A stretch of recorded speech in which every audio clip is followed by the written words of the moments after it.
Z92.7 WZBD Radio presents exciting high school wrestling. Brought to you in part by the many community-minded sponsors you'll hear. And now to the gym for the exciting action. Welcome, wrestling fans, here to New Haven High School, a familiar spot for WZBD this season. Dane Filling live with you here as we take in the latter stages of the opening quarterfinal round here in this 8-team tournament. Bellmont in the lead early on. Everybody healthy, everybody making weight for the most part. The only change in the lineup is an illness to Owen Shane, the freshman, but Bellmont inserting Landon Rich, the senior, into the lineup where he was for most of the year. So that's where we sit. 2 first-round losers so far for the Braves. The only 2 losses suffered by the team, Luke Rubel at 132 and Austin Manley at 165. Right now we're watching Blake Christner. And Blake is on the mat right now wrestling in the 215 quarterfinal. He's taking on Caden Moyer of Huntington North, who has had an awfully good season and is a senior, I should say. We hope that you joined us last night for our ACAC coverage. We had a good time bringing you that. Some good matches there in the finals. And a week from now, we'll be all together with the ACAC and some of these NE8 teams together at the Jay County Sectional.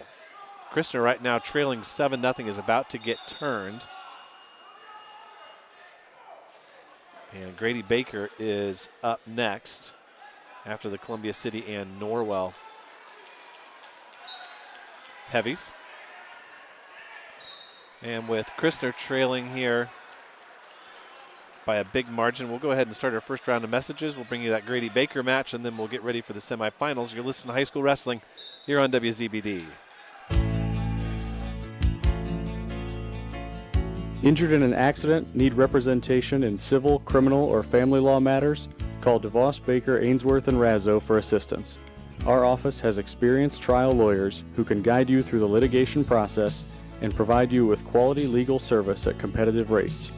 Call 724-2129 to schedule an appointment with one of our attorneys or visit our website at devoslaw.com for more information. No matter your age, health and life insurance can be confusing and overwhelming. This is Derek Bailey with Bixler Insurance. Whether you are currently on Medicare or will soon be qualifying for Medicare, we have the products and expertise to meet your needs. Under age 65 and looking for health coverage? Interested in protecting your family from an unexpected loss with a life insurance policy? We can discuss options to assure your peace of mind. Call Bixler Insurance today to schedule your free appointment. Welcome back here as Grady Baker has stepped onto the mat, so we'll jump right into it here. Blake Christner was defeated in that match. That one was a 15-0 tech fall. Baker here with the opening takedown against Elijah Lockwood. And he takes a 3-0 lead, cuts Lockwood loose. And the DeKalb heavyweight goes down again. And Baker gets another takedown. Once again, Dane Filling live with you here from New Haven. We'll be with you the rest of the afternoon. We'll take you right into the snowstorm. And you can sit at home on your couch and listen to all the action. Baker with another takedown now, and he puts the half in, sinks it deep, and he's got Elijah Lockwood pinned. And that will conclude the first round. The Braves go 11-3 in that round. We'll play a couple of commercials. We'll get you ready for those semis right after this.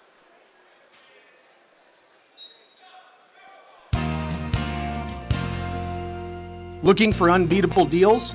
Head to Kelly Auto Mall of Decatur. With over 70 years of trusted service, we offer Ford, Chevy, Chrysler, Dodge, Jeep, and Ram all in one location.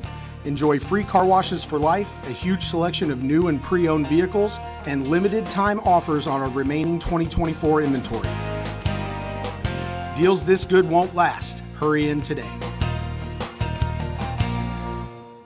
Most of us take clean water for granted, but the plain truth is cities work hard to keep our waterways and stormwater sewers as clean as possible.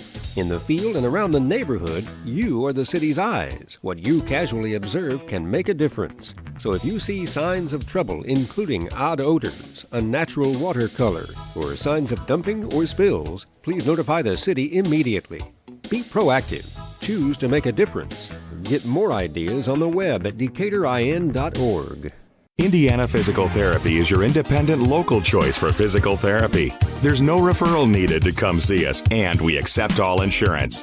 With direct access, you can just walk in and request an appointment at any of our 18 convenient locations. Our team of expert therapists are here to help you recover and get you back to doing what you love. Visit us online at indianapt.com to request your appointment. Indiana Physical Therapy, where people go to get better. If you're thinking of building an addition or remodeling or just starting from scratch and you want to add the beauty of a built-in or freestanding gas fireplace, the folks at Hitzer Fireplace and Patio, 269 East Main Street in Bern, have the expertise and craftsmen to install a gas, coal, or wood fireplace and design staff to help you decide which will serve your needs best. Cozy, warm, fuel-efficient, and mood-setting. Call Hitzer, 589-8536.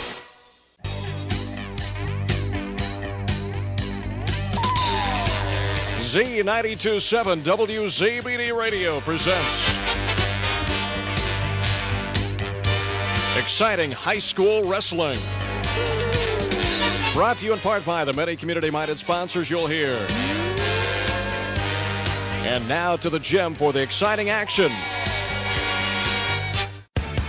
This is Bellmont Wrestling on Channel Z 92.7 FM. And here are your Bellmont Braves. 106. Jacob Benniger, St. Joe Catholic School. 113. Bradley Baker, St. Joe Catholic School.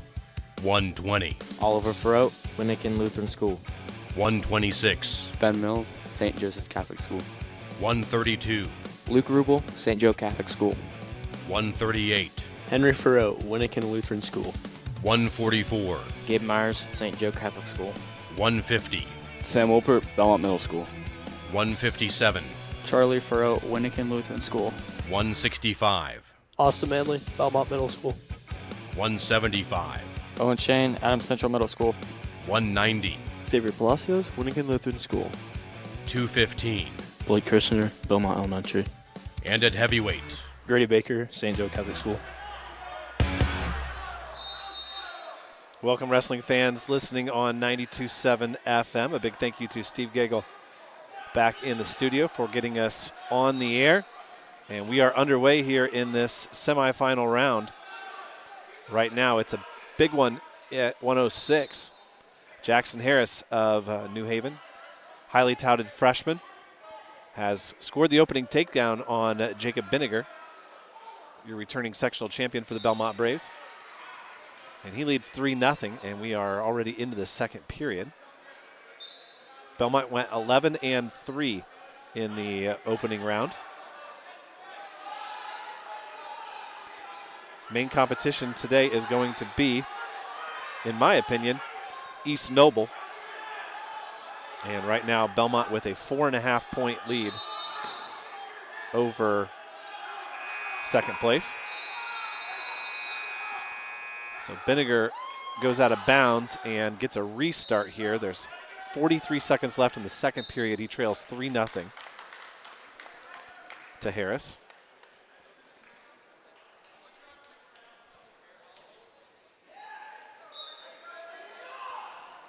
At 113, Bradley Baker will take on Johnson of Huntington North here in 2 matches.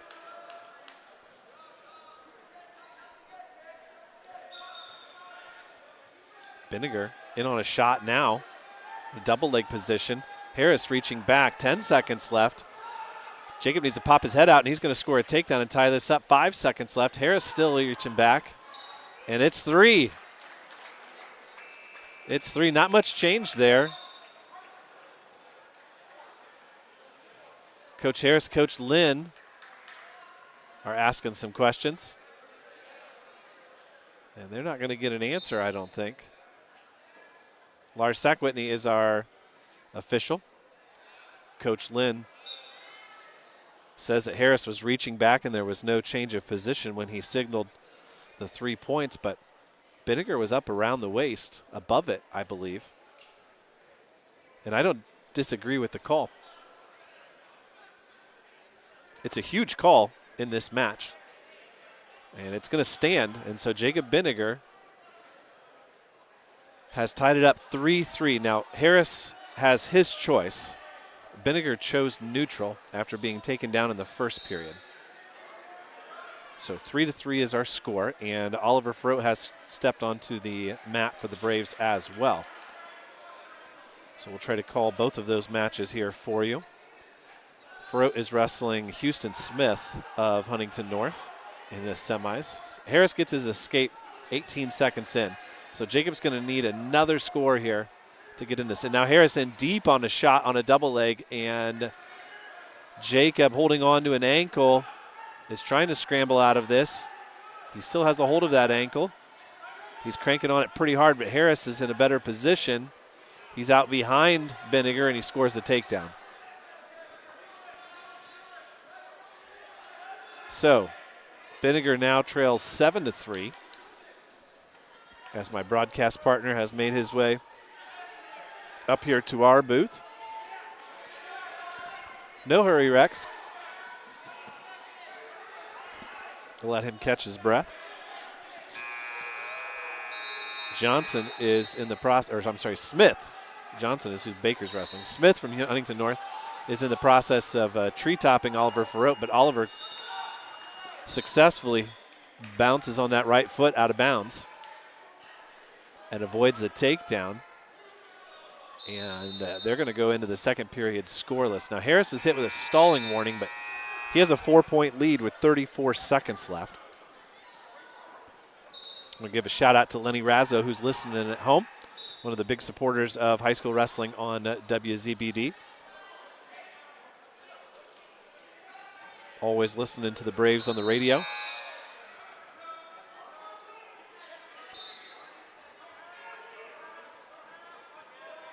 Ferrot chooses bottom and gets returned pretty hard to the mat there by Smith.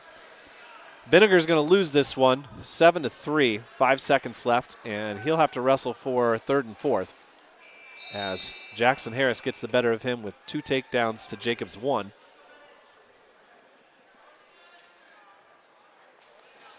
Now Ferrot looked like he was going to get an escape. Instead, he turns into Smith, and he's facing him. All Smith has is an arm. Now there's one. Jeremy Aker, our official over there on that mat. That's mat 2. Houston Smith looking to go upper body with Ferrot and try a throw. Now Bradley Baker steps onto the mat against us, and that's another Huntington North wrestler. Oh, and Oliver Ferrot gets a takedown to our right. So Oliver Ferrot scores the first 4 points of the match and leads it now 4-0.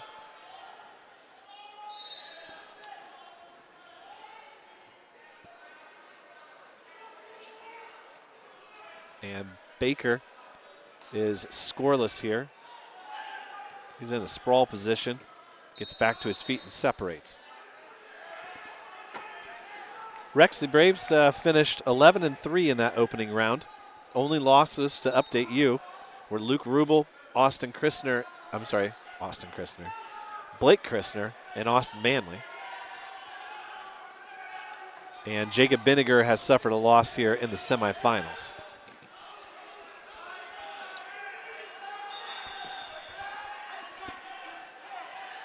Ferrot now catches an elbow and is thinking about bundling Smith over. He's going to walk that around the front. Oh, time runs out, though, and he's not going to get any near fall. Bradley Baker has been taken down as we're trying to call 2 matches at once here. And Baker trails 3-0 here, 55 seconds in, or 55 seconds left, I should say. How's that? Better? Pretty good? Yeah. Welcome, Rex. You can put that one on and feel more comfortable. Oh, I like this one. I'm fine with my equipment. Baker gets called for is that a double caution? Can you call a double caution? Yes, you can. You can't call a false start and offsides on the same football play, can you? Surely one had to come before the other. This isn't football. Okay, that's true. Baker's got some blood, so let's bring you. It did not start the clock here. Now they've got it going. It is Oliver Ferret with a 4-0 lead. And, Oliver, he's had some moments.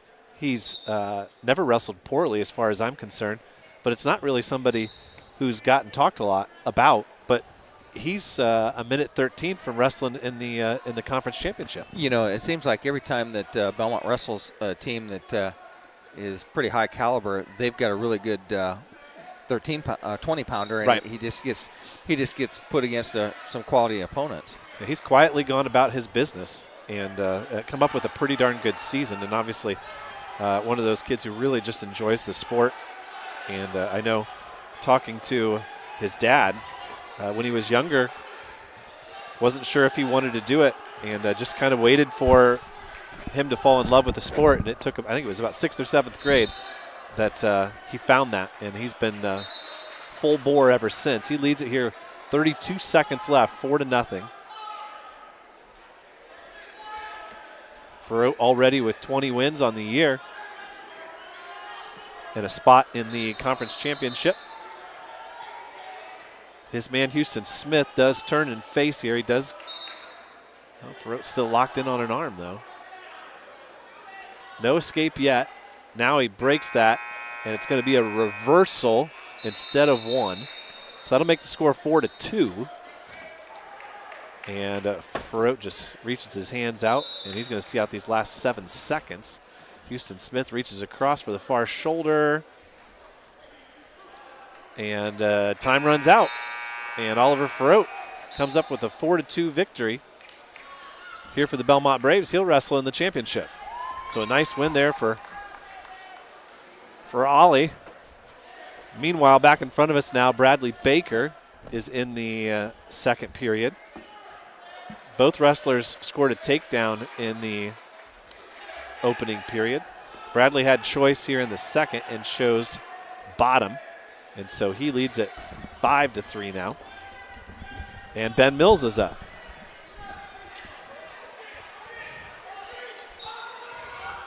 Mills is taking on Caden Daring. Side cradle locked up here by Baker. Baker going to try to take that over. Bellmont trying to go boom, boom, boom here in the lower weights, and he does. That's a good finish there. That's one of those, Rex, where the art is in locking it up when they're on their feet. And then once you've got it and you're able to execute it. So Bellmont puts 2 in the finals right away. Oliver Ferrot, Bradley Baker, and Ben Mills trying to make it 3 at 126. And Huntington North had a great first round, Rex. They're actually in second place. We talked about that team. We saw them at Adams Central Saturday, and their upper weights are pretty solid. Yeah, they've gotten way, way better. Mills now with an opening takedown, and he's got those legs in, and he loves to get to that point.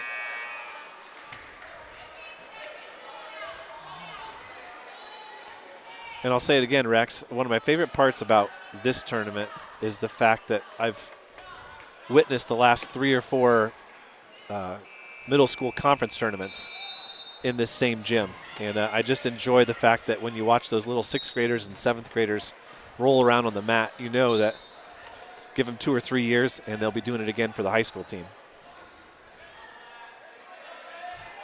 Did Norwell end up showing today? Yes, everybody's here. Okay. So there was some talk last night that some of the schools may or may not show, but I had the seating meeting last night at 7 o'clock. And they didn't release the brackets until 9 a.m. this morning. It was 8:59, and the guys were standing on the mat, and nobody could see the brackets. Mills got a cradle locked up. He's trying to rock that back. He's got, I think, 25 seconds left. Oh, and he breaks it. And instead, Daring able to get the reversal. I don't think he got any near fall on it as it broke before Tyrone could really count. Can we see that clock over here? Not really. Okay. Is that 3-2? It is 3-2. That's what USA bracketing's for, right? That is true. You'll have to let me call those on that mat. I'll have to be the mat 4 announcer. Luke Rubel will be up in the consolations here in a bit. Mills tries to stand up and Daring drapes himself over him, and that's how the period ends.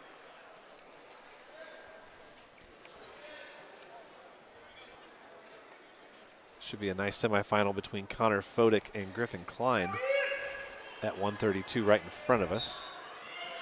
Fodick been pretty impressive when I've seen him this year. One of the few bright spots for this Norwell team. It's having an awfully difficult season. Now Rubel's up. He's taking on Antonio Stayer. And of course he had a loss earlier in the day. And so this is an elimination match over there. And Stayer wraps up a side cradle much like Baker did just a minute ago against Rubel. And Luke's in trouble. It's only got a 1 minute period, but there's still 35 seconds left. And the Braves don't want to go scoreless in one of these 14 weight classes. Stayer, though, looks like he's got Luke Rubel about stuck. Now Rubel able to belly out. So good job there by Luke to not give up the fall. And we talked about it last night a little bit on the broadcast, Rex. So much of, trying to stay in team races and stuff is don't worry about the score. Just don't get pinned. Give yourself a chance to get into the next period, get a fresh start, all of those things. So back to the match here. With that reversal, Daring took the lead on Mills. So he leads at 5-3. We're midway through the bout. The standing side cradle was a 7-point move for Stayer, who's a senior. That Leo over there? Yeah. And so Rubel's got his work cut out for him. He's back on his feet in the second period.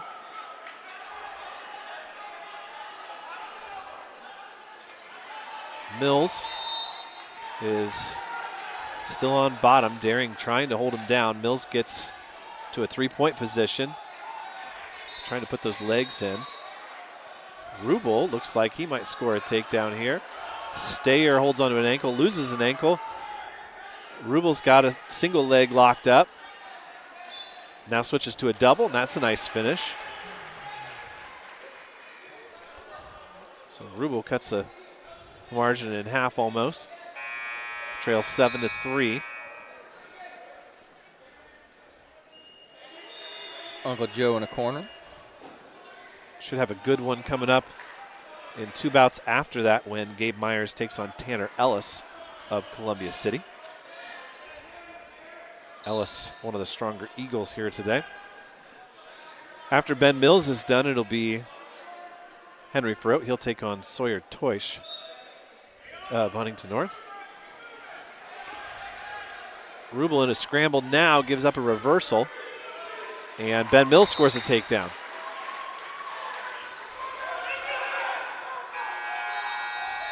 So that makes the score 6-5. And they're going to let him up. Cousin John Rubel kneeling on the mat, getting excited for Ben's match. They're going to check the score, I think.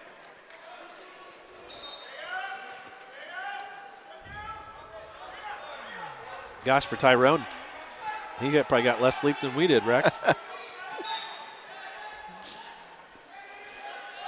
So Rubel trails 9-3 going into the third period. Mills let his man up, and hey, Connor Fodick just came up with the fall here over Griffin Klein. Mills is trying to win this with his takedown. He needs to reach around, grab that head, and score some near fall with it. Crossface. He gets the takedown, and he's going to score. That'll be 4. Nice Turk series there for Yep. him. And Mills is one of those guys, not flashy, but you're right. He gets the legs in, he gets a Turk in, and he can score with it. Rubel, like I said, trails 9-3. Tyrone's having himself a bout over there. I'm not sure if it's the table help or the scoring or what. But he looks frustrated. Should be 9-6 plus whatever near fall he gave him. I don't know, why did he stop it? Could you tell? Were they too close to the bleachers over there?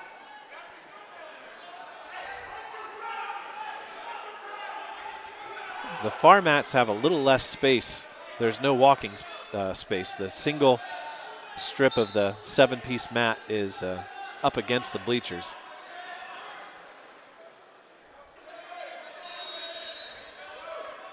Rubel now trails 11-6. Mills is going to let his man up and make it 13-7.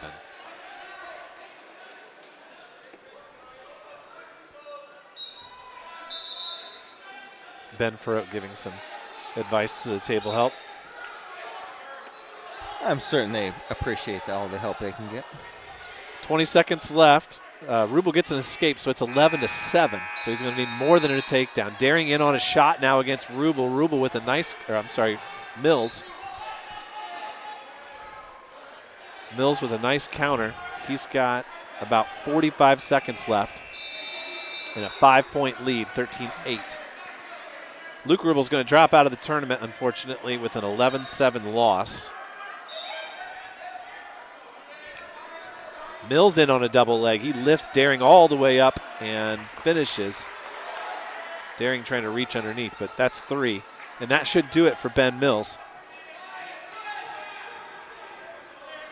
He'll move to the finals at 126 pounds. And Henry Ferrot will try to follow him. And Rex, as we get ready for Henry's match, we'll go ahead and play a spot here now that Mills has wrapped his up, and we'll be right back after this. Well, if you're anything like me, you've got a list a mile long of outdoor projects that can wait till spring or until you have time. Well, let's be honest, if you're like me, you need a pro because you don't have the time or the equipment to get it done right. That's why I call Jim at the Little Container Company in Bern at 273-7692. Whether it involves dirt, demo, dozing, or digging, he has all the tools and all the toys to do the job affordably and correct the first time. Give Jim a call at 273-7692 or search Little Container Company on Facebook. Trust me, it'll be worth it. Welcome back here as Henry Ferrot steps onto the mat. Here in the semifinals at 138 pounds. Bellmont having a good day so far. Ferrot's taking on Sawyer Toish. Pennington North and some new unis this year that we saw at Adams Central last week. Some little black and white pinstripe number. I like it. In on a shot is Ferrot on a single. He's got it off to the side. Toish with a whizzer. Ferrot just goes into him, switches to a double. Toish tries to reach underneath. Ferrot trying to advance, and he does. Scores the takedown.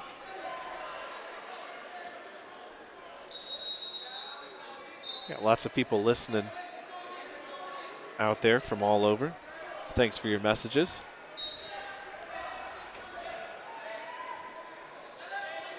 And if one of our fine sponsors that will remain nameless is listening, thank you very much for this morning. Stalemate called on a shot there by Ferrot. He leads it 3-1. Now he's in on a single leg again. Same exact position that he was in for the first takedown. This time he's thinking about treetop. Instead he trips Toish and sends him backwards and scores another takedown. And he immediately lets Toish up. I got to spend some nice quality time with my little cousins, Eli and Titus, last night as I was taking pictures. Their dad, Robert, is listening. Their older brother, one of the assistant coaches at South Adams. I told him he may be Matt Cleaner of the Year. I mean, he really looks like he enjoys it. He had a lot of it. He laughed. Had a lot of work last night. So Farote now with 3 takedowns. He leads at 9-2.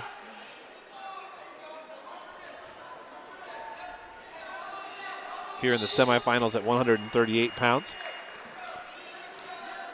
Other matches across the way, Gage Williamson of DeKalb is leading Pippinger of East Noble 3-0. Clayton Parsons of Norwell is up 8-1 over Max Holcomb. And Hunter Elkins of DeKalb leads Trenton Walker of Huntington North. Well, they're tied 0-0 right now. Farote now into the second period. They start on their feet. Once again, 9-2 the score. And he's in again on that single leg. Same exact shot all 4 times, and he scores all 4 times with it. Then he keeps the Turk in and gets near fall here. So chalk that one up as a 7-point move. That'll make it 16-2. Should have only been 16-2.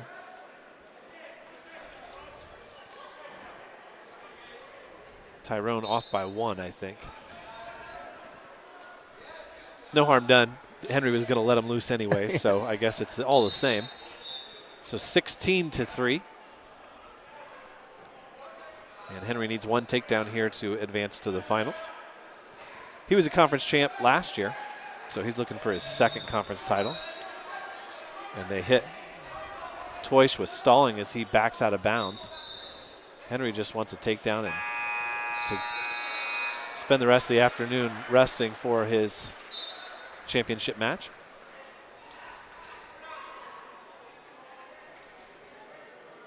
Got a nice story on the website, and there's 3. And that was kind of anticlimactic there. I'm not really even sure if it was 3, but I think Tyrone was ready to call that one. Oh, Gabe Myers is already up. Well, I tell you what, boom, boom, boom here, Rex. So Pippinger and Williams are the 2 wrestlers waiting on that Henry is waiting for on the other side of the bracket 4. And Gabe already has 2 takedowns. I just saw the second one. I didn't even see the first one. I'm assuming the first one is just as good as the second one. Gabe's so good on his feet. So fun to watch.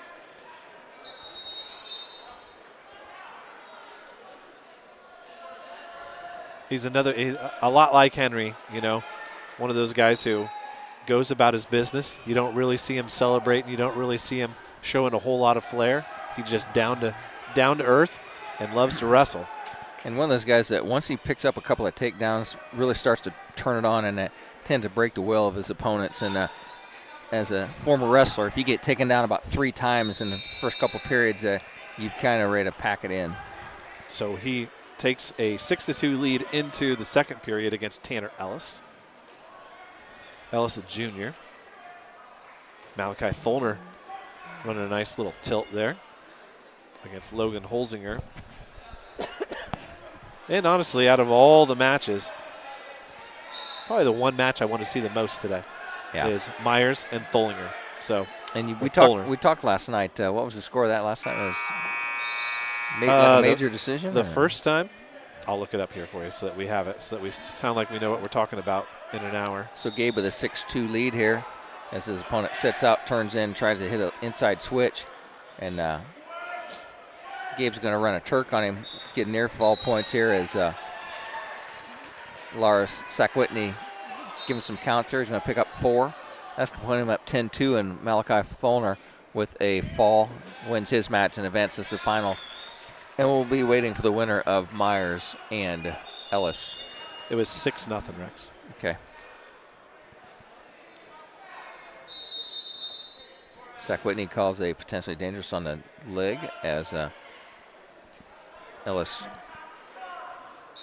cranks that corner, tries to get around the corner and turns Myers' knee a little bit. Our good friend Randy Heisner is listening. He had the privilege of covering Adams Central and Bluffton last night. Braylon Reber got his 1,000th point. Always a cool accomplishment for a varsity basketball player. Both Titus Lehman and Braylon Reber reaching 1,000 this year for Adams County players. I think you and I have reached 1,000 miles for this season, haven't we? You are probably correct. Myers in on another shot. And he takes Ellis straight to his back. And Gabe Myers in a position here to finish this off. He'll score the win either way, I believe. It's a tech fall. And so 19-3 is the final there. Make it 5 finalists for the Braves already, as Oliver Farote, Bradley Baker, Ben Mills, Henry Farote, and Gabe Myers are into the finals. Play a round of messages. No, we won't.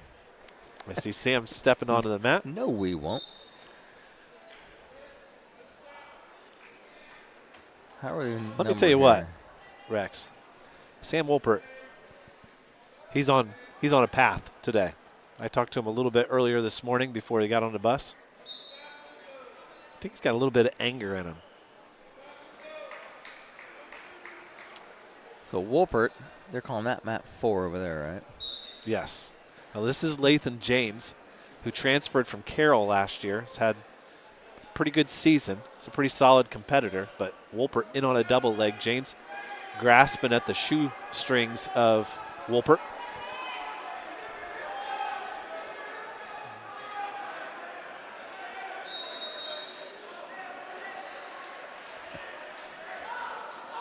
Our good friend Margie Tebow's listening at work. If you're out there in Adams County and you're not ready for the snowstorm and you don't want to deal with the hustle and bustle of the Walmart, go see Margie in Monroe. There's your opening takedown for Wolpert. And he's got those legs split. And, oh, look at the pain on Jane's face. They're going And to call him Tyrone's going to say illegal. Back bow on him, I think. Sam didn't agree with the call. Sean would like a word.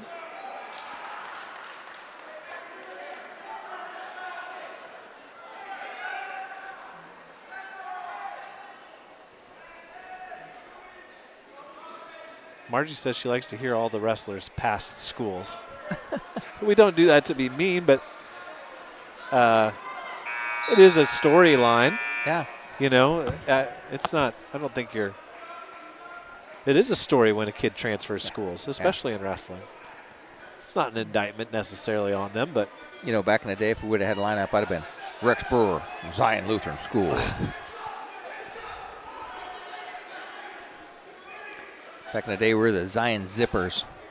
When did you become the Lions? They changed after I left, I think that the difference over there with Janes is Wolpert had that Turk in and then also had his arm wedged in between. He's talking it over right now with Tyrone. He's telling me he bowed his back. He said if you overextend that bow, they're going to call it. Now, it was a penalty, so that if Janes decides he wants to not continue to do that injury, Wolpert will lose this match. And that's more than likely what Sean and the Bellmont coaching staff are arguing, right? Yeah. I don't care about the point. It's the fact that now he can stay down, and it's his knee that's hurting. That's why I said he was wrenching pretty hard on. Well, it wasn't your standard Turk because he had his leg twisted in there as well. It was almost like a double Turk. He had 2 points of leverage that were knocking his knee the wrong way. James is a sophomore. He's up on his foot, and the trainer's putting him through some tests here.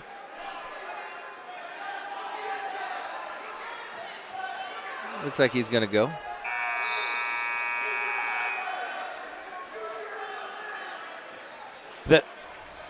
To add another layer, the Huntington North coaches, they weren't saying anything. Yeah. I mean, it wasn't anything obviously illegal. Now, if he starts up and that knee gives him problem, it's that time has passed, and Sam will not lose because of the injury. So they are going to restart here, so no worries back home. And Wolpert did not score any of the near fall from that move. So the score is 3-1 with Janes getting that point. On mat number 2, it's Jace Johnson of Norwell wrestling against Will Baker of East Noble, and Johnson with a 3-0 lead. Patrick Flowers of Huntington North has a 4-1 lead over Brevin Shriver of New Haven, and Andrew Wilson of East Noble leads 4-3 over Daniel Espinoza of New Haven. Sam going to rock back and roll out of bounds. These guys are really comfortable in that seatbelt position where they just pull the guy in their lap and you kind of crab ride. You don't really have the legs in. You have the toes hooked on the backside, and then you roll them through, and then you throw the boots in when you get back on the top. Braves have lost just 5 bouts so far. So a good start. Lots of bonus points being scored. They have a 30-point lead now on New Haven, and New Haven has a 30-point lead on Huntington North. So 60 points already separating Bellmont from Huntington North.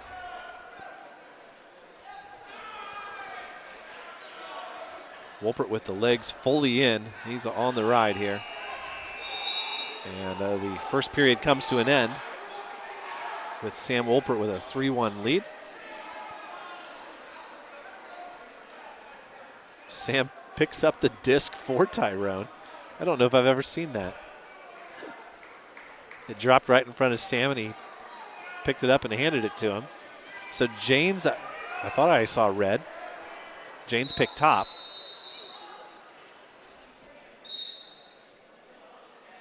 We're underway here in the second period. Once again, Bellmont extending their lead here on 142 to New Haven's 112, and Huntington North 82.5. So Bellmont starting to put a little distance between themselves and the rest of the pack. Got a fun one coming up on mat 3 here in just a moment. Chuck Farrott will take on Zeeland Zaire of Leo.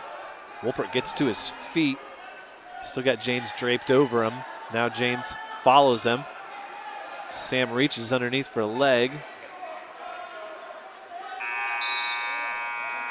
And they're on the edge of the mat. They're actually wrestling on the neighboring mat for the most part.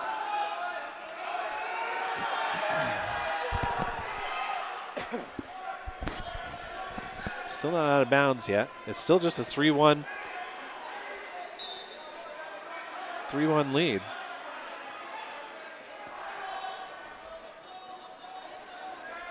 Once again,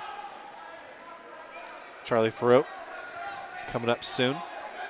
Austin Manley will be up after that. Does he prefer Chuck? I call him Chuck. I like when it says Charles. Okay. I think it just depends on how he's wrestling. I think Charles a little bit formal. He has long gone by Charlie, if you want the true answer. Janes has a cradle locked up on Wolpert, trying to roll him through. Wolpert reaching back for a leg. Wolpert's going to give up back points here. And he is. There's 3 swipes, 4 swipes. Not in a position to be pinned right now, as his shoulder is pretty snug against the chest of Janes. Remember, most of that started out front, but Wolpert's in worse position here as Janes is. And that's the end of the period. Wolpert had to really bridge up there. Bridging pretty hard. We're ready to go here right in front of us. Charlie Farrott in on a shot. So Wolpert will trail 5-3 here against the sophomore Janes. Sam was a conference champion as a sophomore. He needs a takedown here to get back to the finals. Woodland and Leo over the years have had many, many Zares. Wolpert in on a double leg now. Janes, though, grabbing at the ankles and working pretty hard on Sam's knee. Zare in on a nice shot. Looked like he's going to finish here. He goes around and gets the opening takedown. So, hey, I called Chuck that Lee, one. Chuck trails. He was cranking hard on that knee. Sam can feel it. That's a good call by Tyrone. Zare's running a chicken wing and a wrist here on Farrott, trying to turn him over the first minute of the match. Shot by Wolpert. Double leg. Trying to finish it off. Janes once again reaching for those shoestrings. Sam's got Janes on his hip. And we're going to get a stalemate. Froat trying to work his way up from the bottom. Been laced up here. Got the threaded needle on him. Has his hands and feet free now. Froat tries to come up to his base. Zare sticks the boots in. Shot by Wolpert, missed. Janes in on his single leg. Sam's going to have to counter. He's trying to sit out and wrench him over. Chuck almost had an escape over here, but he does not get it before he runs out of bounds. Janes trying to hip over Wolpert. Sam's in trouble here. A minute to go. Now he betters his position. Crossface here. Sam needs to keep his position on top. No change yet. Wolpert. He's got the legs in. Janes still has a hold of a leg. Now that's 3, isn't it? No, he's underneath that front leg. There's 3. Maybe some tilt points here too. A tilt would win it for Sam, I think. Sam needs to be careful, though. He's on his butt. He gets 1 swipe, 2 swipes. Now he's getting the swipes. That may be the winning move right there. Sam Wolpert knew what he wanted to do, took the risk, and he's going to score with it. It is 4. Froat still in a down position, trying to work his way up. Zare put him down to the mat pretty aggressively. Time expires. What a great win for Sam Wolpert to come back. Trailing 5-3 with less than 30 seconds left. He comes up with the 10-5 win and advances to the finals at 150 pounds. Flip of the disc goes to red, and that is Charlie Froat. He takes the neutral position. He trails 3-0. Zare in a nice shot. Chuck's able to whizzer him out, pull that back up now. Zare's been in some good shots. Charlie needs to get an attack going. Hits 1 shot there. Doesn't penetrate. A little snap down by Froat. Froat gets thrown by Zare. Through now. Chuck goes right into a double leg and finishes nicely. 3 takedown. That ties it up. Points were given to the wrong person, but they're going to get that fixed. So is that scoreboard for this mat and that scoreboard for this mat? Okay. So right now we're tied 3-3 with 1:14 left to go in period number 2, and Charlie's going to roll him over for a tilt as Zare rolls all the way through. Chuck didn't pick up any near fall points. Chuck the other night with a big win to seal the deal for the Bellmont and Carroll match, and picked up one of the Z High School Wrestling Weekly Awards. Well deserved. Well deserved. So Zare gets escape. Back up on our feet with 45 seconds left to go in the second period here. Zare will have his choice. Zare hits a little ankle pick there. Charlie's able to counter that. Snap down by Froat. They go out of bounds. They'll come back and get a fresh start. 36.4 left. These are 157-pounders. Semifinals. So he's going to make it into the championship here. Snap down by Chuck. Shot by Zare on the counter. He's got a single leg picked up. Froat's doing a good job to keep that whizzer pushed down and gets his foot back down the mat. Froat tries a little duck under to a high C of his own. Countered there by Zare. 14 seconds left. Let's see if somebody's going to get one here in the last ticks of the clock. Rex, to add some context to this one, Froat tech fauled him in the dual meet here back in December. Zare had a real good shot to get the opening takedown. Zare's got his hands up on his head, trying to get some wind in here. Zare's going to take the bottom position. Chuck looks to the corner. Lets him go, gives him his 1. Shot quick back on the leg is Zare. Froat's trying to get his foot back down, and he does. He trails 5-3 now. There's a nice duck under to a knee pull for Zare. He has Chuck on his hip. Chuck's trying to scramble up out of there, get his hips back out underneath him. Still draped over the top, grabbing some ankles, and Charlie's in better position now. Now he's got a nice crossface going here. He's got Zaire on a single with his head on the outside. Chuck's trying to break the hands off that knee, flatten him out. Jack that back ankle, and a potentially a stalemate called by the official. That'll get him back up to the feet. Rex, our good friend Lenny Razzo, says that he thinks the match Charlie had against Carroll was about the loudest the gym got all season. They were rocking pretty good, knowing that sealed match. Charlie on a nice shot. Single leg picks up his head on the inside. Trying to hit a little dump here. Reaches for a trip. Now doubles up the leg and gets the takedown. So Chuck's going to take a 6-5 lead. You going to ride him, Rex? If you're going to cut him now. Don't wait too long. Chuck had a tilt locked up earlier, just about scored some points on the edge of the mat. If he feels he can get the tilt locked up, I'd ride him here, take the 1-point lead. Guys have to be able to ride. I mean, if you got 30 seconds left and you got to ride a guy with a 1-point lead, I mean, that's something you work in practice. You just can't automatically give a guy up and assume you're going to get a takedown in the last 30 seconds. Zaire up to his feet. Froat's trying to take him back down, and he's just going to cut him. So there you go. He rode him for 15 seconds and used up that time. Now it's tied 6-6 with 24 seconds left to go, and Chuck's got to get a takedown here and not give one up.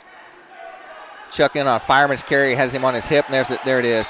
That's what he hit the fireman's carry on the Carroll kid the other night and gained a point. So he's going to pick up 2 in the back, I think, for that as well.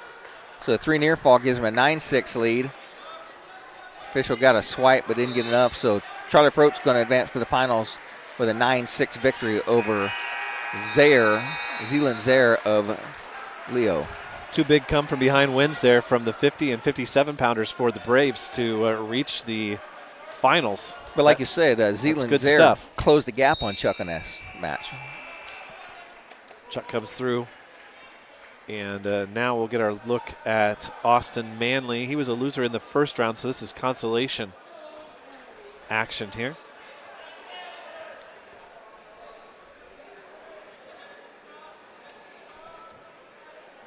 I always like to say he took a loss in the first round. Yeah, he was not a loser. Sounds better than he's a loser. So Manley up now, taking on New Haven's Chris Vance.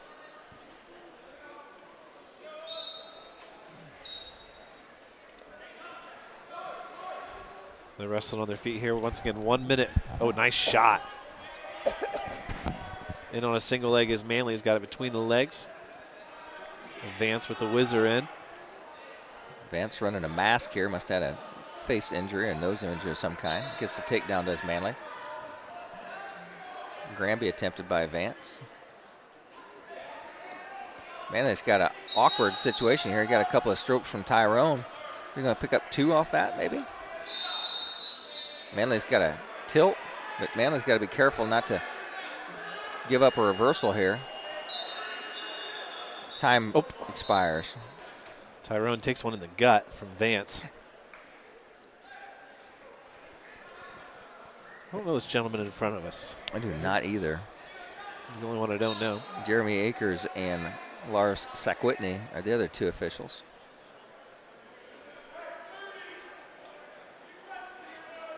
It'll be Vance to begin the down position for the second period.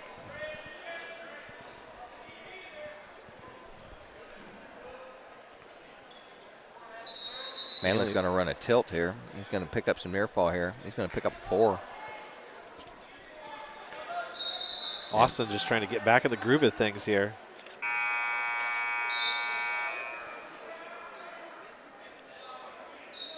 Manley, another one of those guys that just in a really tough weight class, and it seems like every team that Bellmont wrestles this year has a stud at 65. Yeah, it has seemed like that. You and I have both seen enough of him to know he's a talented wrestler.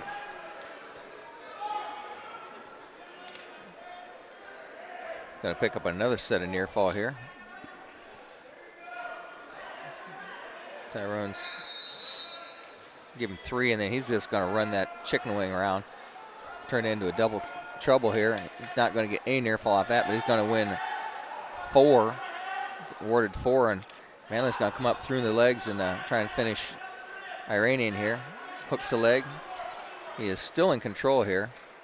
Don't lock your hands there, son. Now he gets back in better position and rear right in position. It brings up Landon Rich here as well, with Xavier not far behind. Palacios is on deck on 4, so as soon as Manley's match is over, the X-Man will be up there. Which is right now. Oh, no, he didn't get to the 4 near fall. 4 near fall would have made it 15-0. Landon Rich is taking on Paul Woods, one of Leo's finer entrants.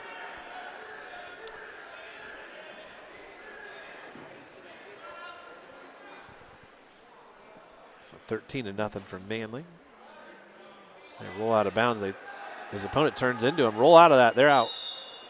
They gave him 2 reversal. Ooh.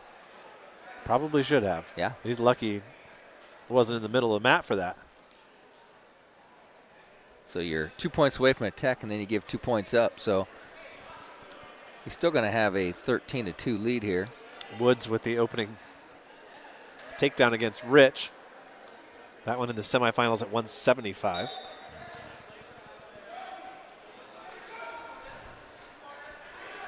Grab ahead. Oh. Who are you talking to? I was hoping that Manley would, but there for a moment, Vance looked like he was going to have a chance to score near fall. Manley's got a Granby locked up here. Got the Peterson hooked up. No, that's a cradle by Vance. And Manley is not giving up points yet. Now he is. Still got plenty of time over there. Well, he was 2 swipes away. He got 2 near fall when he needed 4, and it would have been a tech fall. And Austin Manley is in trouble here if he can't break that hold.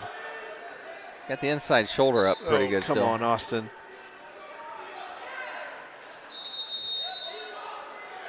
Now he settles into it, though. Vance does. And Manley in trouble. I can't see the clock over there. Like 10 seconds left, I think. And there's the fall. Austin Manley up 13-0. Drops a tough one. And he'll drop out of this tournament without a placement. At 165 pounds. So sometimes 13 is not enough. It's not enough. Rich has been taken down a second time here. He trails. Oh, and there was near fall at the end of that. So 10-1. Rich trails against Woods. Once again, Landon Rich into the lineup today after Owen Shane came down with a pretty bad illness, Rex. Did not make it to school at all this week. Really? Palacios is wrestling against Tristan Baker of DeKalb. You think he's related to our new football coach? I don't know. Well, they're both from DeKalb County. Tristan Blaker.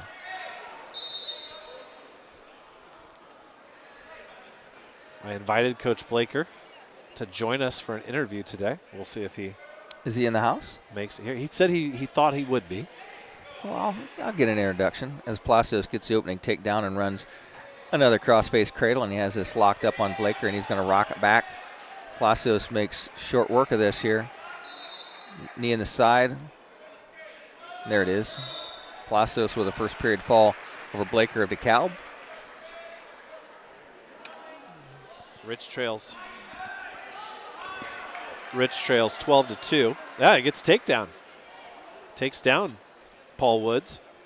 Well, he just watched Austin Manley's opponent come from behind and get a fall. And why can't I do it? Yeah. Landon trying to make the most of the opportunity here. He deserves a lot of credit. Not easy to lose your spot, especially when you're a senior. Competed last week at the JV state. I mean, he's continuing to work, and you know how many times have we seen guys, they just walk away. They grab their bag, they shut their locker, and they don't come back. We've seen some good examples. Ezra Lichty is a guy who came back out and has now stuck with it. Rich has only got 25 seconds here, though. That's 13-5 in his mats there in the last 15 seconds. Looks like Rich is going to drop this one. So we'll play a round of commercials. We'll be back with Grady Baker and Blake Christner right after this. Quality dentistry for people of all ages. That's what you'll find at Decatur Dental Services. This is Dr. Taylor Trevere at Decatur Dental Services. We provide a wide range of dental treatment, including preventative, cosmetic, restorative, and reconstructive dentistry. Located at the corner of 224 East and Pickway Road in Decatur, we offer convenient office hours, Monday through Thursday from 8 a.m. to 5 p.m. and Friday, 8 a.m. to 3 p.m. For more information about our practice, please find us on Facebook or visit our website at DecaturDentalIN.com. Krukeberg Auction and Realty has been your trusted partner in the auction process.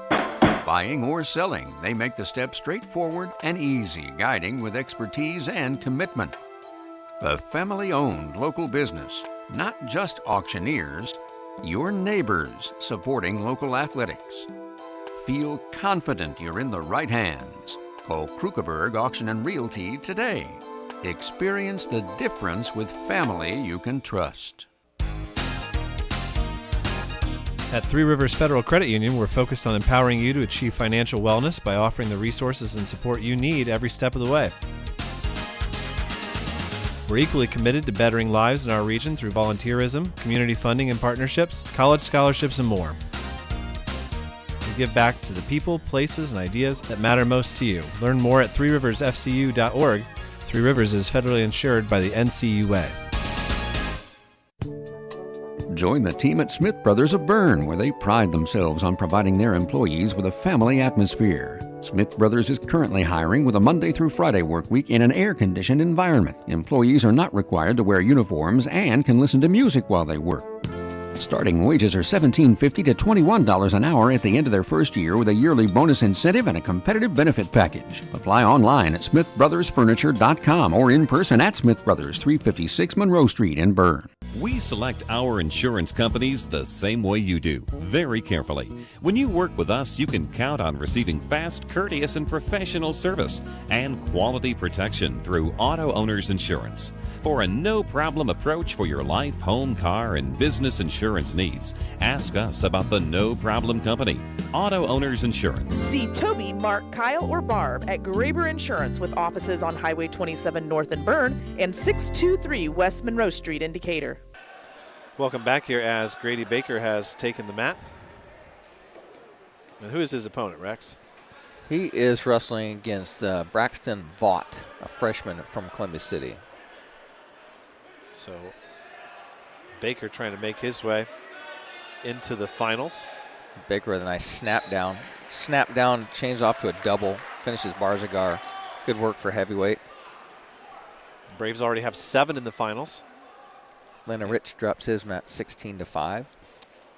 Baker would make it 8. Baker's going to run a tough, tight waist. A little bar arm series here. Putting pressure on his opponent, keeping his weight forward. Now he hooks a chicken wing on one side, and he's got a chicken on the right and a bar arm on the left. Now he just goes a crossface, going to bundle him up. Looks like he's going to try and run a crossface cradle here. He has the cradle locked up, I believe. Baker's going to roll him back. Doesn't get the crossface cradle, but his opponent rolls through. Tyrone got a couple of swipes, but not enough to warrant any near fall. So Baker says, yeah, I'm going to finish this off with a 36 seconds left to go. He's going to cut him loose, give him his escape, hits a little arm drag, takes him right down to his back, feet to back. Tyrone got 2 swipes. He's going to award it to him? I don't think so. He's going to get a 3 takedown. No near fall. 2 does not equal 2, apparently. Well, don't know how much time's left over there. Baker hits a little fireman's carry. 10 seconds. Baker going to suck up the double leg. Gets the takedown. Baker put on a takedown show here in the first period. I like it. I like it. And Rex, I miscounted. Baker would be 9 in the finals for the Braves. A win here would give Bellmont a 9-2 record in these semifinals. And, you know, in a tournament like this, Rex, when you can have that good of a round compared to the other teams that are going, and you eliminate the team score as being into part of the equation, it allows you to wrestle a little bit freer in those final rounds. During that conversation, Baker snaps down his opponent and gets a takedown on the edge of the match. So he's going to go up. As you're talking about those wins and advancing guys, Bellmont now with a 177 to 125.5 lead over East Noble New Haven, right behind in third place at 124. Another win by Baker here. I don't want to take the drama and have anybody turn us off because they were hoping for a great team race, but Belmont's going to win this today. Yeah.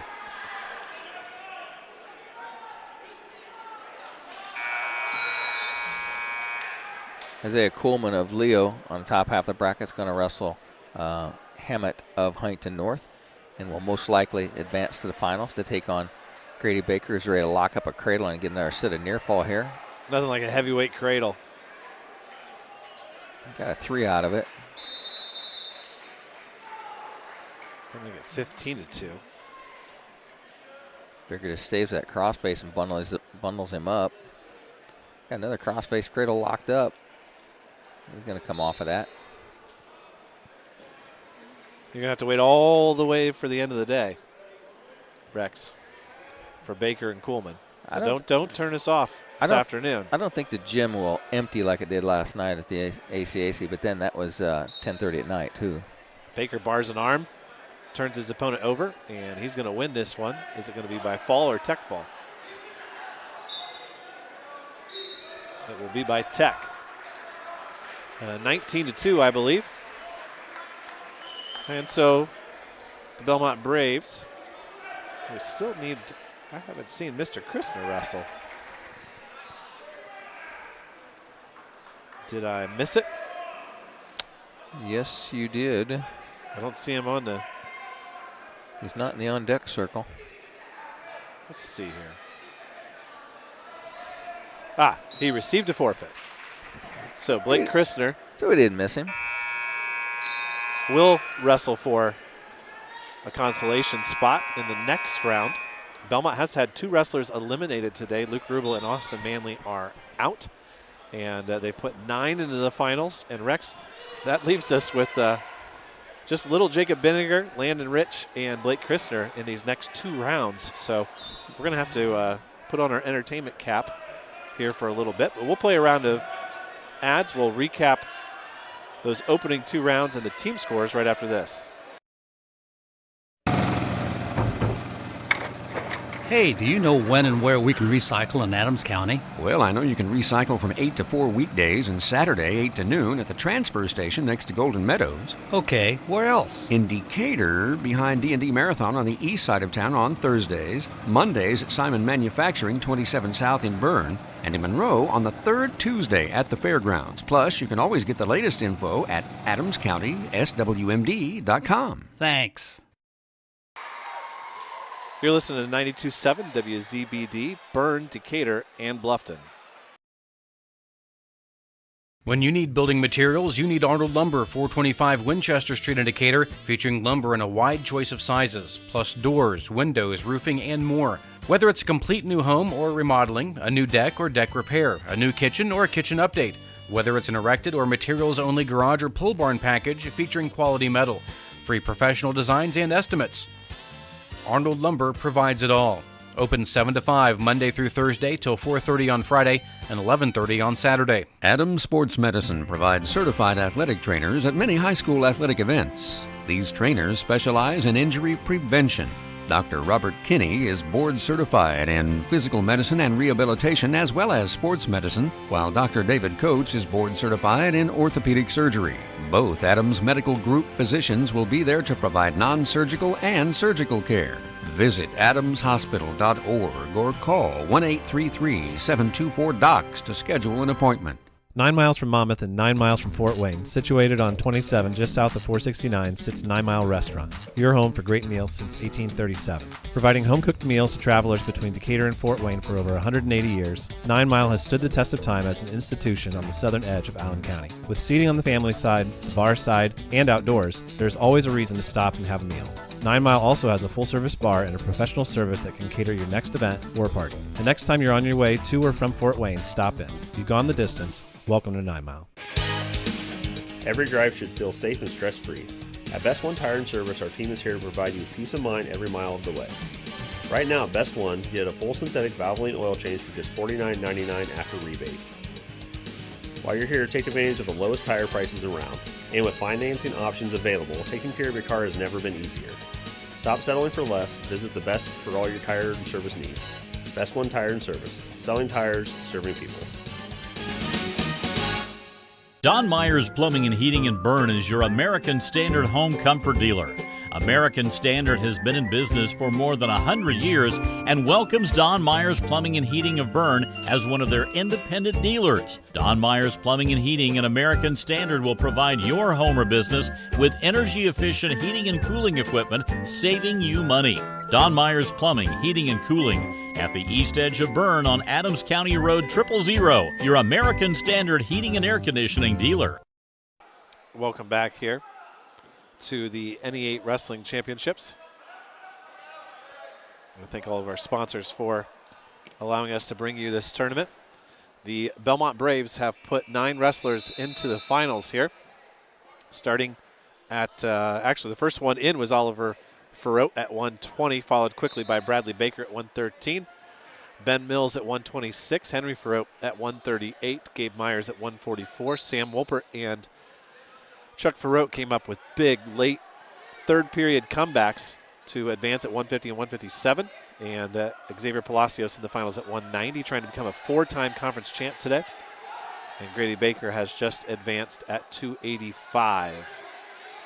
Wrestling in the consolation semis will be Blake Christner and Jacob Binniger and Landon Rich. And Luke Rubel and Austin Manley out of the tournament with 2 consecutive losses. 2 bouts remaining here as we look at these team scores. Bellmont leads it with 189.5 points. East Noble with 131.5, so that's a 58-point lead. And East Noble's done for this round, so that's what the margin will be. New Haven in third with 124, Huntington North with 118. Columbia City and Leo tied with 93. Norwell in seventh with 51.5, and DeKalb with 50. Well, despite the snow and the bad weather, it appears that we are on the cusp of a lunch break. And if you're only hearing one voice, that's because my broadcast partner has already made his way to the hospitality room where he is in his home environment. And that's going to signal our time to switch over to interlude mode. We'll send it back to Steve Gagel in the studio for some great song singers and bands and some golden oldies here in his final hour. And I would expect that somewhere around 11:30, we will bring you Jacob Binniger's consolation match. We'll grab a bite to eat, refresh ourselves, and we'll be back in a while.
Z92.7 WZBD Radio presents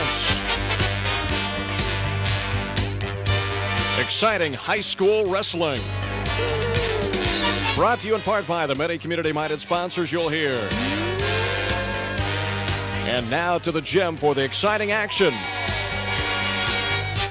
Welcome back, wrestling fans, here to New Haven High School. We started with 8 wrestlers in each weight class. 2 have distinguished themselves as finalists here in the conference tournament. 2 have been eliminated, and 4 remain for this upcoming round. The winners of this round will wrestle for 3rd and 4th, and the losers will wrestle for 5th and 6th. And Rex, for the Bellmont Braves, it's a good thing because they only got 3 guys to wrestle in this round. I better turn myself back up there. Yeah, they did pretty well in that last round. They had a couple of guys that just fell a little bit short against some pretty quality opponents, but other than that, putting 9 in the finals is pretty good. So once again, we are awaiting the start of this next round, where we will have Jacob Binniger at 106, and then we'll go into some sort of comedy skit for a good 20 minutes until we get to Landon Rich, and then Blake Christner, and then I assume we'll take another short break before we introduce the finalists, and then we should have a pretty strong run of matches after that. It's all about entertainment value, isn't it, Dan? That's right. Well, we'll play a round of commercials here, and we'll get you set up for who the opponents are for the Bellmont Braves in this next round, specifically Jacob Binniger, right after this.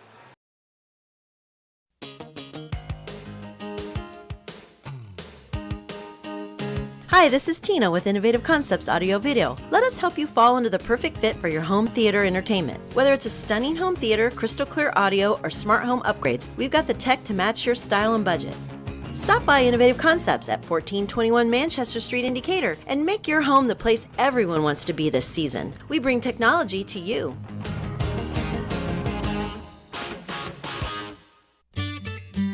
The staff at Haggard, Hershey, and Zelt Funeral Home is honored to serve the community we love and live in. Locally owned and operated by Ryan Hershey and Eric Zelt, we understand that each family we serve and each life lived tells a unique story. Our goal is to offer comfort, care, and dignity to all who entrust their loved ones to our care. We are proud to call Adams County our home and look forward to serving you for generations to come. Renowned around the Midwest for his skills and his creative abilities, Nate Bowers and the team at Bowers Paint Studio in Decatur work with a wide range of clients, from collision repair to custom paint jobs for classic cars and motorcycles. Located on Monroe Street on the west side of Decatur, Bowers is your place for body work too, whether it's getting your ride back on the road or finally getting that classic car, the paint job you've always wanted. Stop by or give Nate a call to put the best in the business to work for you.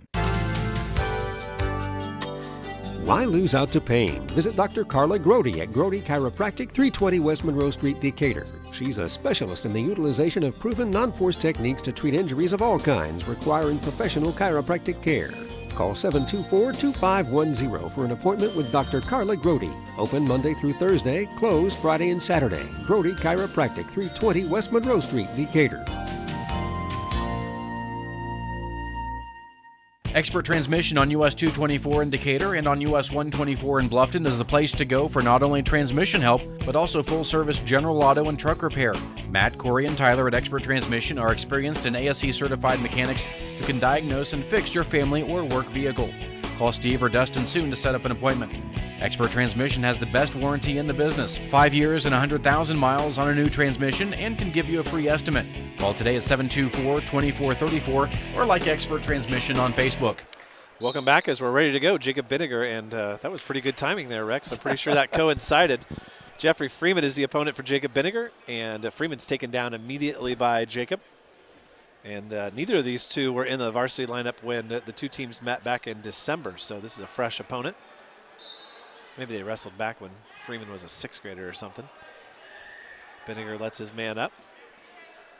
He leads it 3-1 here in this 1-minute consolation first round, or first period, I should say.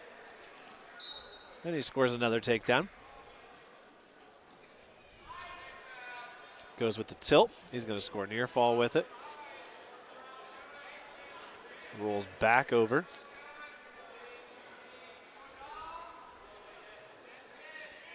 Now tucks that arm underneath, and he will. You need a little bit more leverage, Jacob. Need some rocks in his pocket.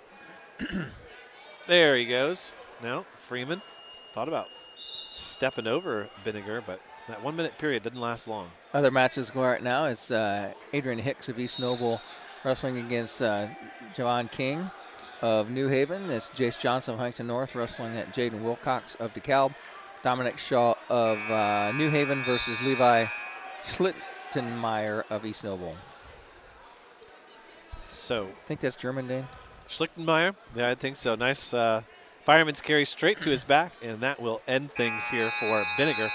He'll wrestle for third and fourth.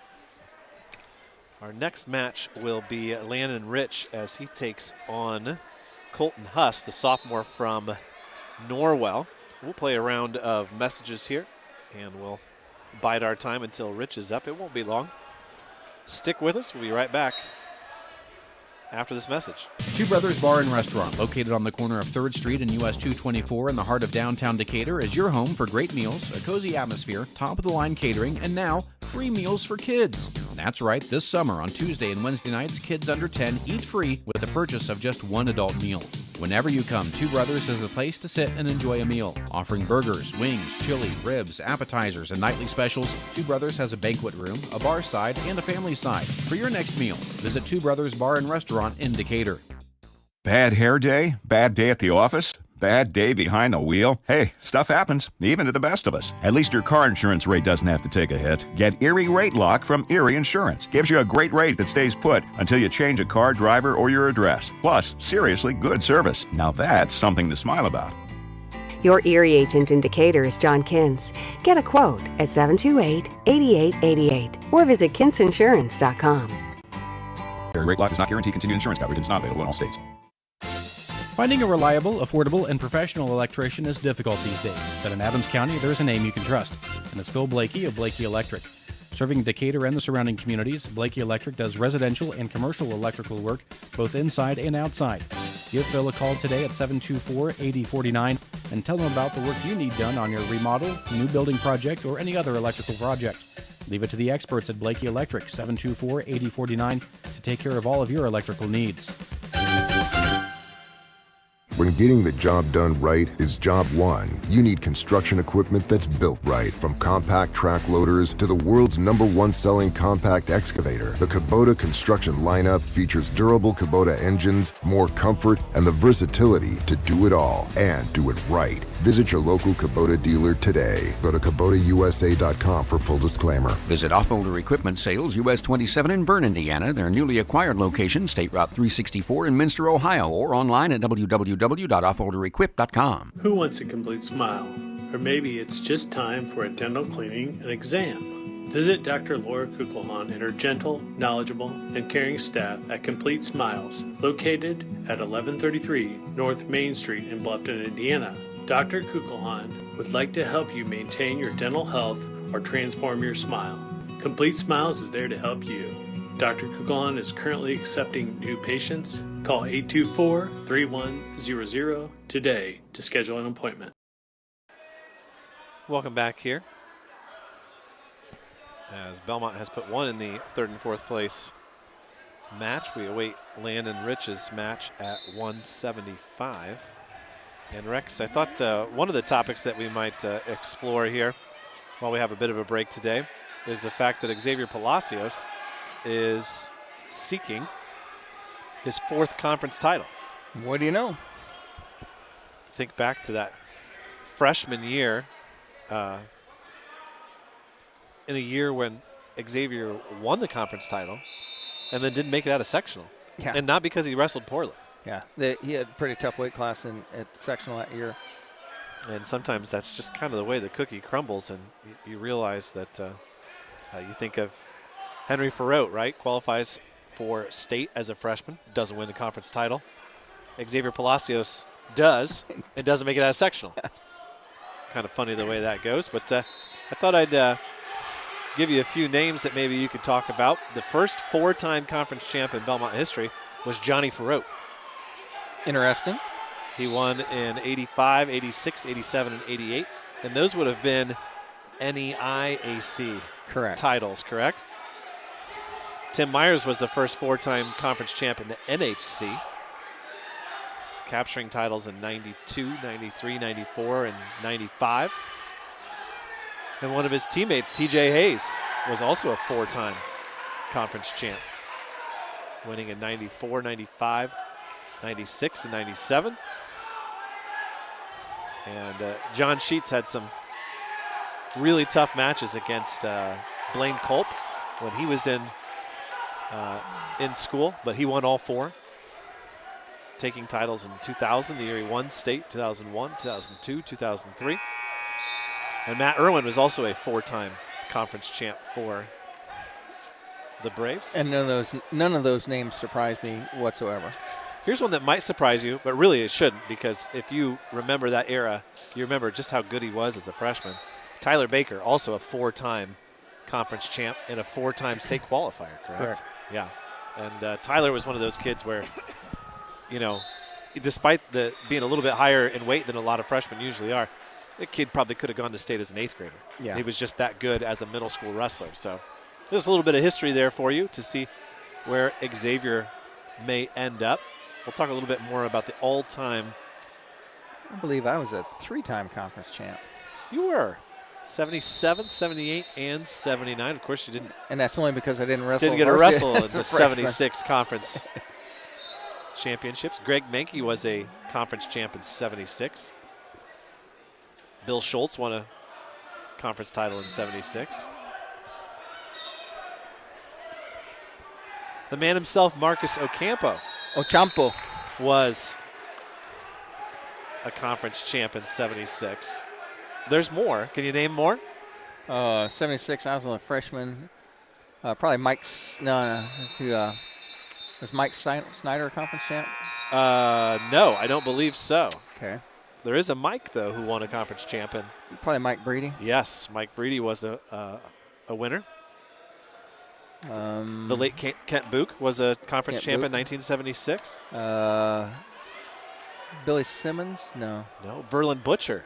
Verlin won a Butcher. conference title in 1976. The Butch was a senior that year.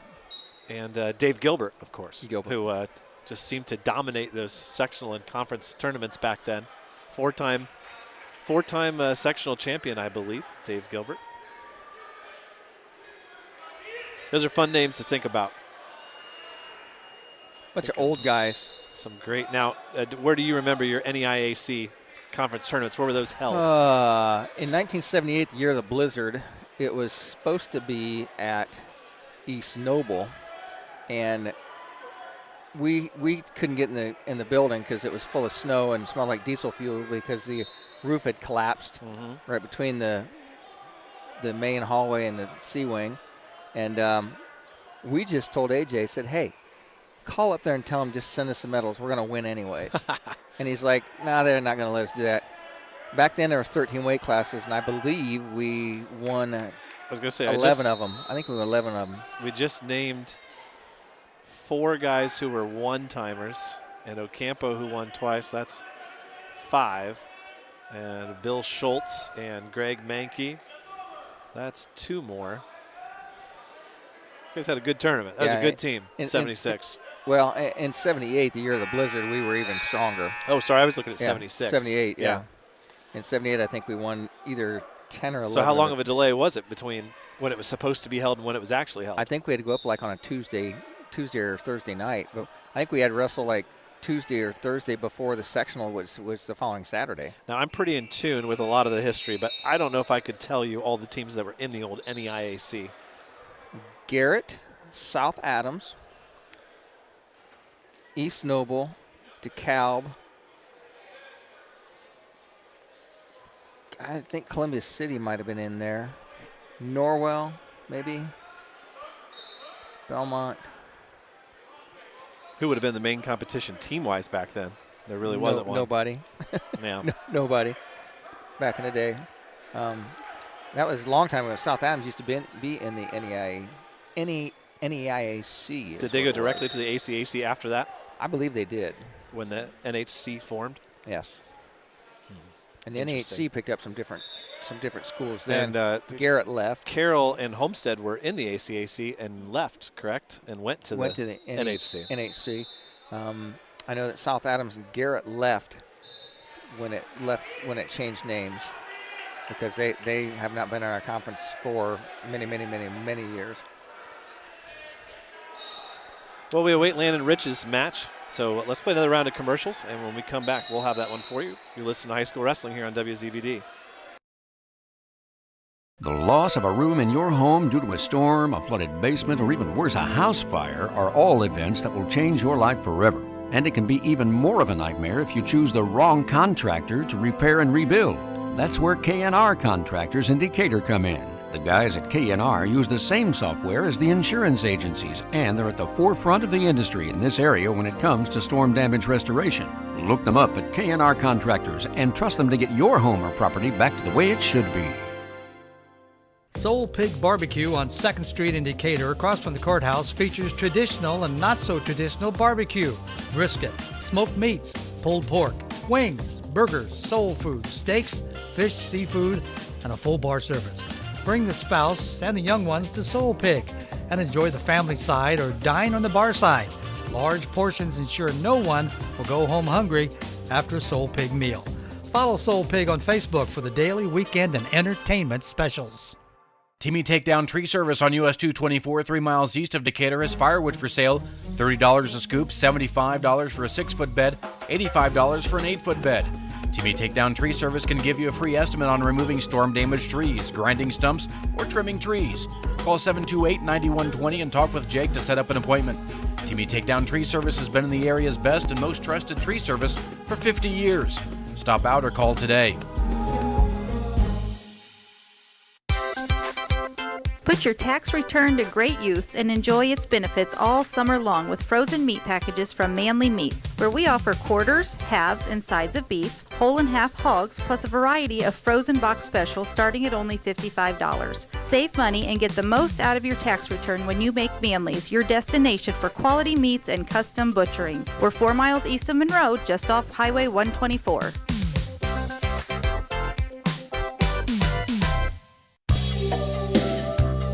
Selling land these days is no easy task, so you have to have a pro.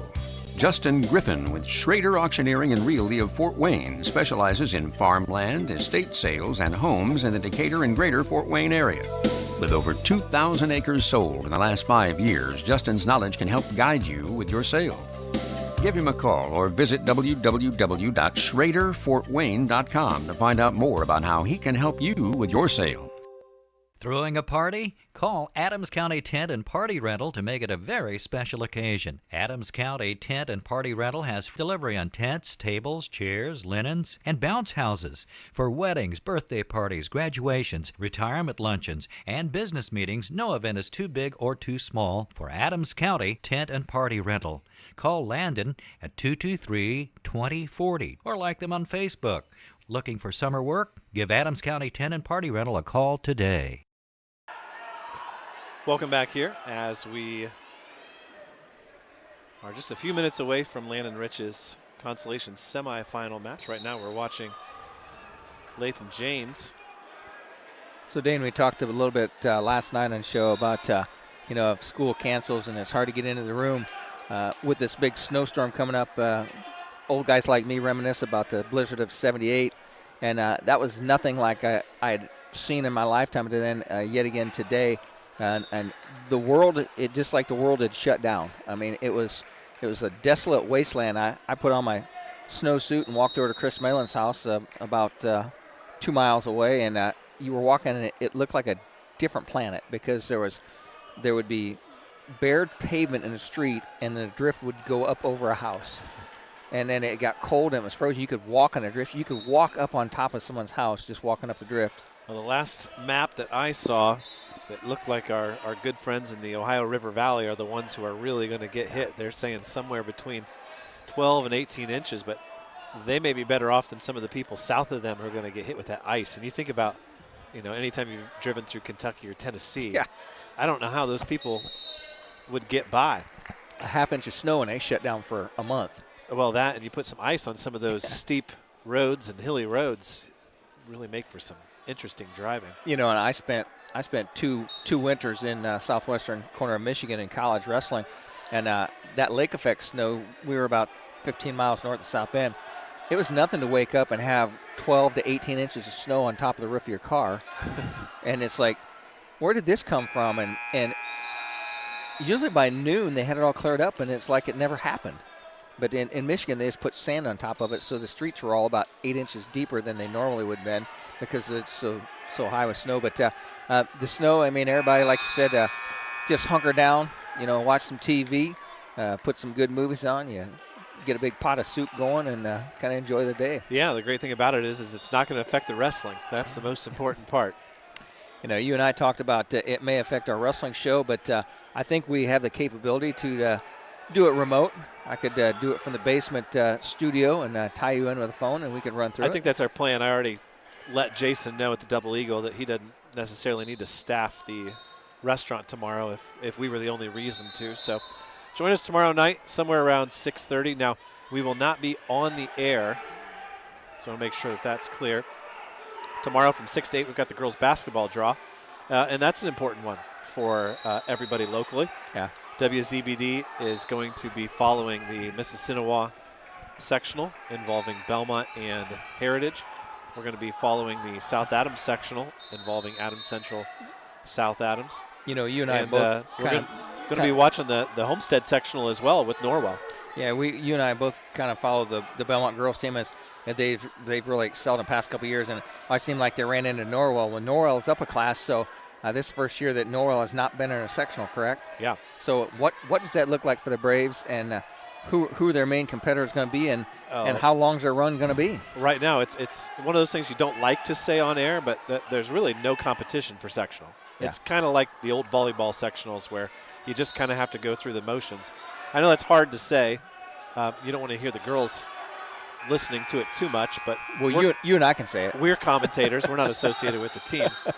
So, yeah, it will. And God willing, the IHSAA is going to put our girls in our own home regional, which will be a great opportunity for the girls to showcase themselves. So please, please, please make sure that you're making plans to be there if you're not going to be at wrestling that day. Of course, it's the same day as wrestling semi-state, so it'll be a bonanza of postseason action for us on WZBD. And you and I will miss Valentine's Day once again. Yep. That's how it goes. I think my wife and I are going out on Friday night. We wouldn't have anything. And it sounds like I think our plans are to try to follow Norwell from the very start. So our Wells County fans, we've picked up Norwell in the semi-state and the state finals the last couple years. This year, I think we're going to try to get that game against Homestead whenever it happens, and if they advance. Now, Norwell has defeated Homestead once. They did. Homestead wasn't with their full lineup, but saying that's a little bit different than saying that in wrestling. Now, I listened to the Bellmont Norwell girls game just last week, and it seemed like for 3/4 of that game, the Bellmont girls were hanging with Norwell, but it just seemed like the big stage kind of got to them. They had way too many turnovers, and our good friend Lou Koenig is not shy about giving people a hard time about turnovers, and he was really dogging on them pretty hard about turnovers. But you cannot turn the ball over that many times and still compete with a really good team. Despite all that, though, they were only 4 points down with 90 seconds left to play. Yep. And so if they can do that against a team like Norwell, and a team who was at one time getting first place votes in the no class poll, then they're going to have a chance to beat anybody in 3A. You know, considering that really the Blakey sisters put the team on their back and carried them because the rest of the girls just did not have good shooting nights and turned the ball over. But the Blakey girls stepped up that night, and they went right at the Norwell bigs. Yeah, it was a good game. It was a lot of fun. Now, currently, Warsaw is occupying that top spot, and if you're looking for something to do after you've sat at home for 4 days because of a snowstorm, Wednesday night, we've got that game on the radio, Bellmont versus the #1 team in the land. If you're not going to make it out to Bellmont to see it, make sure that you listen in and see how those Bellmont girls can fare. Kind of a different pickup. I mean, they typically aren't on the schedule, are they? They added them just for these, I think, next 2 years. Right now in the 3A poll, Silver Creek, and that's a cool thing right now about the tournament, Rex. There's no clear-cut favorite in 3A. Silver Creek's number 1. They got half the first place votes. They have 5 losses. Roncalli has half the first place votes. They have 3 losses. Greensburg has 6 losses. Charlestown and Bellmont. So Bellmont really the only team in the northern half of the state who's ranked in the top 11. And their 2 losses came from 2 larger class schools that are ranked in the top 5 in their class. We are not missing Landon Rich's match. He is on deck, about to come up here. We're just killing time if you can't tell people. We didn't miss anything yet. So yeah, lots of good basketball coverage coming up on WZBD. Let's see where we are when it comes to Landon Rich here. He's on deck.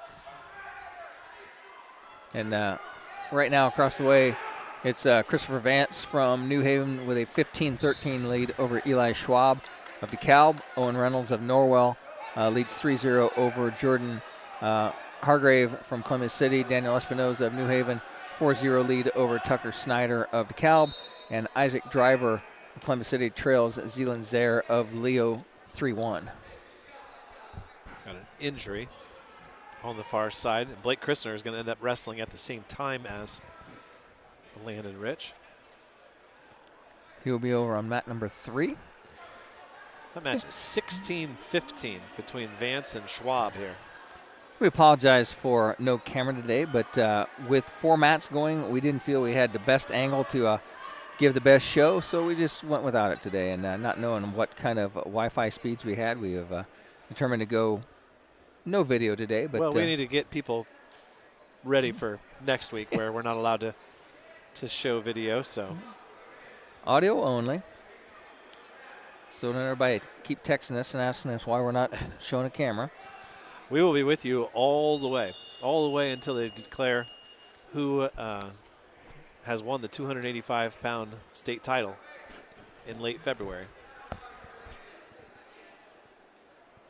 We tend to end up spending quite a few hours at Gainbridge Fieldhouse on that final weekend. It's worth it, though. And I have already spoken with the young man. He's going to get dressed up and he's going to join us. I told him if he's going to be on the big time, he can figure out what it's like to sit up in the press box and contribute. So we'll sprinkle in a little bit of August here and there. Do you have we'll make him be our gopher. Do you have us lined up with our coaches show that we usually have during the morning? That is the plan as well. Could always use a good gopher.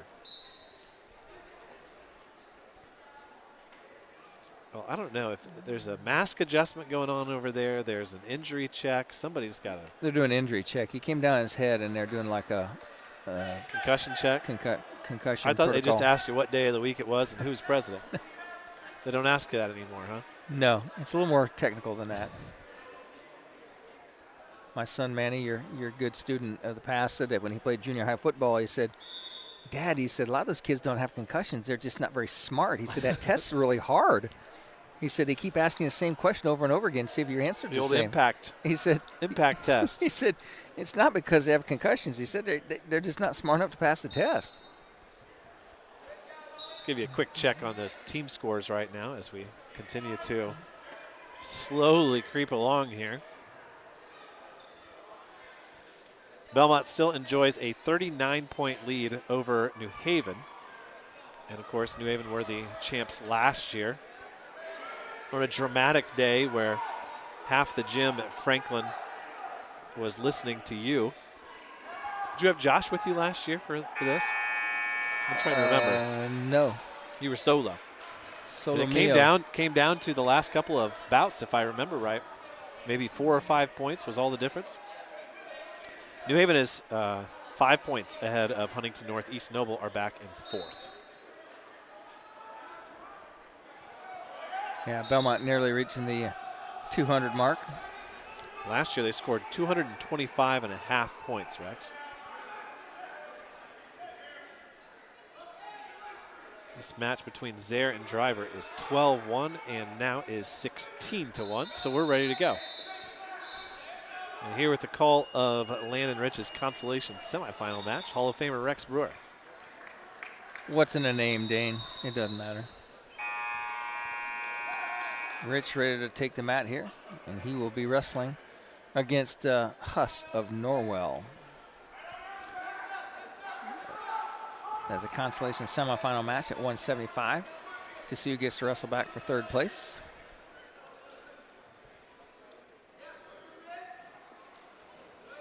Yeah, they're checking in at the bench. Tyrone Wilson will be the official on the mat. Landon Rich walks out, puts on a green ankle band.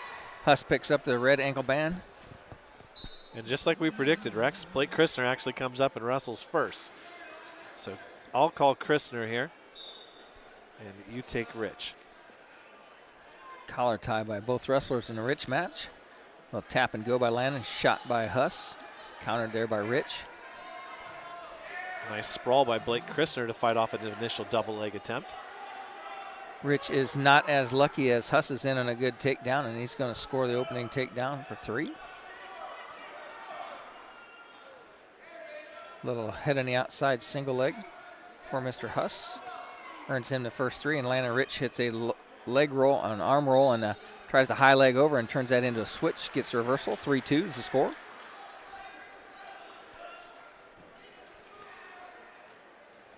No score in the Christner match yet. Boone Delagrange is the opponent for Christner from Leo. Delagrange from Leo, that's really hard to believe. Rich is riding with a leg, trying to hang on for a half Nelson. Time expires. Rich just about took his opponent to his back. Christner's time runs out. He wins a toss, and he'll defer. Delagrange is going to go neutral. Choice goes to Huss of Norwell. He defers. Rich of Bellmont takes down. Rich is going to trail here 3-2 as we start the second period. Christner fighting for wrist control, wiping off that collar tie. Popping on the bottom side of that elbow. Rich once again tried to hit a roll, and he got caught going through, and he's going to lose near fall here. He's going to lose 4 as Huss just tightened up the waist as Rich tried to hit a high leg over and got caught coming through. Huss is going to cinch this up. Cannot see the shoulder from our end, but there's the fall. Landon Rich is defeated by fall, and he'll drop down into the 5th and 6th place match. Yes. Christner still wiping off those collar tie attempts. Oh, he goes to his knees, and Delagrange is going to get the takedown and put Christner straight to his back. With one toe in, Christner tries to roll through. They go out of bounds. Any time spent on your knees is too long in that situation. Set for just hesitate for a minute, and my good friend Eugene Grody would hit a pancake on you. And that's exactly what happened to Christner. So he trails 7-0 now. I sent that picture to Eugene Grody that Ron Dahl gave us last night of Eugene and I in 1976 as young freshmen on the JV squad. Christner up and out, gets his escape. Double leg attempted by Christner. Sprawl by Delagrange. Blake still working up, trying to finish this one off. He's going at Delagrange, and Delagrange able to knock Blake back. He's got 1 foot in. He's got both wrists, and Christner gets back to his feet. 30 seconds left to go here in the second period. Shot by Christner, and Delagrange lays him to the side and comes around and gets the takedown. Now, is Blake Timo Jr. for you? No, yeah. He's got a different German name. He's Marvin. Who's excuse me? Marvin. Marvin. He does generally go by that in class. So the second period runs out here, and Christner trails 10-1 against Boone Delagrange. There may never be another Timo, let's be honest. Speaking of fine former students, how about a shout out to Dobie Litchfield, accepted into the Indiana University School of Medicine. Fine looking picture you sent us the other day of Dobie. Delagrange gets out and gets his escape. That'll make it 11-1. And Dobie was always a really good student. He continued that at Wabash. Shot by Delagrange. Christner trying to fight it off, and he goes down, and he now trails 14-1. Wabash is not an easy place to excel at either. It is not.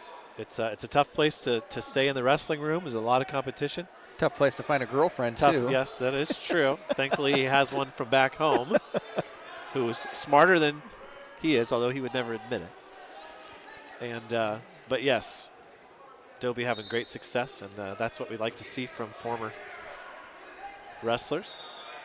14-2 now as Christner gets up. He's got one last shot here with a minute left to maybe hit a headlock and surprise some people. Ben Mills in front of us doing a little bit of self-promotion there. I saw he's got his company hoodie on. You mean somebody else? Are you allowed to do that as an IHSAA athlete? I don't know. He's not getting NIL money off of it, so he's not Bo Bassett picking up millions of dollars from NIL money. Snap down by Delagrange, and that will finish Christner off. He'll wrestle for 5th and 6th, and it'll wrap up our coverage here of this round and allow us to play a round of messages. We'll get you set up for the placement rounds right after this round of messages. Injured in an accident, need representation in civil, criminal, or family law matters? Call DeVos, Baker, Ainsworth, and Razzo for assistance. Our office has experienced trial lawyers who can guide you through the litigation process and provide you with quality legal service at competitive rates. Call 724-2129 to schedule an appointment with one of our attorneys or visit our website at devoslaw.com for more information. No matter your age, health and life insurance can be confusing and overwhelming. This is Derek Bailey with Bixler Insurance. Whether you are currently on Medicare or will soon be qualifying for Medicare, we have the products and expertise to meet your needs. Under age 65 and looking for health coverage? Interested in protecting your family from an unexpected loss with a life insurance policy? We can discuss options to assure your peace of mind. Call Bixler Insurance today to schedule your free appointment. Looking for unbeatable deals? Head to Kelly Auto Mall of Decatur. With over 70 years of trusted service, we offer Ford, Chevy, Chrysler, Dodge, Jeep, and Ram all in one location. Enjoy free car washes for life, a huge selection of new and pre-owned vehicles, and limited time offers on our remaining 2024 inventory. Deals this good won't last. Hurry in today. Most of us take clean water for granted, but the plain truth is cities work hard to keep our waterways and stormwater sewers as clean as possible. In the field and around the neighborhood, you are the city's eyes. What you casually observe can make a difference. So if you see signs of trouble, including odd odors, unnatural water color, or signs of dumping or spills, please notify the city immediately. Be proactive. Choose to make a difference. Get more ideas on the web at DecaturIN.org. Indiana Physical Therapy is your independent local choice for physical therapy. There's no referral needed to come see us, and we accept all insurance. With direct access, you can just walk in and request an appointment at any of our 18 convenient locations. Our team of expert therapists are here to help you recover and get you back to doing what you love. Visit us online at indianapt.com to request your appointment. Indiana Physical Therapy, where people go to get better. Back here at the NE8s, final 3 bouts, I believe, are on the mats right now. And we'll set the stage for what should be an awesome championship round for Bellmont wrestling fans here on WZBD. You're listening to WZBD FM, Bern, Decatur, and Bluffton 92.7. Leading the way with 9 finalists, the Bellmont Braves. East Noble and New Haven both with just 5. Huntington North with their expected 4, kind of the 4 we've been talking about for the last couple of weeks. Leo has 3 in the finals, while Columbia City and Norwell have 1. And DeKalb without a finalist in today's tournament. Placing today, Bellmont with 12, Columbia City with 11, New Haven had 13th place. Huntington North 12, East Noble 11. Leo with 8, DeKalb with 8, and Norwell with just 7 placers in this 8-team tournament. Bellmont still enjoying a nice lead, 33 points, and they're not going to be caught today. It's too big of a gap at this point for New Haven to scratch their way back into this.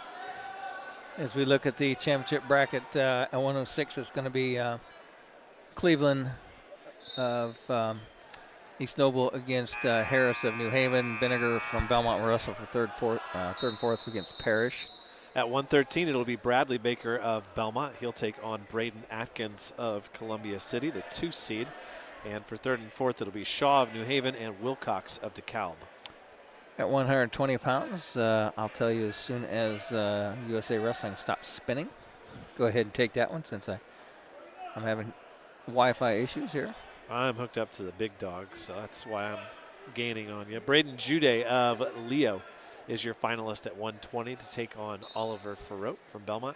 Smith of Huntington North and Hicks of East Noble are next. Rex, you're on the JV brackets. That's why you're not finding anything.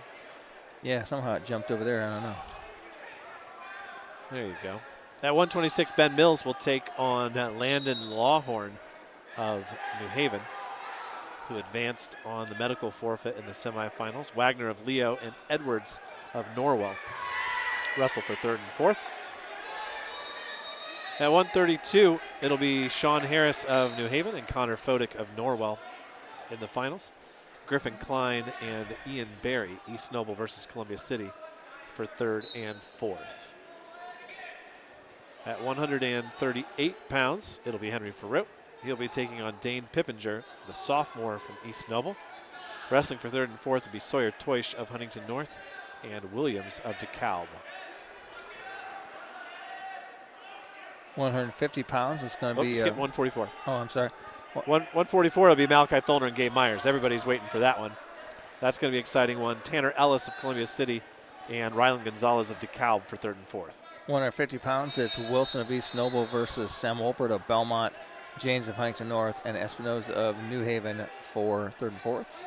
One that Chuck Ferrote's been talking about all week. He wants a shot at Patrick Flowers, and that's exactly what he's going to get in the finals at 157.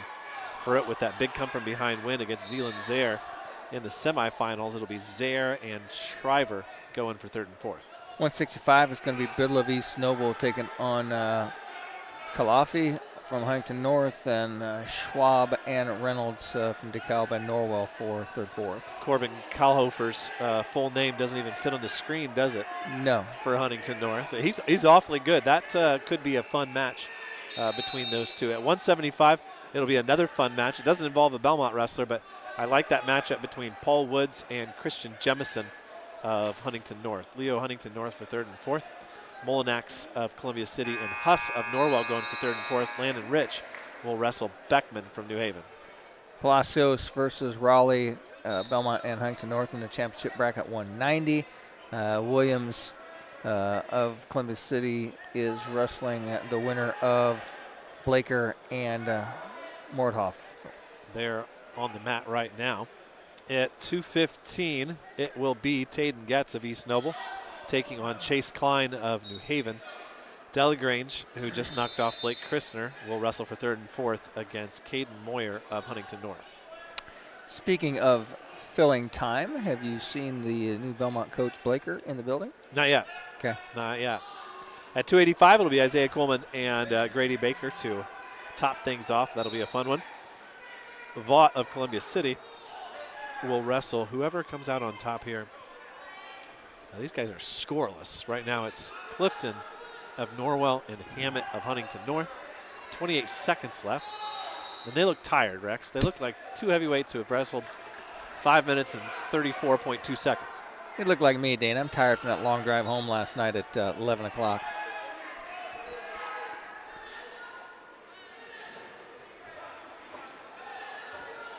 Reaching for a long trip is the Norwell wrestler, Clifton. A lot of pushing and shoving.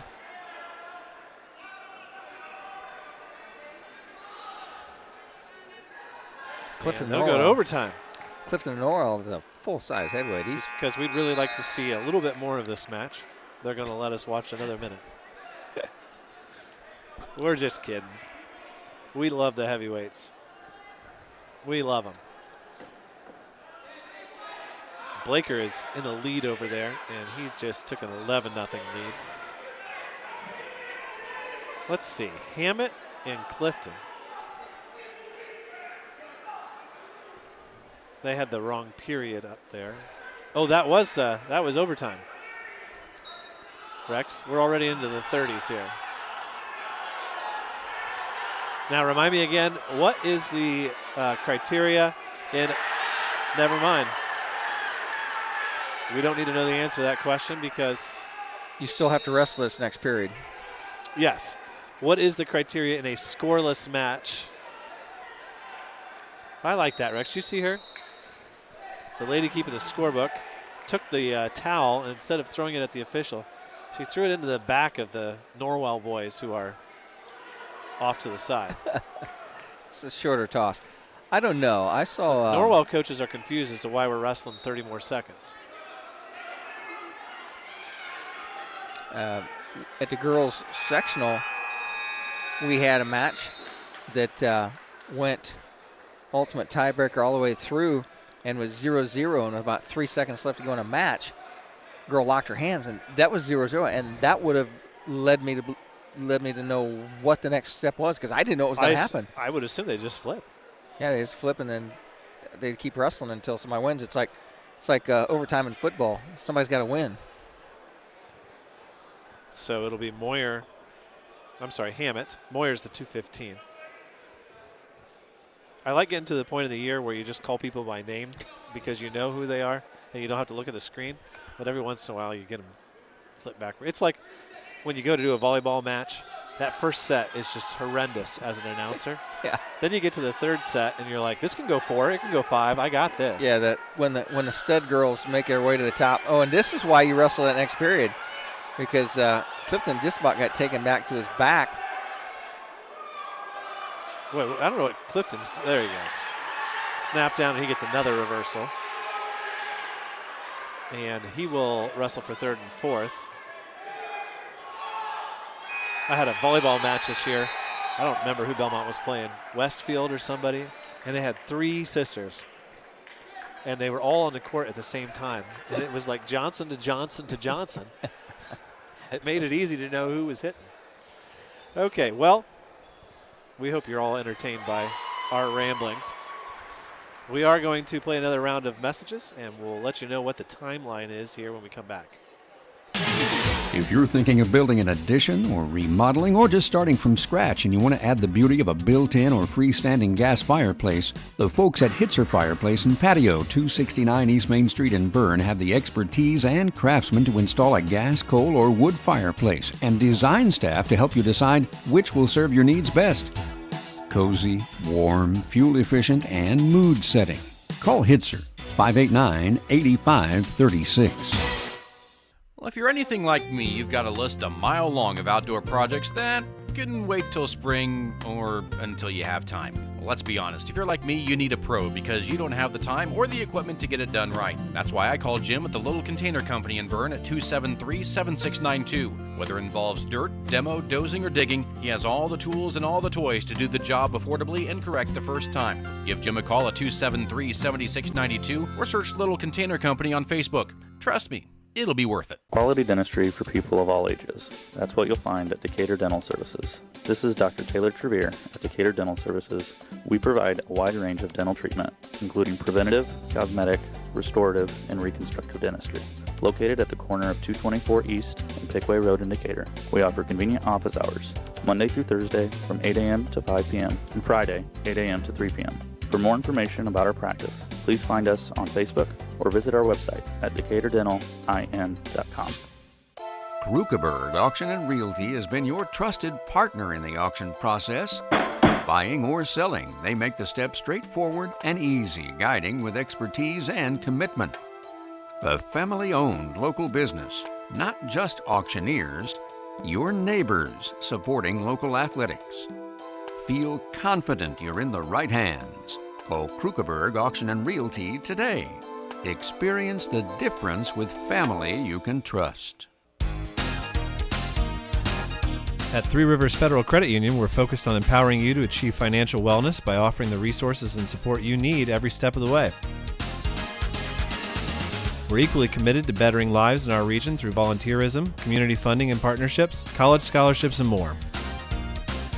We give back to the people, places, and ideas that matter most to you. Learn more at threeriversfcu.org. Three Rivers is federally insured by the NCUA.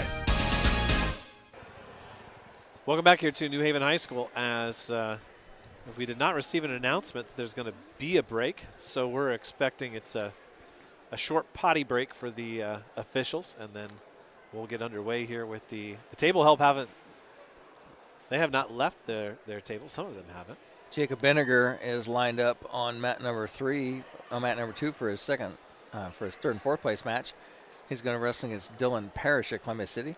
They've got that one dialed up and into USA bracketing.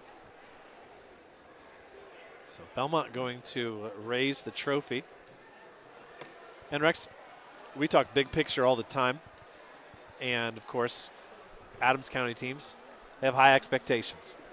We talk about state qualifiers as kind of being the defining line. And if you end up not getting a state qualifier, it's a big deal. And you kind of judge it by that. But you know, Bellmont's going to walk out of here with a trophy to display back in their home school. They're going to put a patch on the back of every one of these kids' letter jackets, and that's something they're going to have for the rest of their lives, and it's not something that should be treated lightly. Yeah, and just remember, after they graduate, those letter jackets will hang in their parents' basement closet, where I have 4 of them hanging at my house because, believe it or not, kids, when high school's over, you move on, and you're not all hung up on what your letter jacket and how many patches had. Matter of fact, mine has been lost. Mine's been misplaced. I don't know where it's at. I've looked and looked. I cannot find it, but it wouldn't fit me now anyways. But it's just for the nostalgia factor that I did have one and had a ton of patches all over it. But those letter jackets are your high school achievements, and you want these kids to move on to bigger and better things, and whether or not a percentage of these kids are going to wrestle in college. The advantages for small school colleges is available for 80-90% of these kids. The elite kids that are going to wrestle at the Big Ten level, they're 1%ers. Those 1%ers are, and you and I both know, you see a kid here that looks pretty good, and he gets on a big stage, and he's just nowhere near that league. Yeah, it's been interesting to watch Grady against some of those bigger guys, higher ranked guys this year. But I think Grady's shown in some of his matches and in some of his losses, right, that when it comes down to heavyweight, everybody's beatable in one way or the other. And, we've seen some great wins at conference tournaments in the past for Bellmont, ones that couldn't be replicated again later on. And he's going to have the confidence of knowing that they've already won the team title as well. I'm more focused right now on that final bout at 144. That's one that I'd like to stick that feather in my cap as I walk out the door. I was someplace else that day, and you came and watched that match. I was not here for that. Well, match. you held down the fort down in Portland with Josh for the ACAC duels. Yep. And I hit the road early. I got my pictures, and I came up here, and I wanted to see that one. Bellmont with a nice win over New Haven. And they are getting ready to line up the finalists. We've already brought you the finalists, so we'll spare you repeating ourselves. But we'll play another round of messages here, and we'll continue to await the championship bout at 106 pounds for Jacob Benninger. Join the team at Smith Brothers of Bern, where they pride themselves on providing their employees with a family atmosphere. Smith Brothers is currently hiring with a Monday through Friday work week in an air-conditioned environment. Employees are not required to wear uniforms and can listen to music while they work.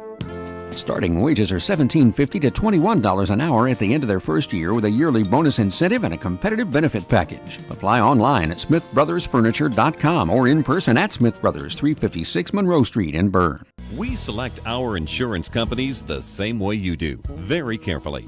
When you work with us, you can count on receiving fast, courteous, and professional service and quality protection through Auto Owners Insurance. For a no-problem approach for your life, home, car, and business insurance needs, ask us about the No Problem Company, Auto Owners Insurance. See Toby, Mark, Kyle, or Barb at Graber Insurance with offices on Highway 27 North in Bern and 623 West Monroe Street in Decatur.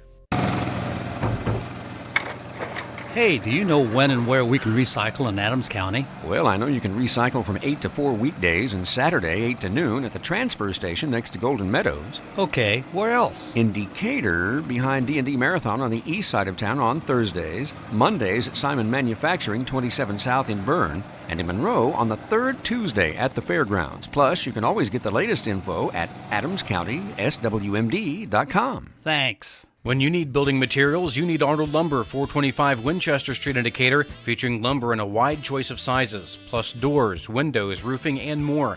Whether it's a complete new home or remodeling, a new deck or deck repair, a new kitchen or a kitchen update, whether it's an erected or materials-only garage or pole barn package featuring quality metal, free professional designs and estimates.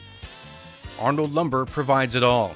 Open 7 to 5 Monday through Thursday till 4:30 on Friday and 11:30 on Saturday. Adams Sports Medicine provides certified athletic trainers at many high school athletic events. These trainers specialize in injury prevention. Dr. Robert Kinney is board certified in physical medicine and rehabilitation as well as sports medicine, while Dr. David Coates is board certified in orthopedic surgery. Both Adams Medical Group physicians will be there to provide non-surgical and surgical care. Visit adamshospital.org or call 1-833-724-DOCS to schedule an appointment. Back here at New Haven, and Rex, nice little reminder from our good friend Lenny Razzo of just how spoiled you and I have been over the last 5 years. He said, you're talking about 1%ers. Think about the fact that Bellmont put out 3 Big Ten guys over a span of 3 years. And think of all of the travels that those 3 took us on. And the state medals that they won, and the heartbreaking losses, but the exhilarating wins. You still cry when I talk about Duke Myers' win down in Evansville. You know, we were screaming. That was a match that nobody in the gym felt that Duke was going to win that match. Nobody. Nope. I didn't give any chance to win it, and when he did win it, and it was, so dramatic that, there's the podiums right up there. Oh, the podium is up here on our level. Or I don't know, are we technically on this level? We're on nobody's level. Well, we're almost in the upper deck. Nobody is on our level.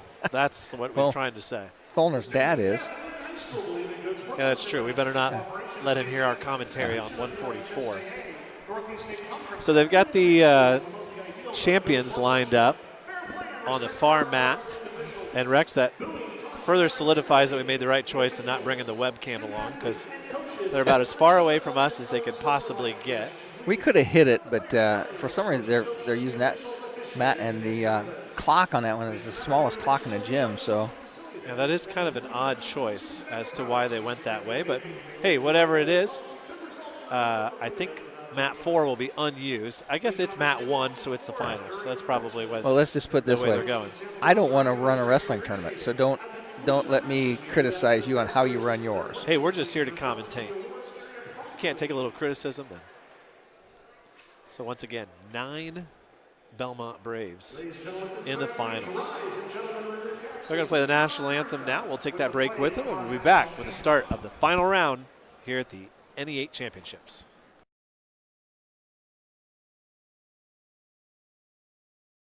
9 miles from Monmouth and 9 miles from Fort Wayne, situated on 27 just south of 469, sits 9 Mile Restaurant, your home for great meals since 1837. Providing home-cooked meals to travelers between Decatur and Fort Wayne for over 180 years, 9 Mile has stood the test of time as an institution on the southern edge of Allen County. With seating on the family side, the bar side, and outdoors, there's always a reason to stop and have a meal. 9 Mile also has a full-service bar and a professional service that can cater your next event or party. The next time you're on your way to or from Fort Wayne, stop in. You've gone the distance. Welcome to 9 Mile. Every drive should feel safe and stress-free. At Best One Tire and Service, our team is here to provide you peace of mind every mile of the way. Right now at Best One, get a full synthetic Valvoline oil change for just $49.99 after rebate.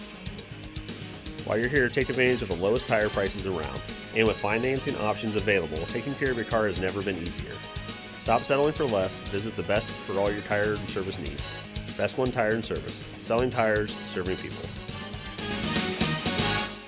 Don Myers Plumbing and Heating in Bern is your American Standard home comfort dealer.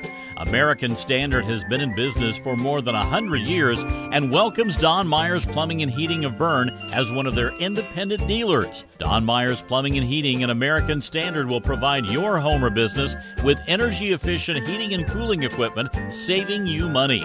Don Myers Plumbing, Heating and Cooling at the east edge of Bern on Adams County Road 000, your American Standard heating and air conditioning dealer.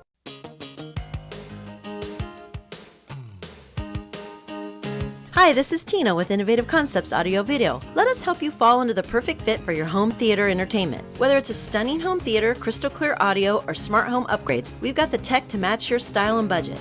Stop by Innovative Concepts at 1421 Manchester Street in Decatur and make your home the place everyone wants to be this season. We bring technology to you.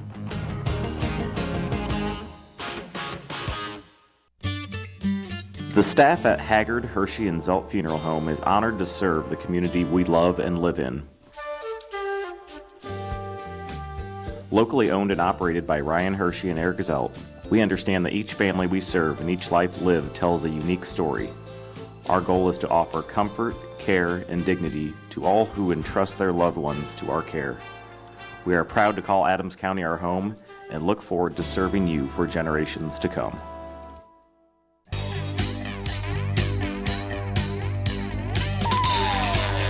Z92.7 WZBD Radio presents exciting high school wrestling. Brought to you in part by the many community-minded sponsors you'll hear. And now to the gym for the exciting action. This is Bellmont Wrestling on Channel Z 92.7 FM. And here are your Bellmont Braves. 106. Jacob Benniger, St. Joe Catholic School. 113. Bradley Baker, St. Joe Catholic School. 120. Oliver Farrow, Winnikin Lutheran School.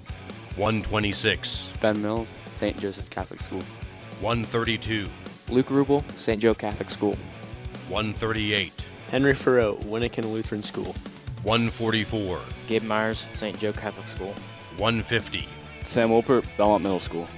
157. Charlie Farrow, Winnikin Lutheran School. 165. Austin Manley, Bellmont Middle School. 175. Owen Shane, Adams Central Middle School. 190. Xavier Palacios, Winnikin Lutheran School. 215. Blake Kirshner, Bellmont Elementary. And at heavyweight, Grady Baker, St. Joe Catholic School.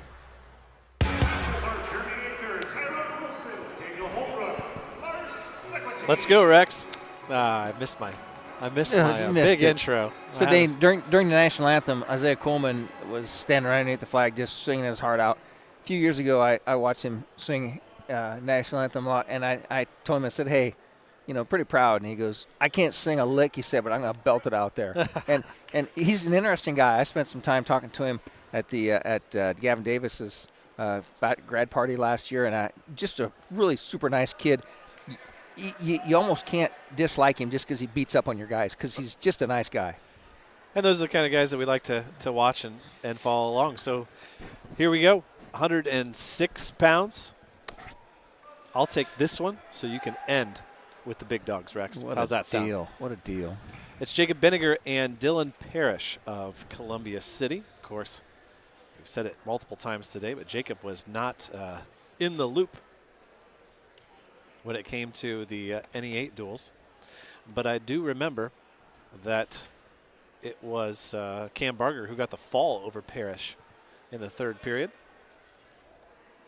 And so I'd put this one squarely as Mr. Benniger as a favorite. That has it's got a little bit of size here on Parrish, I think.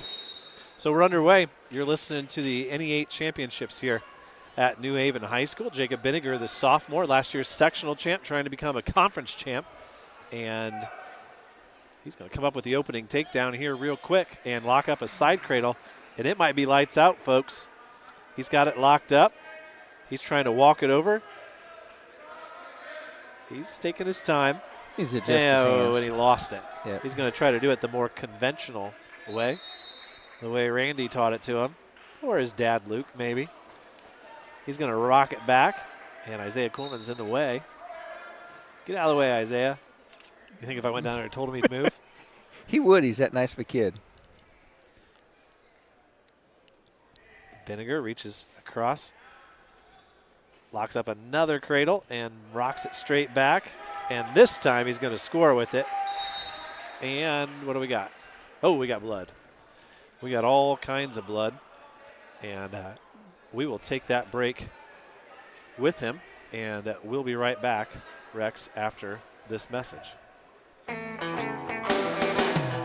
Renowned around the Midwest for his skills and his creative abilities, Nate Bowers and the team at Bowers Paint Studio in Decatur work with a wide range of clients, from collision repair to custom paint jobs for classic cars and motorcycles. Located on Monroe Street on the west side of Decatur, Bowers is your place for body work too, whether it's getting your ride back on the road or finally getting that classic car, the paint job you've always wanted. Stop by or give Nate a call to put the best in the business to work for you. Why lose out to pain? Visit Dr. Carla Grody at Grody Chiropractic, 320 West Monroe Street, Decatur. She's a specialist in the utilization of proven non-force techniques to treat injuries of all kinds requiring professional chiropractic care. Call 724-2510 for an appointment with Dr. Carla Grody. Open Monday through Thursday, closed Friday and Saturday. Grody Chiropractic, 320 West Monroe Street, Decatur.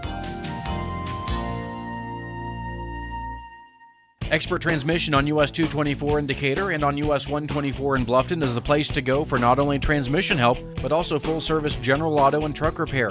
Matt, Corey, and Tyler at Expert Transmission are experienced and ASE-certified mechanics who can diagnose and fix your family or work vehicle. Call Steve or Dustin soon to set up an appointment. Expert Transmission has the best warranty in the business. 5 years and 100,000 miles on a new transmission and can give you a free estimate. Call today at 724-2434 or like Expert Transmission on Facebook. Back here at New Haven, and there was just a handful of seconds left as the blood time ended there. Vinegar takes his choice, and he will go neutral to start period number 2. He has a 6-0 lead as a snap down, spin, quick go behind, gets a 3-point takedown, as he now leads 9-0 in that consolation match for 3rd and 4th place. So Vinegar on the ride here.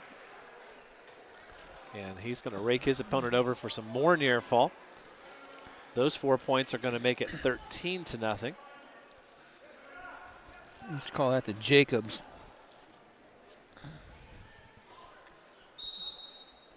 Leg in a crossface. Get some leverage. Got that leg pulled off, and he lets it go and then goes right back to it.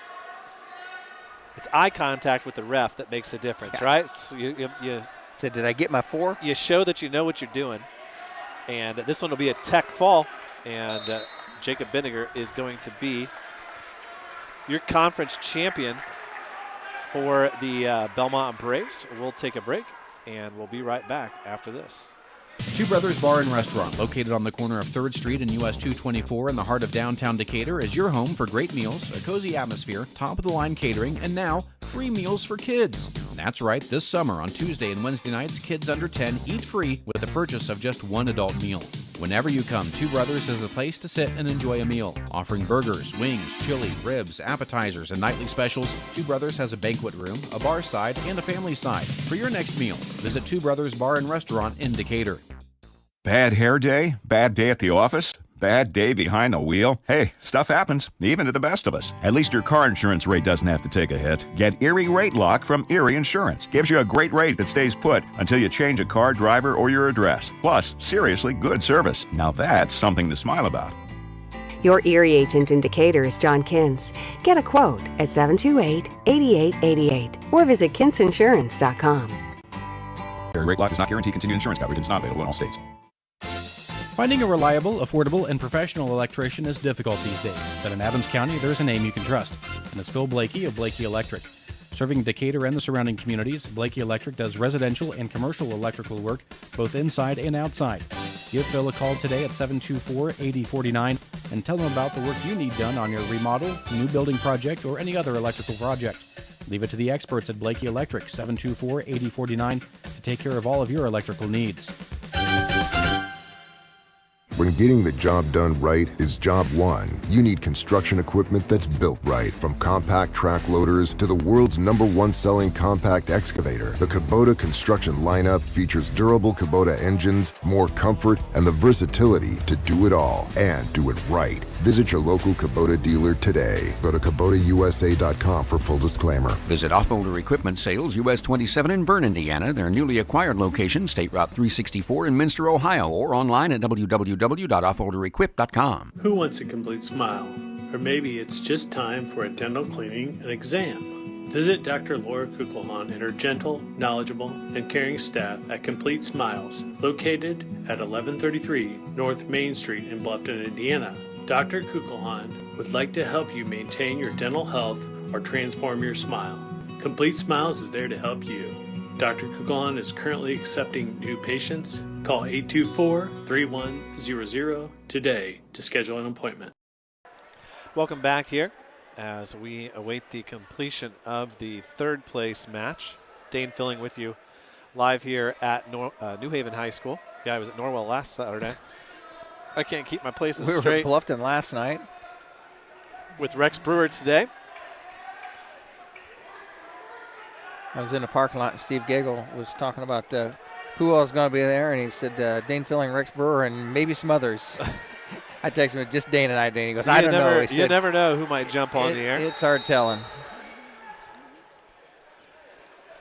The championship match right now is tied up 2-2 with Connor Cleveland and Jackson Harris. That's East Noble versus New Haven. And that is in the third period with about 1:06 to go. That, of course, was a big win for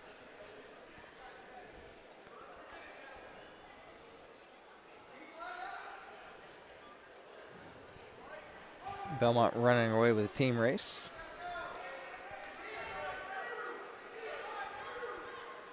Our next match in the championship bracket is going to be Bradley Baker from the Braves versus Atkins from Columbia City. Have those two wrestled before, Dane? I think so.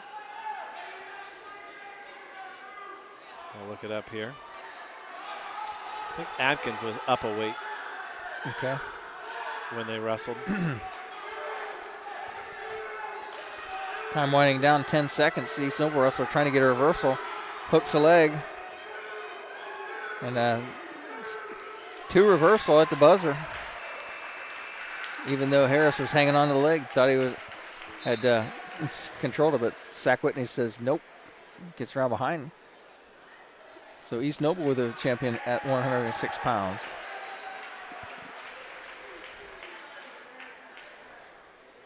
Now we get ready for the championship match at 113. Once again, it's going to be Bradley Baker taking on a young man from Columbia City.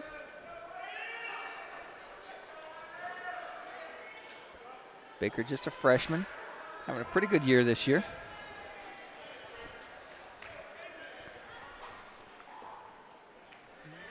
Our official will be Tyrone Wilson.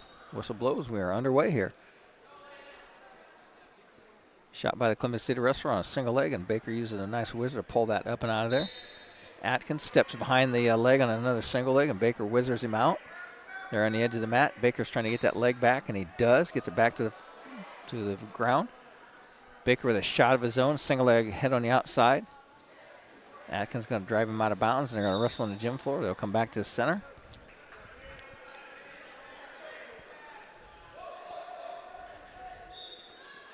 Whistle blows, a little tap and go. Slide by single attempted by Atkins, countered by Baker.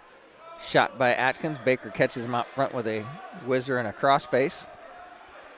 Good situation there. Run that quarter Nelson. Good time to pancake, wouldn't it, Eugene Grody? Not enough pancakes in the room today. It's a standard move that back in the 70s, 80s, it still works very well today. Atkins still in on a single leg. Baker's trying to whizzer him and counter out. He's got that quarter Nelson out front, and Baker's going to step around, try and hook the leg. He had the leg hooked. Now he just can't quite spin and go behind as Atkins does a good job of keeping his arms up, keeping them out. Baker's going to try and power through this. Baker's turned this around. Baker's getting behind here. He's running a crossface. He's got the cradle locked up with 42 seconds left to go in the first period. He has not gained the takedown yet. He's a little bit too high up top. Atkins might sneak out the back door on him here. No control has been given, and Atkins is going to come up the top and gains the 3-point takedown.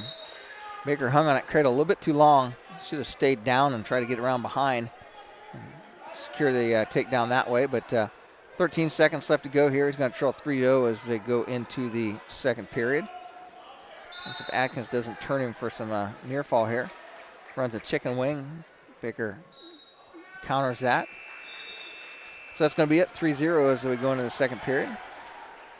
We're actually talking about pancakes. I think when it's really cold out, I can still feel the forearm of Matt Billington across my nose. That was my introduction to the pancake in middle school.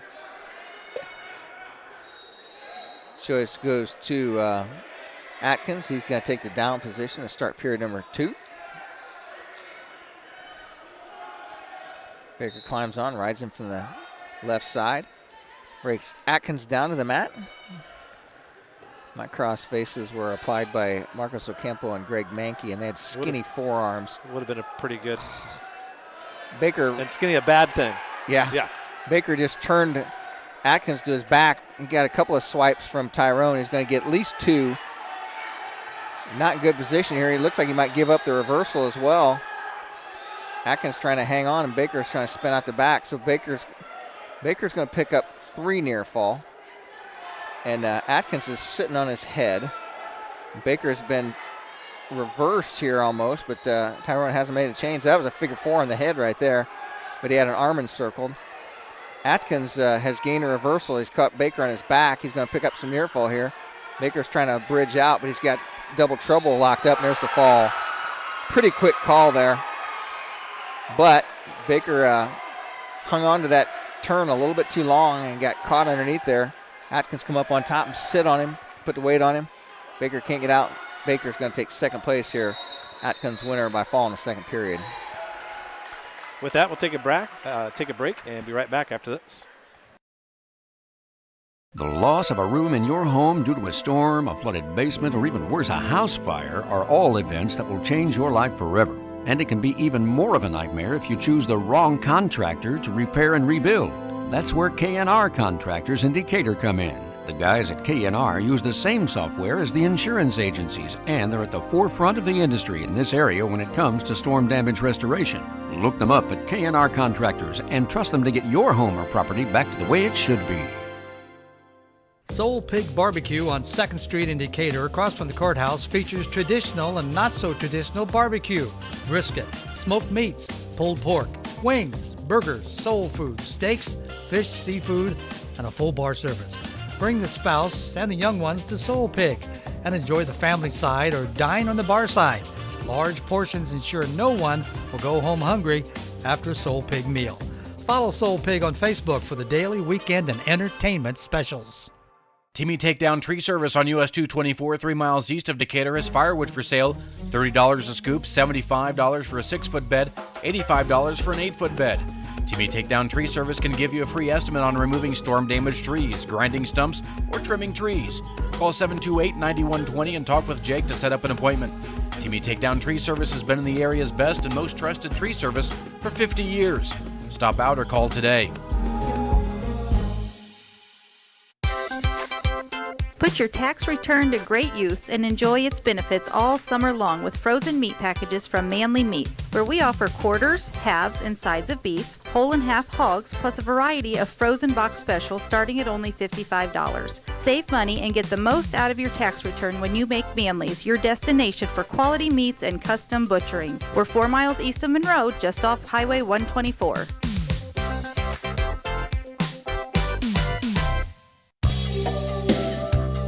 Selling land these days is no easy task, so you have to have a pro.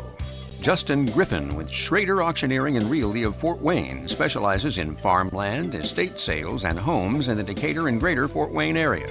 With over 2,000 acres sold in the last 5 years, Justin's knowledge can help guide you with your sale.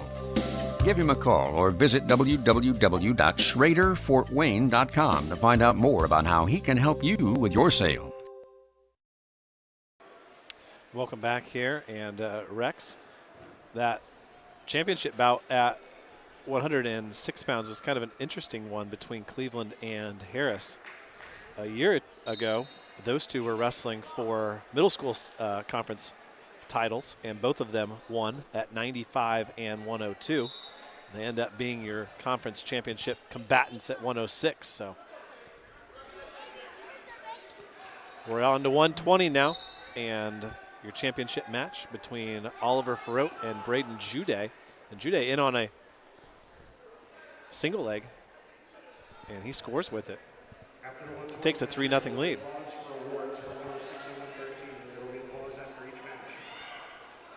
Farote trying to get out from bottom. They are going to do the awards. Rebecca Christensen, the new principal here at New Haven High School, is going to be handing them out. She says, we are not waiting. She says, we'll do them right now. Oliver just tried to hit a Farote there. Not with a right hook or something. The move. Although you could swing in about any direction today and hit a Farote. As many family members are here. BJ here offering his guidance throughout the day. So Oliver back on his feet now. He trails 3-1. And he's going to try to come around the side. Oh, and he catches an arm. But Jude with a headlock trying to hip over Farote and step over, and that's what he's going to do, and he takes Farote to his back. Got a little too anxious on that fireman's carry. Should have stuck with it. And Jude stepped right over it, and he's going to give up at least 7 points. Dania, you just hate to be in that deep on a good tip series and get aggressive and end up on your back. That just can't happen. Sean Farote doesn't think that there should be a new count. I don't know if there is going to be a new count. Does appear to be the same move. It'll be 10-1, and they'll get a restart. So Oliver going to get a chance to restart in center here. And his comeback needs to start with an escape here in these 10 seconds. Once again, your champion at 106, Connor Cleveland of East Noble. Your champion at 113, Atkins of Columbia City. We're at the championship bout now at 120. Time runs out on the first period, and Oliver Farote is in a big hole. He's going to try to climb out of it. He will have his choice. He's going to go neutral, try to go right back to that fireman's carry, I think, Rex. Finish it a little bit better than you did the last time, son. Tim Myers showing some fire there out of the chair.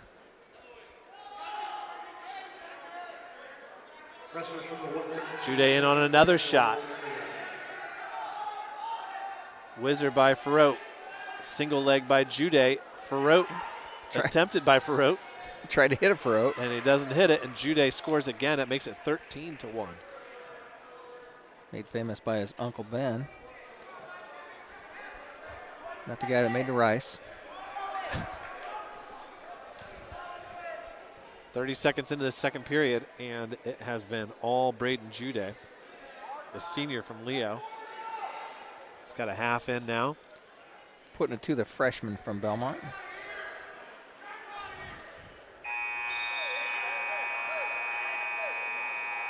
Jude trying to run a double wing here, and he's going to turn Farote, and that's going to be lights out. That will end it. And so Oliver Farote will take second place here at 120 pounds. Not a bad day. He loses 17-1. Jude didn't realize that he had won.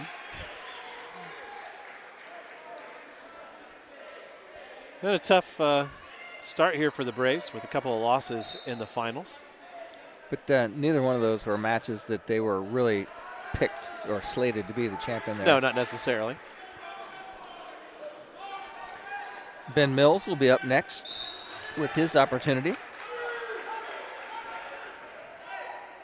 Rex, we'll play a round of commercials, and are they going to wait? I think they are. I think they are. All right, we'll be back when Mills comes back up. Throwing a party? Call Adams County Tent and Party Rental to make it a very special occasion. Adams County Tent and Party Rental has delivery on tents, tables, chairs, linens, and bounce houses for weddings, birthday parties, graduations, retirement luncheons, and business meetings. No event is too big or too small for Adams County Tent and Party Rental. Call Landon at 223-2040 or like them on Facebook. Looking for summer work? Give Adams County Tent and Party Rental a call today. Injured in an accident? Need representation in civil, criminal, or family law matters? Call DeVos, Baker, Ainsworth, and Razzo for assistance. Our office has experienced trial lawyers who can guide you through the litigation process and provide you with quality legal service at competitive rates. Call 724-2129 to schedule an appointment with one of our attorneys, or visit our website at devoslaw.com for more information. No matter your age, health and life insurance can be confusing and overwhelming. This is Derek Bailey with Bixler Insurance. Whether you are currently on Medicare or will soon be qualifying for Medicare, we have the products and expertise to meet your needs. Under age 65 and looking for health coverage? Interested in protecting your family from an unexpected loss with a life insurance policy? We can discuss options to assure your peace of mind. Call Bixler Insurance today to schedule your free appointment. Looking for unbeatable deals? Head to Kelly Auto Mall of Decatur. With over 70 years of trusted service, we offer Ford, Chevy, Chrysler, Dodge, Jeep, and Ram all in one location. Enjoy free car washes for life, a huge selection of new and pre-owned vehicles, and limited time offers on our remaining 2024 inventory. Deals this good won't last. Hurry in today. Most of us take clean water for granted, but the plain truth is cities work hard to keep our waterways and stormwater sewers as clean as possible. In the field and around the neighborhood, you are the city's eyes. What you casually observe can make a difference. So if you see signs of trouble, including odd odors, unnatural water color, or signs of dumping or spills, please notify the city immediately. Be proactive. Choose to make a difference. Get more ideas on the web at DecaturIN.org. Welcome back to New Haven High School. And Rex, we talk about it a lot. It's a lot of lessons to be taught out there by coaches to young men. Sometimes we forget that the microscope we put on these young men, they're only 14 or 15 years old, and they got emotions too. Wrestling's a tough sport. There's no mercy in a lot of ways, and there are a lot of emotions running through a couple of young men right now, and some experienced gentlemen who know how to handle those situations. And it would be really good if you won every match, but you don't. Would it though? I mean, in a lot of ways, you learn a lot more about yourself sometimes with losses than with wins. So we get ready for Ben Mills here. In the finals at 126. Jacob Binniger is going to get his third place ribbon. You know, Mills seems like he's been around a lot longer than that. He's just a junior. Yeah. Just a junior. In third place from Bellmont, Jacob Binniger. So a nice bounce back for Binniger to take third. And in first place from East Noble, Connor Cleveland. Cleveland, your winner at East Noble. For East Noble, I should say. And Coach Lynn still giving his talk. Sometimes the coach says what you don't want to hear, but it's what you need to hear. Coach Lynn, a good friend of our High School Wrestling Weekly show, calls in quite a bit. Also the football coach here at New Haven High School, I believe.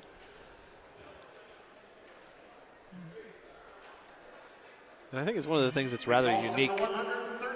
I mean, I know baseball coaches have to do a lot when it comes to pitcher's psyche and those types of things. And I'm sure softball coaches have to do it some with their pitchers too. But, man, wrestling is such an individual. Look at him. Look at Coach Lynn now. You know, the young man is in tears after he lost his emotions. And Coach Lynn gave him a talking to, and now he's sitting down next to him. You know, you got to rough him up a little bit, and then you got to pat him on the back a little bit. And And you'll hear coaches say, every kid cannot be coached the exact same way. I mean, some kids you can ride hard and it just makes them tougher, and some kids you ride too hard and it breaks them. There's a happy medium. You can have 30 kids in your room and you got to coach them all different ways. And the good coaches know that. Yeah.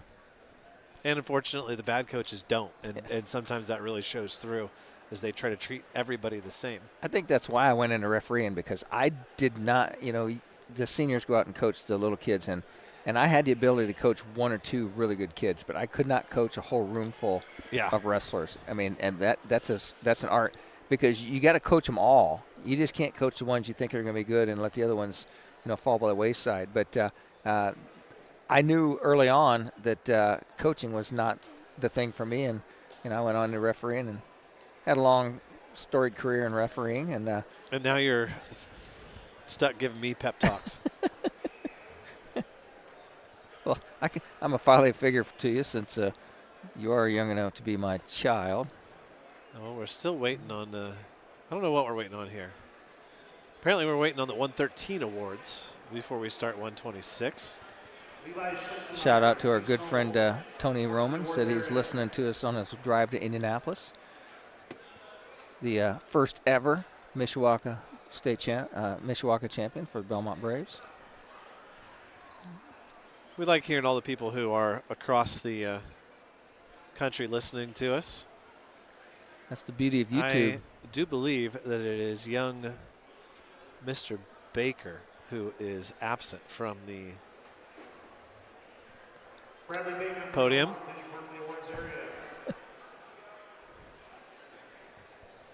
There's another, there's another moment that doesn't happen a lot in other sports. You take a loss, and then you got to stand there next to the guy who beat you. The holding that third place ribbon, the little yellow one, you can always look at that guy, and they got that look in their face like, I got the yellow one. Nobody wants that one. But he's not the only one. They're calling somebody else up there as well. Yeah. Now, last night at Bluffton, they waited until the very end of the night. Yeah. You don't have those emotional moments. Had a chance to cool down after any loss you might have taken. And second place from Bellmont, Bradley Baker. And first place from Columbia City, Brayden Atkins. Baker not going to take his spot on the podium. And we'll have to hand the ribbon to Dad, I guess.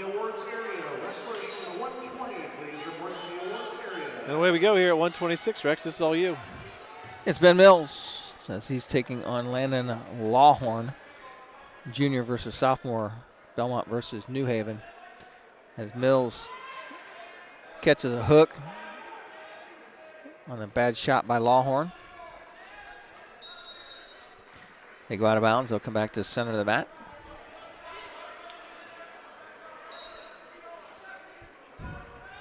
Fake shot by Lawhorn.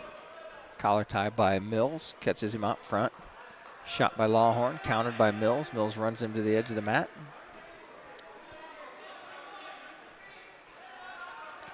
Wrist control by Ben. Ben with a little knee pull. Doesn't penetrate enough to get the takedown. Minute 11 left to go here in period number 1. No score yet. Mills with some wrist control here. Shot by Lawhorn. Mills gets caught flat-footed. And he gets dumped down to his hip, but he's going to gut wrench over the top. Has not given up the takedown yet. Under a minute to go here, as Mills is going to hang on to the gut wrench. Official has not given control yet. Mills is going to try and scramble out of this here, as Lawhorn's going to come up and reach around the waist. And he does get the three-point takedown, so Mills gives up the opening takedown here. Mills gut wrenches Lawhorn over the top. They're going to slide out of bounds. 3-0 is the score. Mills up to his feet. Gets the escape.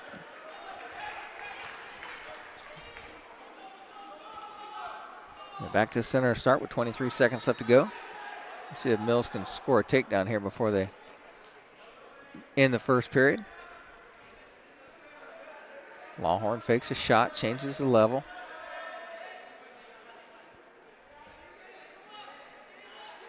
7 seconds left to go. Mills gets some wrist control. Tries a shot, countered there. Time expires. Mills going to trail 3-1 going into the second period. Flip of the disc is red, goes to Mills. Mills defers his choice. Neutral is the call by Lawhorn. We're underway in period number 2. Lawhorn fakes a shot. Mills was 2-on-1 wrist control. Mills takes a shot, doesn't penetrate. Mills on another shot, actually gets a leg this time. Now he's in a shot. There's a stalling warning on green as Mills with 3 shots in a row, and Lawhorn steps out of bounds. So Mills gets the first warning on their feet to Lawhorn. Mills needs to dial it up a little bit here. Got caught flat-footed on a double leg in that first period. Now Mills is on a single leg of his head on the outside. He changes off to double. He's going to drive Lawhorn to the edge of the mat. And he has 1 foot in. Mills comes up, gains a 3 takedown. So Mills takes the lead now, 4-3. Minute 21 left to go. Started out with a nice duck under to a knee pull. Head on the outside single, sucked that up, changed off to double leg. Went Barzagar, got Lawhorn up off his feet. Takes him down the edge of the mat, drags the toe, stays in bounds. Mills now breaks Lawhorn down to the mat. Now Mills is going to run a good crossface. Just going to bundle that up, trying to get Lawhorn off his base. Lawhorn comes up to his feet. Mills going to a front trip down to the mat, controls him. Under a minute to go here in period number 2. It will be Mills' choice for the third and final period. 1 point has been given to Mills. Some sort of penalty. So Mills leads 5-3 now. Oh, Lawhorn's shoe come untied.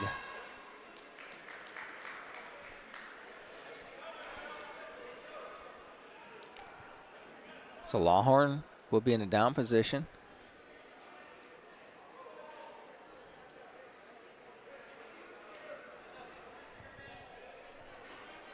Mills going to climb on. Going to ride him from the left side. Mills jumped the gun but got away with one. Mills has that arm barred up of Lawhorn. 50 seconds left to go here. Lawhorn's kind of bundled up on bottom, not doing much. Lawhorn already has 1 stalling warning. Mills going to bundle up a crossface here. Jacks up the inside ankle. Has Lawhorn on his hip. Now he's going to bundle that arm up and run around the top of the head. He's getting near fall. Mills getting a near fall here. He's pretty close to a fall with 27 seconds left to go here. Ben Mills, and there's the fall. Ben Mills is your champion here at 126 pounds as he takes out 10th grader Landon Lawhorn.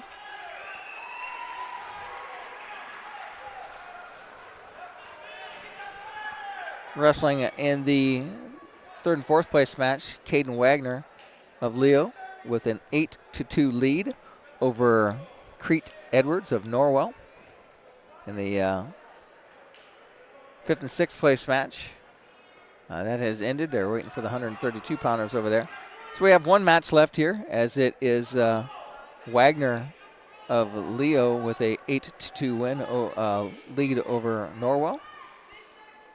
And Dane's back, and he'll probably play a couple commercials here.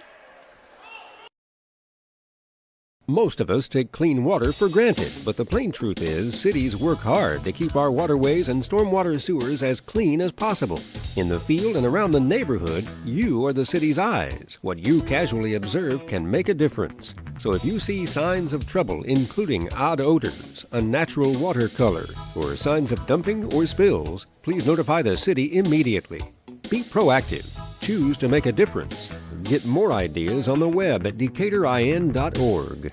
Indiana Physical Therapy is your independent local choice for physical therapy. There's no referral needed to come see us, and we accept all insurance. With direct access, you can just walk in and request an appointment at any of our 18 convenient locations. Our team of expert therapists are here to help you recover and get you back to doing what you love. Visit us online at indianapt.com to request your appointment. Indiana Physical Therapy, where people go to get better. Welcome back here. As that's a really nice win for Ben Mills, and a worthy accomplishment for somebody who, if you listened to our show way back in November, was sort of called out by Coach Myers, saying that he had worked awfully hard over the offseason and was really primed for a good year, and he's certainly done that. Stepped up, and he has a pretty good record going for the season. Dane feverishly texting someone, trying to get an interview. Somebody's down there not doing their job, I tell you what. Not paying attention. You know what, Rex? Give her one of these. Got my eye on you. I'll just do it myself. Where's he at? You see him? He's down on the mat. We can go get him. I'll just keep talking away here as Dane goes down to try to get an interview for this round, as we do not have a 132-pounder in the wrestlebacks here, as Mr. Rubel was defeated, taken out of the tournament, did not get a chance to wrestle back for a placement. But in a championship bracket at 132, it's Sean Harris, the junior from New Haven, and he's got Connor Foderick. Had him on his back. They're going to scramble up out of here. That is 3 takedown and 2 near fall for Harris. That'll give Harris the 5-0 lead. And that's the championship bracket, as Griffin Klein of East Noble has a 3-0 lead over Ian Berry of Columbus City. That is the 3rd and 4th place match. 5th and 6th place match will be Antonio Strayer with a 9-2 lead over Trenton Walker of Huntington North.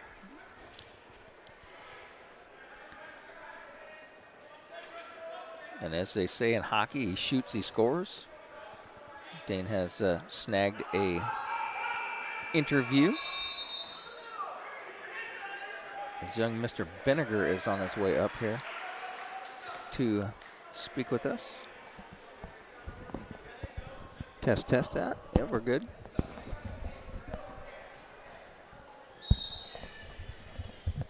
Jacob makes his way up here and sits down behind us as Dane's going to come on the other side. And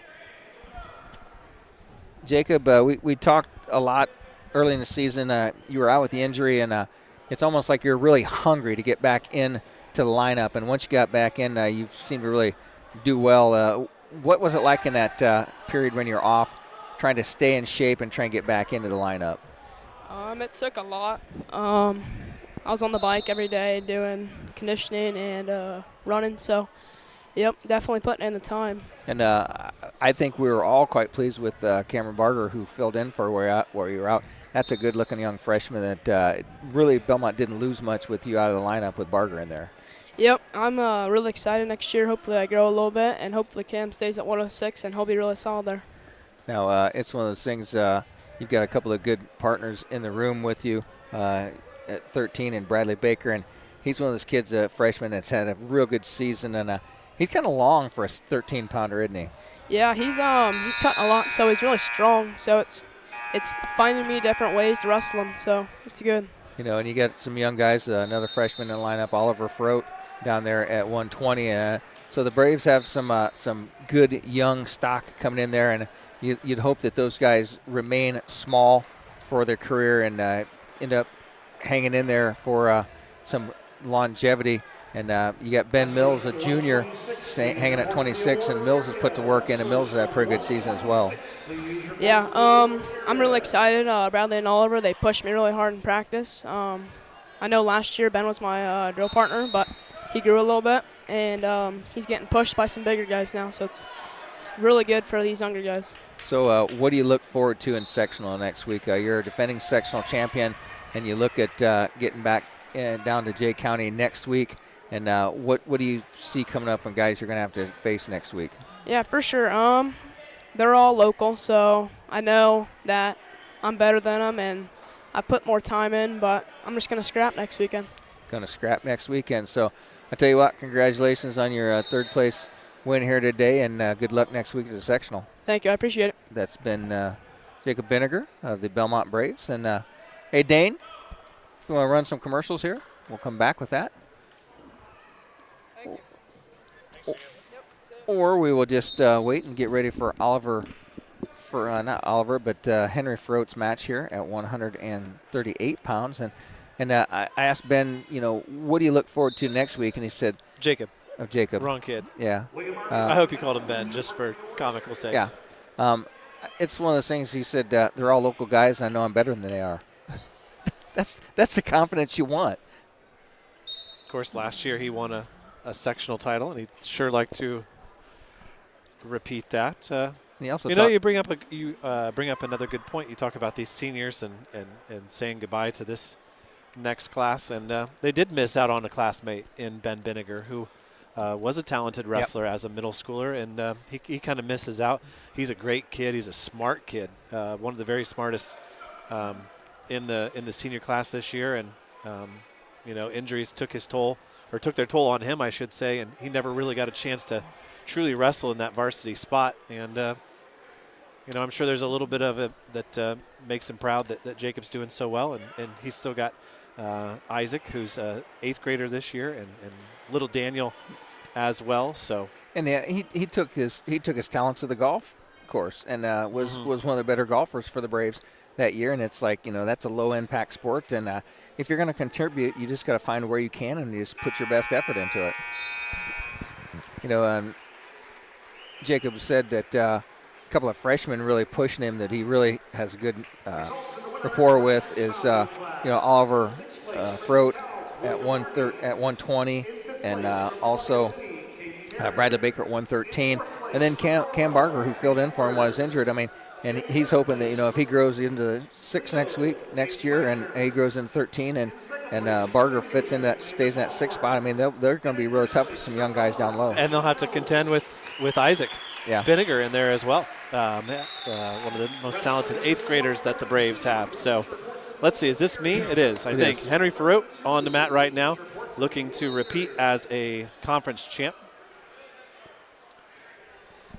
This time at 138 pounds, as the Braves are on their way to a title here, taking on Dane Pippinger of East Noble. Ferrot working on the head of Pippinger.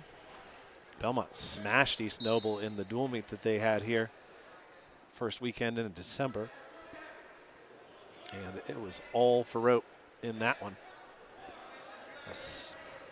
A simple and quick tech fall for Ferrot. We've seen some tech falls reverse, though, today. So Henry working on the head, now on a single leg. That's a great setup. That was sweet. Heavy hands to slide by single. Under his armpit, and no sooner than Tyrone Wilson signals 3, Henry cuts him. Henry is going to enjoy that tomahawk steak on February 25th or whenever it is that it comes out from Mr. Wolpert. Ed Wolpert putting together that award. They both poke each other in the eye. A double eye poke. Just Pippinger took a blow to the forehead, I think. Ferrot trying to set up his shot for his next takedown.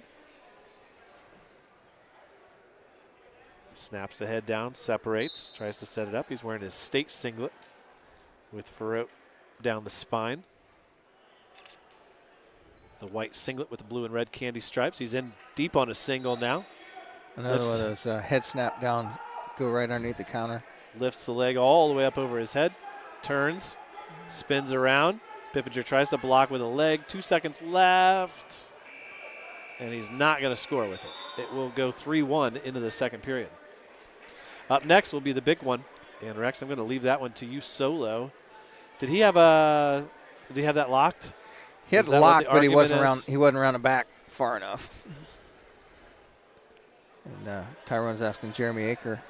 He had a different view of it. So we got 4 officials. We're down to 3 mats, and so they're using the 4th official as a second assistant referee.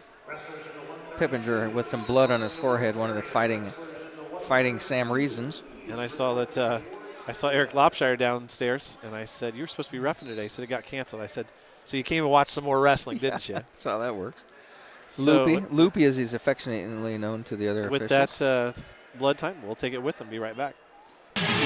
If you're thinking of building an addition or remodeling or just starting from scratch and you want to add the beauty of a built-in or freestanding gas fireplace, the folks at Hitzer Fireplace and Patio, 269 East Main Street in Bern, have the expertise and craftsmen to install a gas, coal, or wood fireplace and design staff to help you decide which will serve your needs best. Cozy, warm, fuel-efficient, and mood-setting. Call Hitzer, 589-8536. Back here ready for the second period. Henry Farote leads it 3-1 in the championship bout at 138 pounds. Farote just 1 loss on the year. Dane Pippinger, the opponent. He stands up quickly and gets the escape.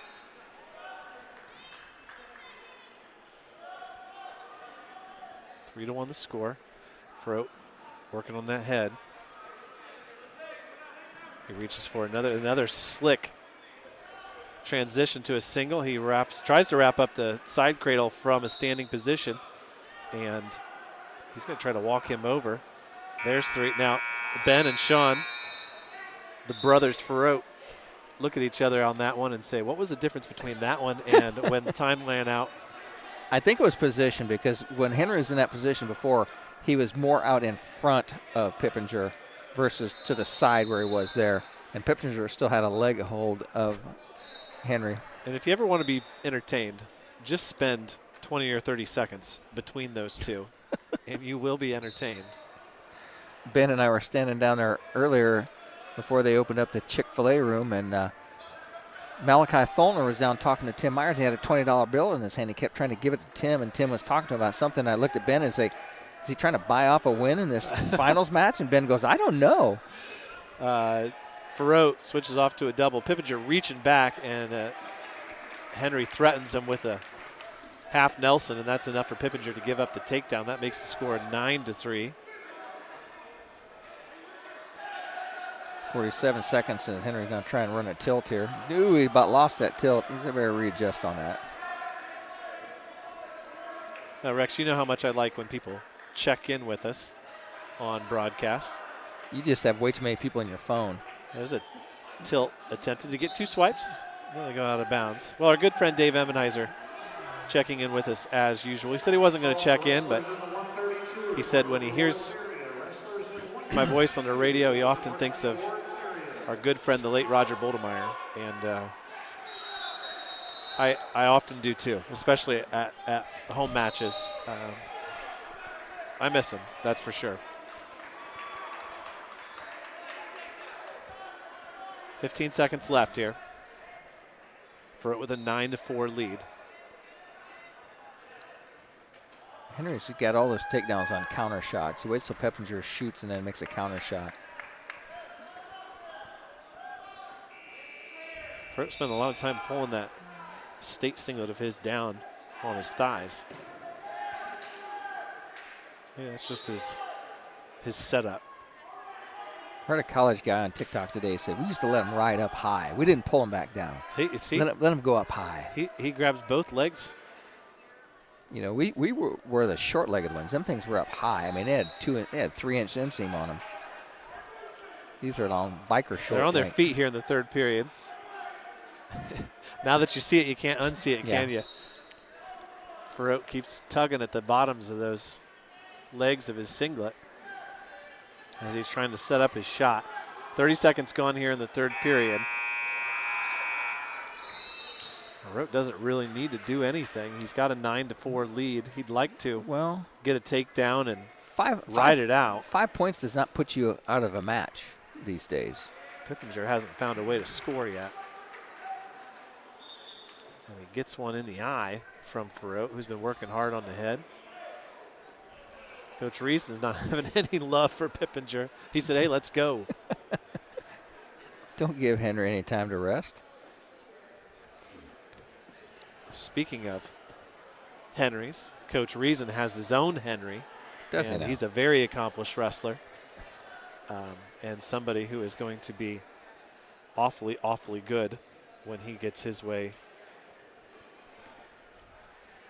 into the high school team. And Pippinger's going to take a break here, I think. Once again, no injury time taken here. We have so many friends, Dane. People always. Henry Reason was a conference champ last year. I think he's an 8th grader this year. I don't remember. I know he's not in high school now. Oh, wait, we're back underway. 1 minute to go here. Shot by Pippinger. In on a leg of Farouk. Farouk keeps his hips down. Right on the edge of the mat, right in front of the Bellmont team, which is basically camped out in front of the championship mat. And I'm still thinking about your line from earlier, Rex. You told AJ just to call East Noble and tell him to mail the medals to you. I like that. I like that confidence. Don't go anywhere if you're at home listening. We didn't get medals back then. There were ribbons, so they could have stuck them in a manila envelope and sent them to us. We got easy. a dandy of one coming up here in the championship bout at 144. It's going to be an important one for Bellmont fans, as they'd like to win one over Malachi Tholner. Tholner's just so talented. I mean, he's just very scrappy and tough in a scramble. Oh, Farouk with a nice single leg. Just knee pull, changes off to a double. Gets the takedown, finish things off. At the buzzer, 11-4. He will pick up the victory. And now with the takedown, he should score the major decision to make it 12-4. Results in the 132-pound weight class. In 6th place. And that was what we were waiting on at 138, so we'll go directly into 144. We'll play one spot, and we'll be back after this. In 3rd place, from East Noble, Griffin Klein.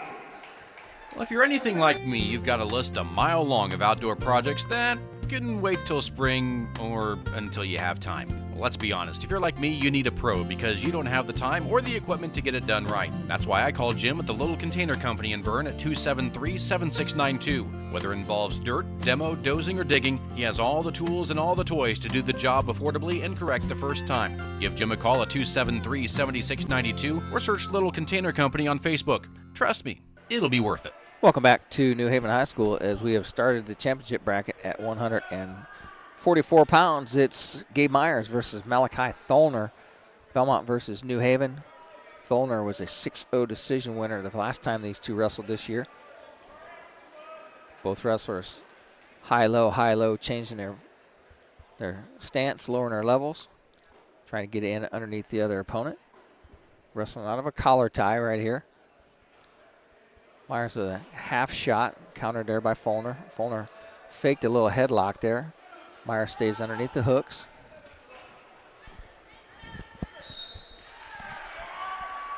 That's a fall in the 3rd and 4th place match as the Columbia City wrestler gets the win by fall.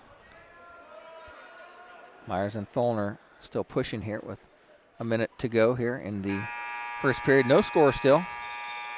Myers with a little ankle pick attempted there. Tholner counters. A little counterattack of his own.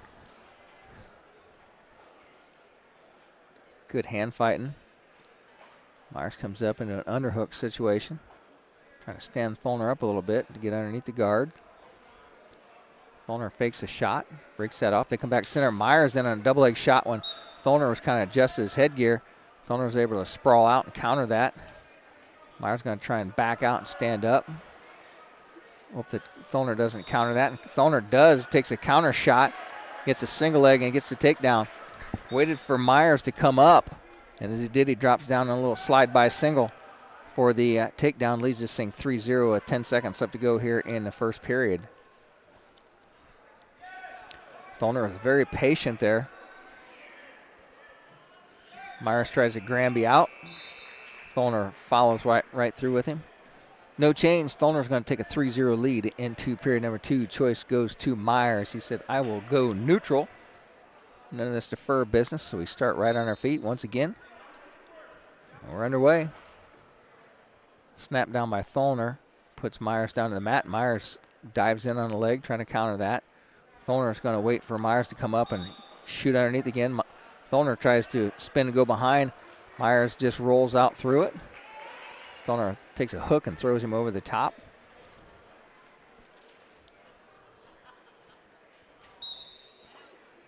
Tholner with an underhook. Myers down underneath, almost in a little lateral tilt situation.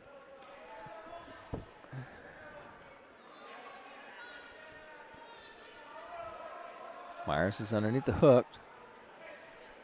Minute 18 to go here. They break ties. Myers with a shot, countered by Tholner. Myers chose neutral. Has not got close to a takedown. Now Myers is in a low single leg. Tholner's going to spin opposite direction on it. Myers going to try and come up with a top. Tholner's got a leg in. It's a switch situation.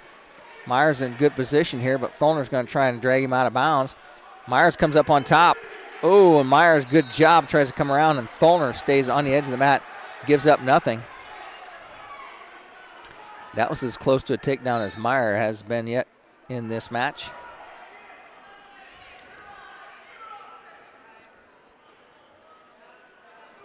.36 seconds left to go here in period number 2. Tholner with a 3-0 lead after a period opening takedown at first period. Tholner with a nice leg thigh pry. He goes from a hook, traps the leg, pries Myers down, gets the takedown. He leads 6-0. Tholner behind the wings, comes up, tries to break out the arms of Myers. Myers sits out, turns in. Time expires in period number 2. It's going to be Malachi Tholner's choice. He's going to see where he's going to go here.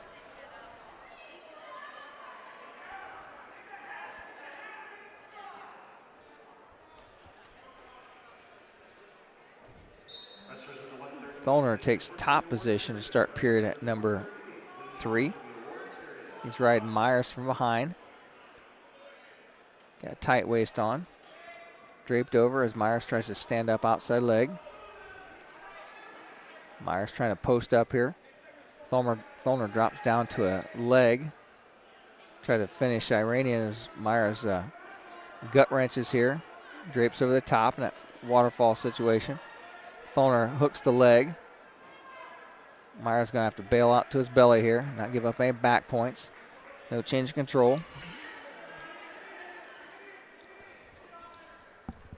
Minute 19 left to go here. Tholner riding a deep, tight waist.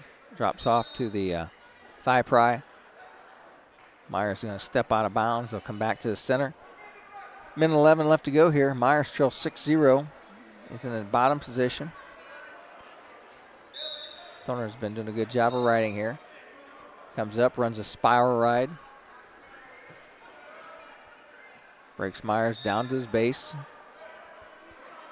Does a good job of setting things up as Myers sits out, turns in, comes to his feet. Tholner reaches across and ankle picks that far side. And Myers tries an inside switch as Tholner grabs that far ankle. Keeps him base down with 46 seconds left to go. Tholner comes up, bars an arm.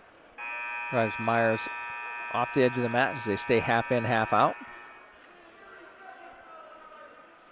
Tholner content to ride with his feet inbounds. Myers going to drag him out and get a fresh start. 29 seconds left to go here in period at number 3.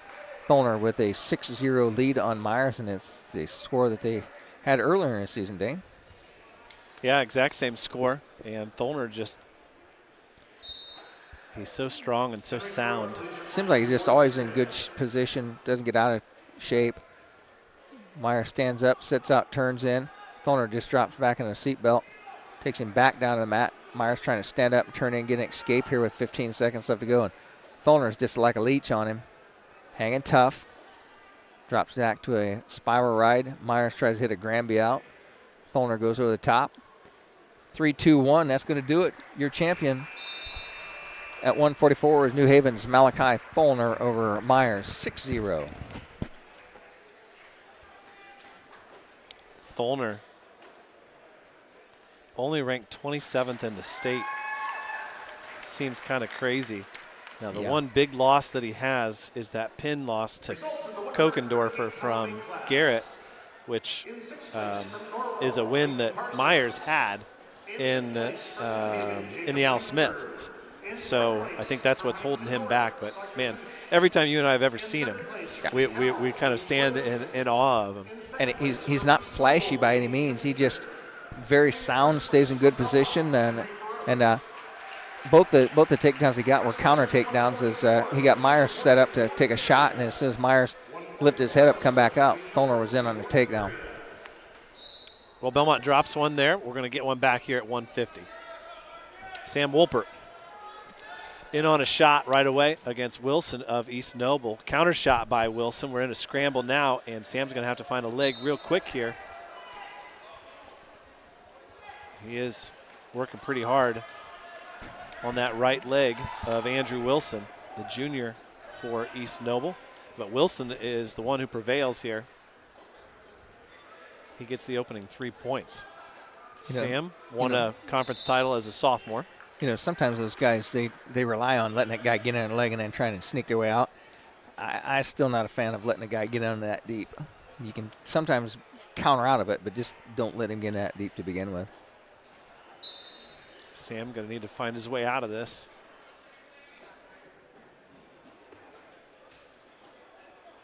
He trails 3-0. Henry Furrett's got his wall chart and blue ribbon. Wolpert unable to make much progress here against Andrew Wilson. Dane, after 45 years, those blue ribbons are a pale purple. Are they? Yes. The third member of our team is not here, but he's still with us in spirit. Josh immediately asking where we think Malachi Tholner falls against Wyatt Mann. I'll tell you what, every time you underestimate Wyatt Mann, he impresses you. And, he's really improved. Not that he was bad last year, but he's really put himself in a position where, I think he is state qualifier material. Let's just put it this way. I wouldn't want to be on the same half the bracket as Tholner. I would think that there would be someone else I'd rather wrestle than Tholner. I don't want to see how good you are at the ticket round. The only loss that I see on Indiana mat for Tholner is against Kokendorfer. So if he has another one, I don't know about it. Sam gets to his feet, but Wilson jacks up that leg and drops him back down. Wilson's a big, strong 50-pounder. We're going to go into the second period with Sam Wolpert trailing 3-0. Wolpert's a long, lanky 50-pounder, where Wilson's a solid, muscular-built 50-pounder.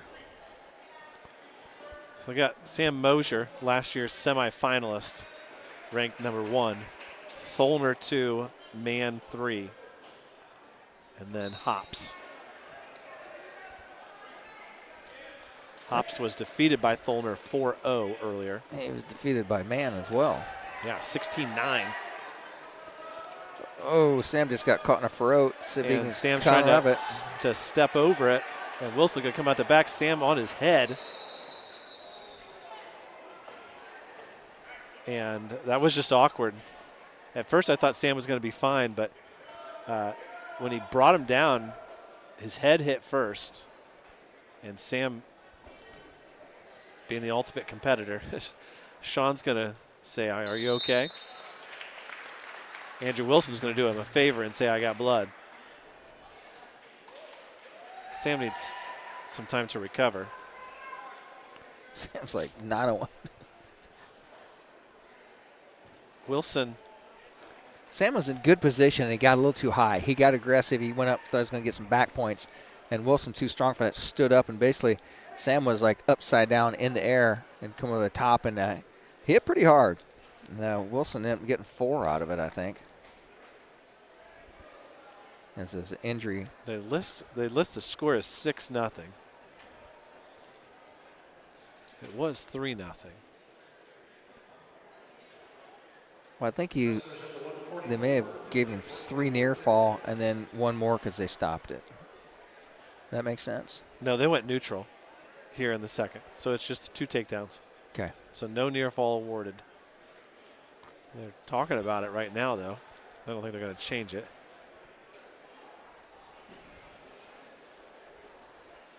Sam looks like he has a little abrasion on the bottom of his chin.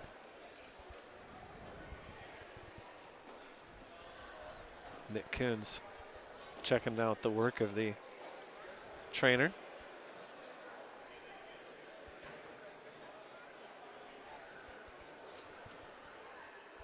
So a little bit longer of a delay than I expected here.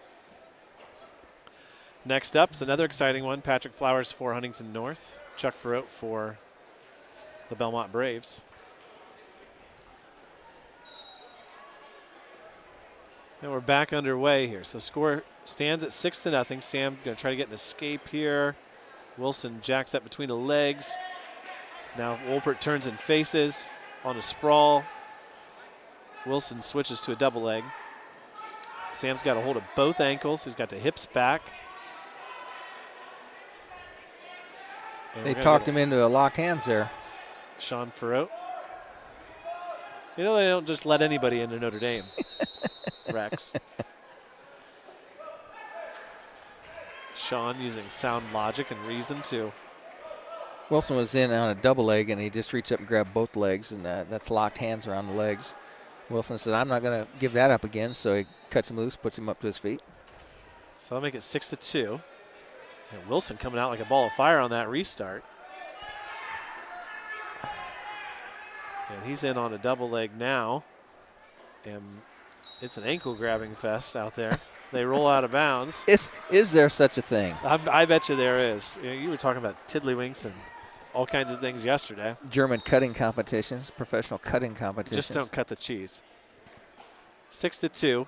In on a shot now. Wolpert needs to go forward, not backwards. Wolpert trying to draw that one in.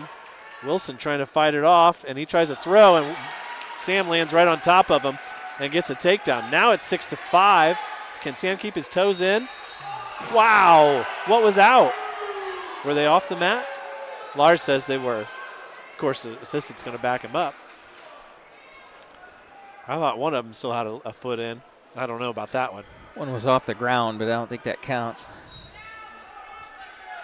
So we get a restart now with 30 seconds left, and Sam's cut the lead to 6-5. Wilson trying to sit back on Wolpert. This is just the second period.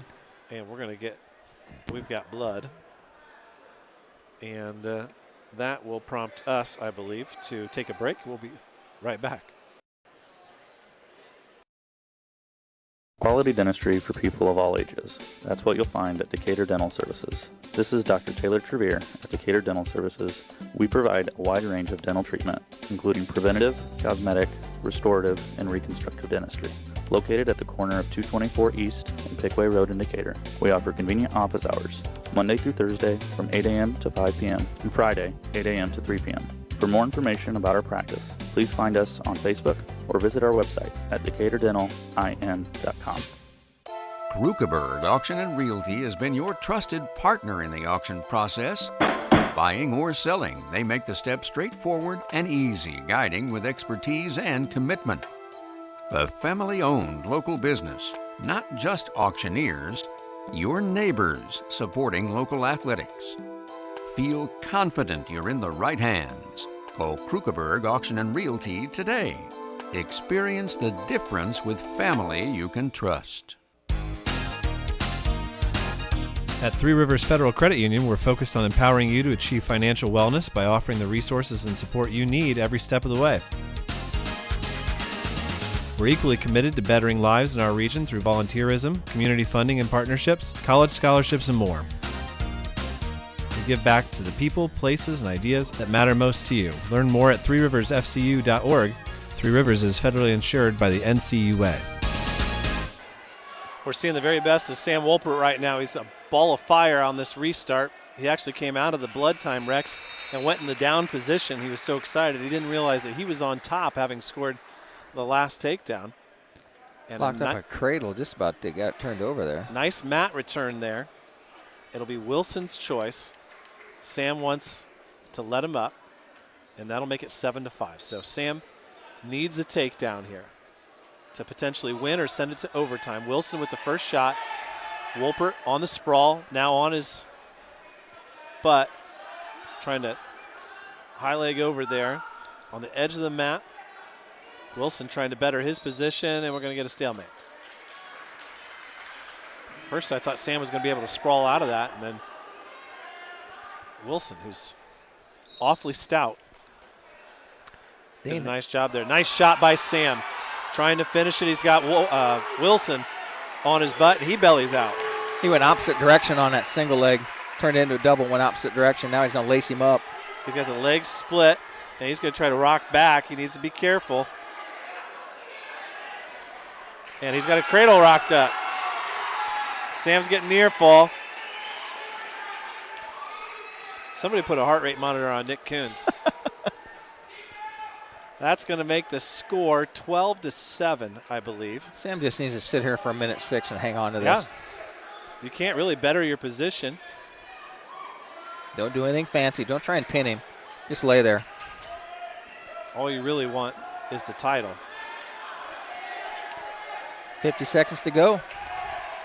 BJ Ferrot's down to our left, and he just gave the international just stay there sign. I didn't know they had one of those. They'd understand that one in Indonesia, Rex. Wolpert with 30 seconds to Cradle's go. still there. Nothing's changed. He's got like a cross leg cradle. He's got his leg in between Wilson's two legs. And he's got Wilson's far leg locked up in that cradle. Wilson, there's nothing he can do but lay there and watch the clock tick 15 away. 15 seconds left, and finally I think Wilson's going to come out of it. So 12-7. He's still in between the legs. Watch your head there.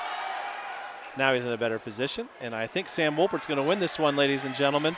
Wilson tries to roll through. Sam's going to run around, and he's going to enjoy his second conference title. A nice come-from-behind win. He points to the crowd.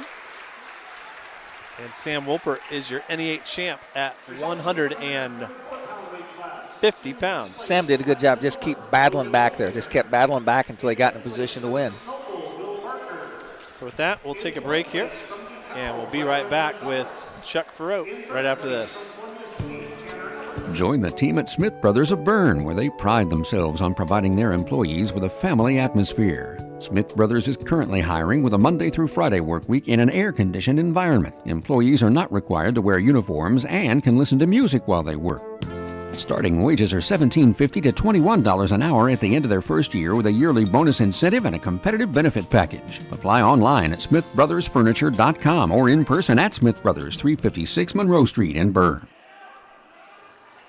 Welcome back to New Haven High School as Chuck Ferrot wrestling against Patrick Flowers from Huntington North. As Chuck was in on a nice single leg. Now Chuck's going to slide by single, come off that collar tie. Countered there by Flowers. Flowers trying to control a wrist. There's a counter attack, low single leg by Flowers. Chuck's going to come up and drape around over the waist. Now he's going to go crotch lift. Trying to bury that head of Flowers down there in his hip so he can't get out of it. Keep Flowers from coming back up. Chuck got a little too far out of position. Flowers going to get the opening takedown here. We saw Chuck do that in his last match, give up the takedown and come back for a pretty commanding win. I don't think intentionally giving up the first takedown is a good thing, though. Flowers is riding Ferrot. He's got him bellied out, flat on his base. Trying to run some wrist control here as Chuck's trying to come up to his fours.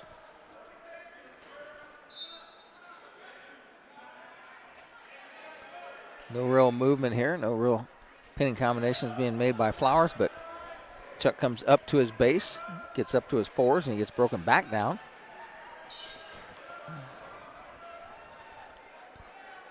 Flowers a junior. Froat just a freshman. Flowers going to put the arm bar up on the back of Froat here. That's going to try to run a sights pin and lock up that arm. Froat's trying to hold out. Time expires. No turn. Chuck trails 3-0 after first 2 minutes. Meyer steps out, has a conversation with him. Flowers his choice. He defers. Choice goes to Froat. He takes neutral. Back to the center mat we go. 3-0's the score as we start period number 2. Chuck's in on a real nice single leg here. Trying to pick it up. He has it up in the air. Flowers has got the arm of Froat. Froat's trying to work his way around behind. Trying to get his arm back to turn that into a double leg. Flowers doing a good job, and Froat back trips him down. Froat gets the takedown. Ties things up at 3-3. Minute 31 left to go here. Froat tries to bundle up that crossface.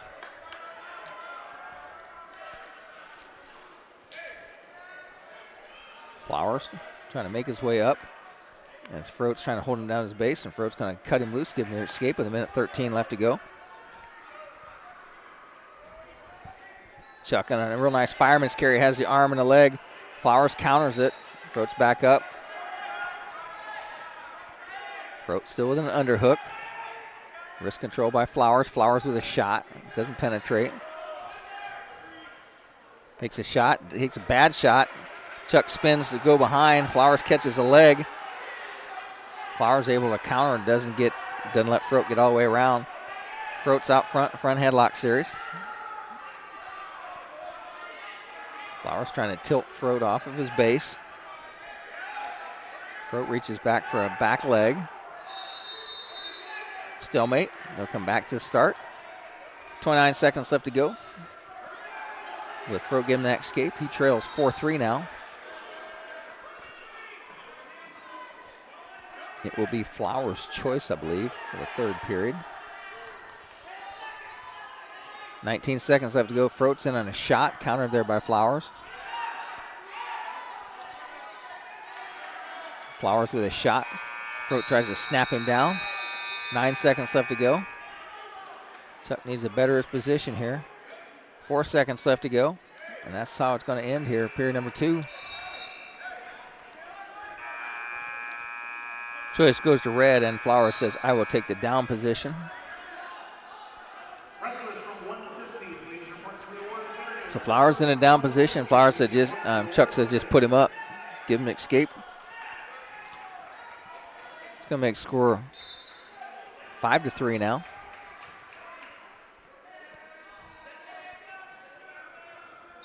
Chuck with a real nice double leg. Flowers catches the back ankle. Chuck's going to step around, trying to hook that leg. Flowers doing a good job of keeping those legs up out of the way, but Chuck steps over both of them now. Flowers going to try and scramble out, but Froat with the takedown. He's going to go up 6-5 now. Froat's going to run a half Nelson on his side, trying to jack up the inside ankle and turn Flowers over. Flowers on a reshot. Chuck tried to cut him loose, and Flowers is back in on a shot right away. Chuck's going to try and turn him here. Trying to roll him on through, and Flowers going to end up getting a reversal here. So that's going to make the score 8-5. No, I'm sorry, 7-6 with Flowers in the lead. Minute to go here in third period.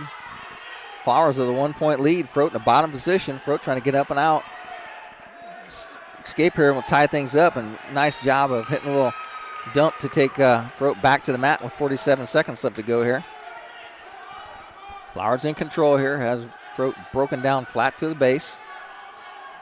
Froat comes up, he's got 38 seconds left to go. Flowers cut him loose, and he's in on a double leg, and I don't think he got a clean escape there as Flowers is back in on a shot. I don't think it should have been 1 and 3. I don't even think he got the escape because Froat did not get a chance to defend himself. Score is 7-7, and there's a 3 takedown. And I don't agree with that combination of points there. I don't think Chuck ever got the escape. It should still have been a scramble right now, but it's going to be 10-7 right now And the last 5 seconds winds down, and that's going to do it. As Charlie Farote is going to take second place here as your winner.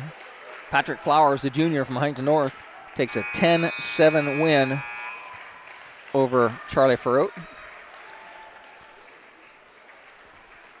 Farote takes second place. In the third and fourth place match, your winner is Zeeland Zaire, the junior from Leo, over Brevin Shriver from New Haven. And Christopher Vance. That match is over. As we get ready here to give the awards away at 150 pounds, is Sam Wolpert on the top of the podium over there waiting to get his award. At 175 pounds, And in first place from Bellmont, Sam Wolpert. Wrestlers in the 157, please report to the awards area. You putting a headset on, Dane? You putting a headset on there, Dane? We got Ben Mills here with us. First off, congratulations on conference title. Thank you. When you sat down and set goals at the beginning of the year, was this one of the things that was on there? Yeah, it was one of them. And then with the state series coming up, there's a few more I want to achieve. So definitely good to get another title. So. Now, early in the year, we talked to Coach Myers on one of our first High School Wrestling Weekly shows, and he specifically pointed you out as someone who worked extra hard in the off season.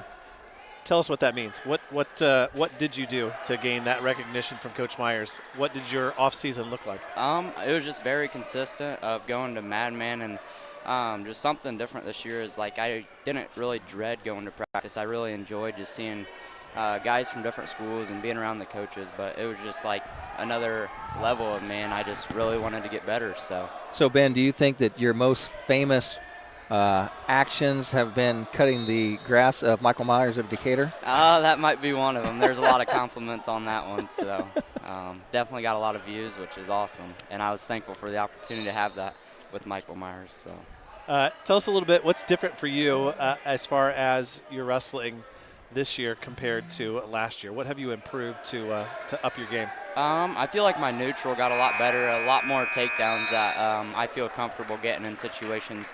And then also my top game with Wade coming on Wednesdays, I feel like my pressure is just a lot better on top. So. Well, we sure have enjoyed watching you this year get an early takedown in the period and then go for a ride. It's a lot of fun. You score a lot of points that way. Yeah, and it's really become a strength for you. For sure. Last year was mostly just cross-face cradles. Other than that, I didn't have really much in my game. So it's a lot more fun going out there and being able to go to different things and situations that I need to.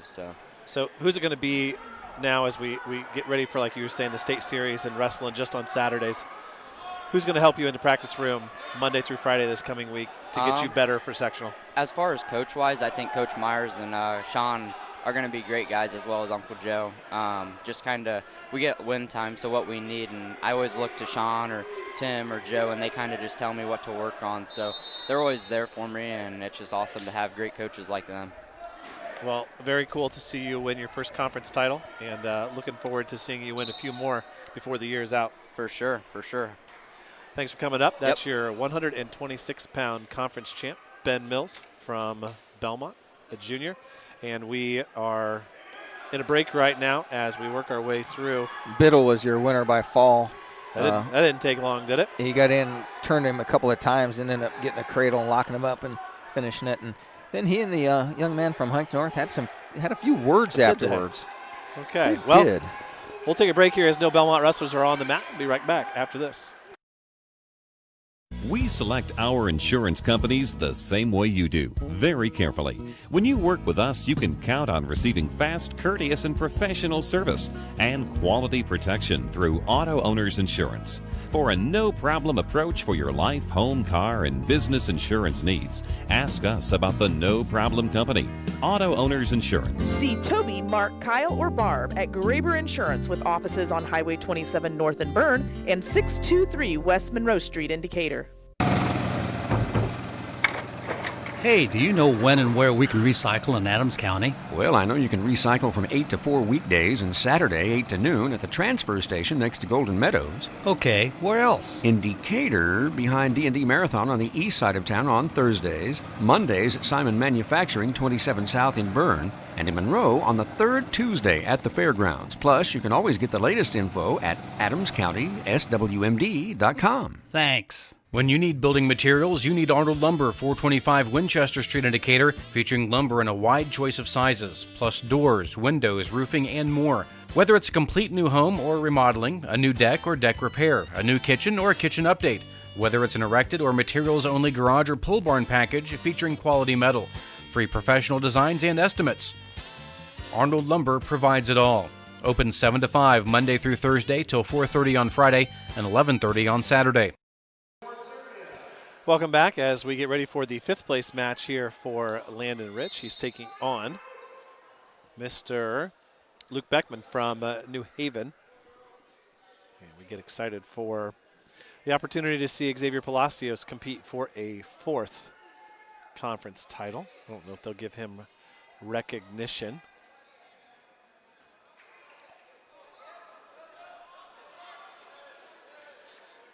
Rich has been taken down here in this first period. Trails at 3-0. 20 seconds left in the first. And Beckman.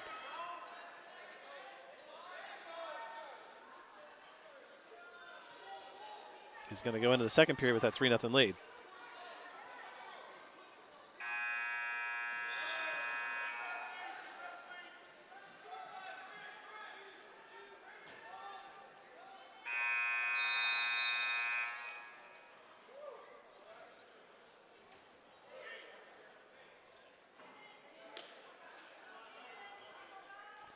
They'll start neutral here in the second period. Rich trailing 3-0. And a big headlock hit by Rich. He's going to try to hip over. And he can't finish it off.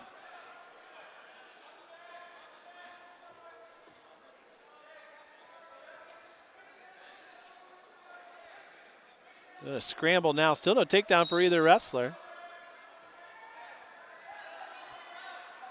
Rich reaches back, and Beckman ends up giving up, or getting the takedown, I should say.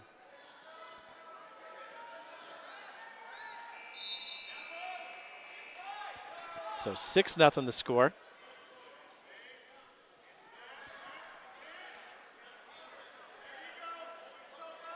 Rich trying to work forward. Beckman, a junior, with the lead. Championship match over there is scoreless after one. Paul Woods of Leo and Christian Jemison. Jemison is a ball of energy, man. Wrestling in tights. And he's a goofy character, but he backs it up with some pretty solid wrestling. Errol Molinax of Columbia City takes third here at 175.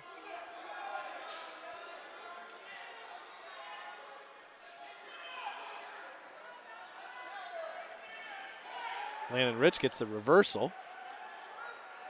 And Rich trying to pull his opponent over. He loses a hold and he gets reversed and he gets put on his back. So Rich now trying to fight off his back here for 20 seconds. And Rich getting close to giving up the fall. And there it is.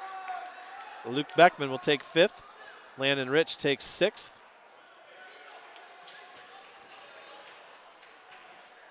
And with that, we'll get ready for Xavier Palacios right after this message. 9 miles from Monmouth and 9 miles from Fort Wayne, situated on 27 just south of 469, sits 9 Mile Restaurant, your home for great meals since 1837. Providing home-cooked meals to travelers between Decatur and Fort Wayne for over 180 years, 9 Mile has stood the test of time as an institution on the southern edge of Allen County. With seating on the family side, the bar side, and outdoors, there's always a reason to stop and have a meal. 9 Mile also has a full-service bar and a professional service that can cater your next event or party. The next time you're on your way to or from Fort Wayne, stop in. If you've gone the distance, welcome to 9 Mile. Every drive should feel safe and stress-free. At Best One Tire and Service, our team is here to provide you peace of mind every mile of the way. Right now at Best One, get a full synthetic Valvoline oil change for just $49.99 after rebate. While you're here, take advantage of the lowest tire prices around. And with financing options available, taking care of your car has never been easier. Stop settling for less. Visit the best for all your tire and service needs. Best One Tire and Service. Selling tires, serving people. Don Myers Plumbing and Heating in Bern is your American Standard home comfort dealer. American Standard has been in business for more than 100 years and welcomes Don Myers Plumbing and Heating of Bern as one of their independent dealers. Don Myers Plumbing and Heating and American Standard will provide your home or business with energy-efficient heating and cooling equipment, saving you money. Don Myers Plumbing, Heating and Cooling at the east edge of Bern on Adams County Road 000, your American Standard heating and air conditioning dealer.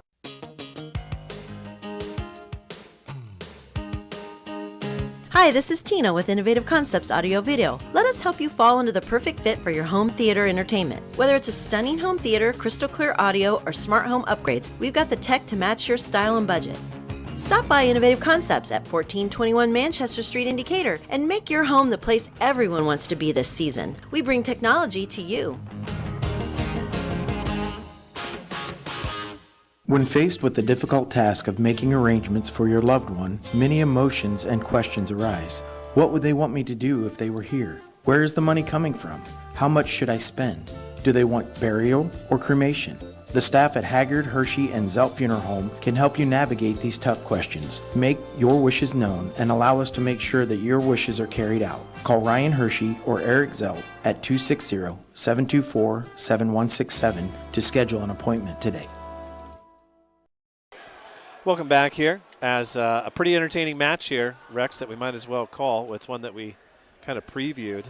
I had a chance to see Jemison wrestle here in the NE8 duels, and then I saw him at another tournament that I was at that we didn't broadcast, and then we saw him last week at the AC Invite, and he's just got a little bit of spunk to him, a little bit of attitude. Athletic as crap. And maybe it's just the tights. I don't know. I don't know. And this one's going to go 1-1 as Woods is going to have his choice, and he's going to choose down. And after a little blood time. I don't know what the it didn't start blood time. Whose blood is it? That's the question. I think it's just some cleanup. Jeremy Akers trying to figure out where the blood's coming from. It's coming from the nose of Woods. Coming from somewhere.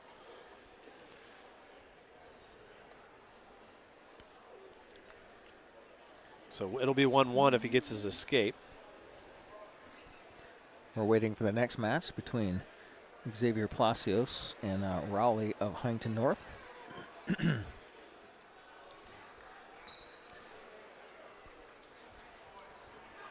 We watched Rowley last week in the finals of the AC Invite wrestle against a young man from Bishop Dwenger that was a big, strong kid. Sure someone out there can listen and can tell us if young Mr. Woods is related to Justin Woods, state champ for Leo about 18 years ago. Yeah, the one that I think he was just standing there by the bucket with him. Okay, I thought so.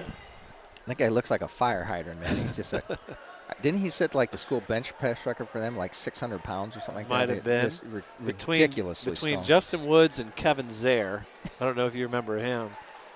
He was always button heads with Dusty Mitchell. Yeah.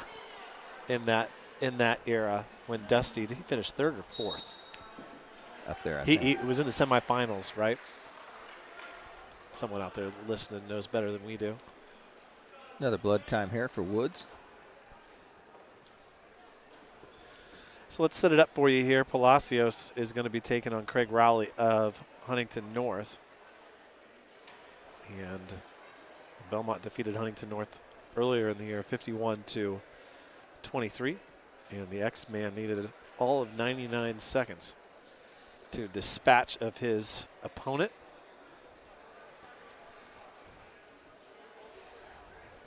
Let's see.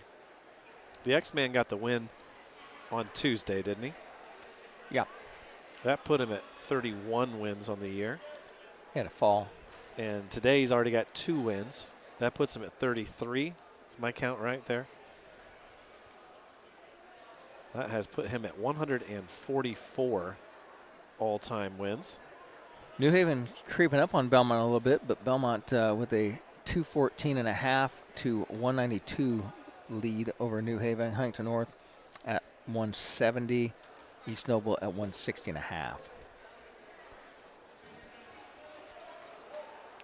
And that can happen. Occasionally, you end up with a really good round, and then the next one by default has to be not as good. If you're supposed to finish third and you sneak your way into the finals, then you end up with a loss, even though you did better than what you should have. That 143rd win pushed X past Brooks Farrow and Nick Coons, who is in the chair for it, and it moves the X-Man into 7th all time. His pin numbers have to be up there pretty high, as he picked up a couple of falls today, and he got a pin on. And so a win Thursday. here would give him 145 by my count. 3 wins at sectional would give him 148, and then his first match at regional would tie him with TJ Hayes, and a regional title would tie him with Ike Rubel. And if he kept on winning, a semi-state title would tie him with Tim Myers for 4th. Wow. So that's a you talk about passing a class of studs. Interesting the way that would work. He would move up the ladder with each one of those if he remained undefeated in the state series going up to semi-state. And unfortunately, we won't have a chance to see him climb any higher, so 4th would be the highest that the X-Man could climb. So simply put, he falls. We were talking about this last night, right? That Woods now looking to lock up his side cradle and get the winning takedown. Nope, Jemison goes out of bounds. See, you automatically gave Woods the escape, and Jemison just rode him for 45 seconds, and he just now got the escape. So that's going to be neutral. They're going to be back on our feet. So 9 seconds left. But talking about win totals yesterday, those guys who wrestled from 96 to 2012 just are always going to have an extra advantage because they ended up getting every year. You think of Matt Irwin, right? He probably wrestled 20 team state matches. Yeah. In addition to the regular season. Jemison, no change. They're going to go to overtime. And so your top 3 in wins all time for Bellmont all wrestled within 4 years of each other when you were wrestling 2-team regional, a team semi-state, and then at least one, if not more, at team state. You know, back in the 70s, early 80s, if we get 24, 25 matches, we're lucky. So into overtime now here at 175. I think if you went to the state finals and got to the finals, you might have got 30. Jemison trying to spin around. It's a Peterson roll to stop that takedown. And Woods may just come out on top here. Jemison trying to hip over, and there Jemison, I think, has it. That kid's athletic. So a nice win there by Christian Jemison. And remember, Huntington North, they don't come out of the this sectional anymore. They go over to Manchester. Peru. Yep. I don't know which one of those sectionals it is, Oak Hill or Peru, like they used to. And they come out of that regional, so. Okay, Rex, this one's you. Now, if I get down there and he hasn't, and he already pins him, I'm going to be mad. You better hustle back up here. In 6th place from Columbia City, Jordan Hargrave. In 5th place from New Haven. As they make the awards presentation In 4th place at 165 pounds, I think. In 2nd place from Huntington North, Corbin Calhofer. And in 1st place from East Noble, Riley Biddle. Biddle, your winner at 65. Please report to the awards area. We are underway. It's Palacios versus Raleigh. Palacios, the much taller of the two wrestlers. Raleigh a little bit thicker than Palacios. Raleigh comes out, hits a front headlock on Palacios. Palacios just bores right in, changes that to a double leg, fires off to single. Now he goes double leg, changes off, catches Raleigh on his hip. Raleigh takes off the ankle band of Palacios, and Palacios bundles up that leg on the backside, going to try and run a Turk here. Facelift, trying to get Raleigh to unball up here a little bit. Palacios grabs that arm underneath, comes off the leg, crunches that crossface cradle over. Going to run Raleigh around. He has the cradle locked up. The X has it locked back up. Textbook, puts him away. 1:06 left on the clock, so 54 seconds as Xavier Palacios becomes a 4-time NE8 conference champion as he holds up the 4. X with a quick fall, less than a minute, 54 seconds.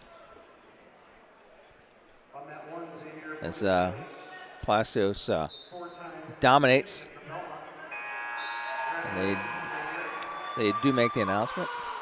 The PA announcer announced that Xavier Palacios was a 4-time NE8 champion.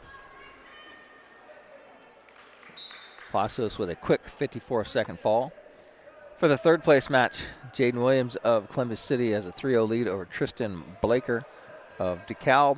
And for the fifth place match, Grayson Polskak trails 11-0 to Marcus Moffitt, the senior from East Noble. Did he make it 99 seconds?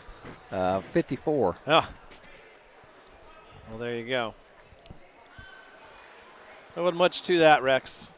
That's two wrestlers on different playing fields. You know, Moffitt come out and kind of locked up a headlock on a front headlock on Palacios, and Palacios just drove right through it, went right to the leg, and just turned in a you know, typically a front headlock keep you out front. And Palacios just drives right in, goes single to double, and gets the takedown right through it, like the front headlock wasn't even there.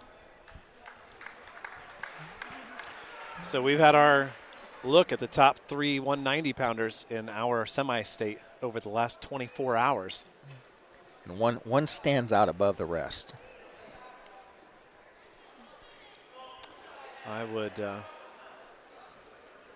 well, honestly, I think Palacios has proven himself. He's above Somerset, no doubt. And I don't see Litchfield yet. I don't see Litchfield getting beat, and so I would expect if those two were to meet, it would be once they've already clinched a spot at the state finals. Yeah, and that would be a fun match in the finals for sure. Yeah, that would be a semi-state final match probably. On ice, on ice. Nice, it always sounds better there when you say on ice. We're gonna make him stand, and we're gonna let him sit. Either way.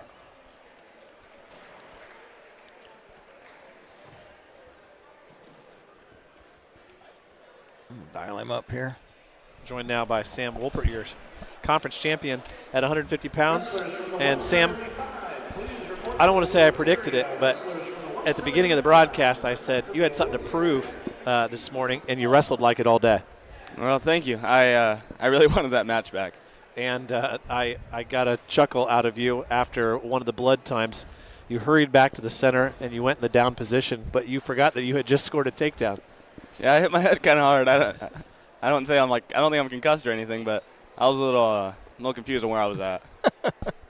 Well, obviously, a big win for you and a good accomplishment to round out your conference career with a conference title, and joined by a couple of teammates. We're watching Blake Christner jump onto the mat here for 5th and 6th. So we asked Ben Mills earlier in his interview, when you set your goals for the beginning of the year, was this one of the things that was on your list? I wouldn't say it was written out, but in the back of my mind, it's been a goal. I mean, I don't want to say I expect it because obviously I took a loss earlier, but I just know what I'm capable of, and a conference title is there. And now that it's over, I can focus on bigger and better things. That's going to state. Well, like the sectional coming up next week, Sam, what do you do this week in preparation for the sectional on Saturday? Same thing I've been doing all year. I think I've lived my life right up until now. I've dialed in some stuff, and I'm just going to keep on dialing it in even more. We are, I'm not sure, we're in they're finishing up the awards. We just saw Xavier Palacios pick up a win and win his 4th conference title. And what do you think of that cradle and machine, Palacios? Oh, he can't cradle me. That's all I know. That's what we like to hear. Well, you'd be the only person in the state he hasn't cradled so far this year. Yeah, you could probably cradle me. Maybe. Maybe. We were talking about this senior class a little bit earlier in the broadcast, and I think wrestling is one of those unique sports where, sometimes in basketball or baseball you don't really team up until maybe 9th grade year, but you guys have been wrestling together as a Bellmont team since 5th grade, 6th grade, and you've wrestled in this gym a lot with with those classmates of yours. Yeah. Actually, I saw a picture not too long ago from like 4th grade. It was like me, Xavier, a bunch of people that have left since then. Dial Capone VZ. We had like Owen Shane was on that team. It was like we look at it and it was just, I look at the team and it hasn't really changed much. I mean, there's a couple of people missing that didn't make it that weekend or whatever, but it's great to have this good of a team. Stick with us here for a second as we watch Blake Christner wrestle here for 5th place against Burke Bates, a freshman. Christner picked up a forfeit in the consolation semifinal round. And perhaps more importantly, I guess I'll ask you whether you think it's more important. I know what you're going to say. You guys are going to pick up the team title here after losing it last year to New Haven. It's really exciting. That's been a big goal of ours since the beginning of the season. It was team state and conference champs. Now we're going for sectional, regional, semi-state champs, even state champs if we can pull it off. Blake Christner going to finish off a takedown here and put Burke Bates on his back. Hold on to that arm, Blake. Christner scores. How many near fall did they give him there? All of them? No, I just give him 3. Blake was getting near fall. I didn't realize it. Blake actually got a win against Norwell here in December on this very same mat. It's a different wrestler, though. Sam, I think you ought to work on a mustache like Christner's got. It's the only thing I'm jealous of him. I wish I could grow a mustache. It look awesome on me. Well, I'm 64 years old and I can't grow a mustache either, Sam, so it doesn't mean anything. So Christner with a 6-0 lead. They'll go neutral here in the second. And, of course, we're getting fired up. Everybody else is getting ready to leave. A lot of people have left. 285 final is always fun when you have Grady Baker having a chance to take out someone in the top 5, one of those big dogs. So, Sam, with Grady being a senior along with you, what do you think, or how do you think that Grady has improved since that freshman year coming in and just really not being that much of a wrestler to where he is today? Honestly, I don't know many people that are in the room more than Grady. I mean, I think I'm there with him. I'm there with him every time, but he went to Fargo. He's been in the room every day since last year at semi-state. He hasn't really missed a day, and the only day that he might have missed is maybe for football. Friday nights he has games, can't make the practice, but whenever he can make it, he is up there, and he's hardest worker up there too. And he's one of those guys that was kind of a soft heavyweight coming in, but he's turned into a real man as he matured into a big, strong kid. Yeah, half that maturity is age, and the other half is how much he's in the weight room, how much he's practicing, what he's put up with. As Christner throws Bates to his back and is getting near fall here, that's going to be a 7-point move and put Blake up 13-0. And, you talk about Grady and some of did Christner lose the arm? Got an eagle headlock, yeah. You think about Baker the last couple of off seasons and wrestling in some of those Folk-style state and some other tournaments, and you go up against those tournaments, you run into some big boys. Oh, yeah. You take a pounding in some of those tournaments. And you're right, he could have just as easily sat out the year, focused on football, whatever. But he definitely has worked hard. I think Grady's a great example of playing more than one sport and still being able to wrestle. He's looking at playing football in college, and he's still in the wrestling room whenever he can be, and he's a great example for the next generation to come out and play and wrestle while playing another sport and focusing on that other sport even more. So Christner with a 13-1 lead here. He's on the ride, 45 seconds left. Your winner from East Noble is Taden Getz as he pins Chase Klein from New Haven. He's your champion here at 215 pounds. 215, just one of those weights in our semi-state that just seems wide open. Who they got? Number 1, Hartley Hoover, probably. Christner, 20 seconds left, trying to stay on the ride here. Yeah, I mean, it's Hartley Hoover, number 1. Aiden Hunt from Garrett, number 2. Derek Morrison is number 3. You know, there's no big names in there. Well, we've seen Hartley Hoover enough to know that he's a big 215-pounder. Yes, he is. And he has a championship mustache too, Sam. Hoover's got one of those big mustaches that looks like he's 38 years old. Yeah, I used to wrestle him back in elementary school, maybe middle school.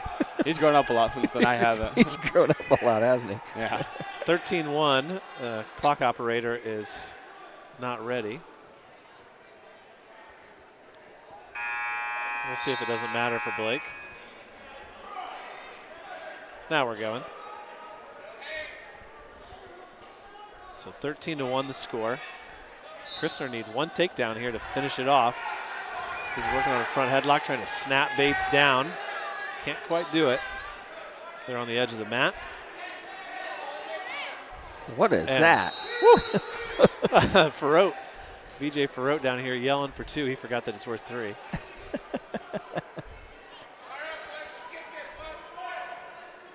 Blake's dad in the background, trying to encourage his son to pick up what would be a really nice win for Blake to end the day. Just needs 1 more takedown. These two very well may meet again next week. Christner needs to stay on his knees, not get flattened out. Now Bates gets the takedown. That'll make it 13-4. You can hear Scott in the background yelling up. Got a minute to go. Bates drives Christner's head into the mat with his forearm, but I'm not sure Bates has much left in his tank either. We're in the 3rd period, 41 seconds, and we got stalling on Christner, making it more interesting. Christner gets his head up off the mat. Bates drives it back down. Down to 30 seconds left.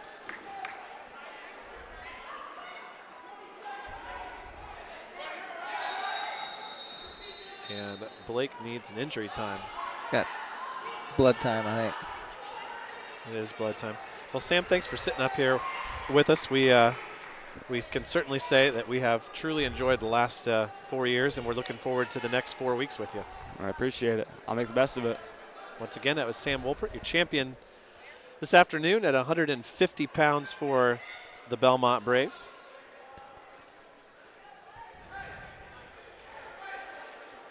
Sam gives a good interview.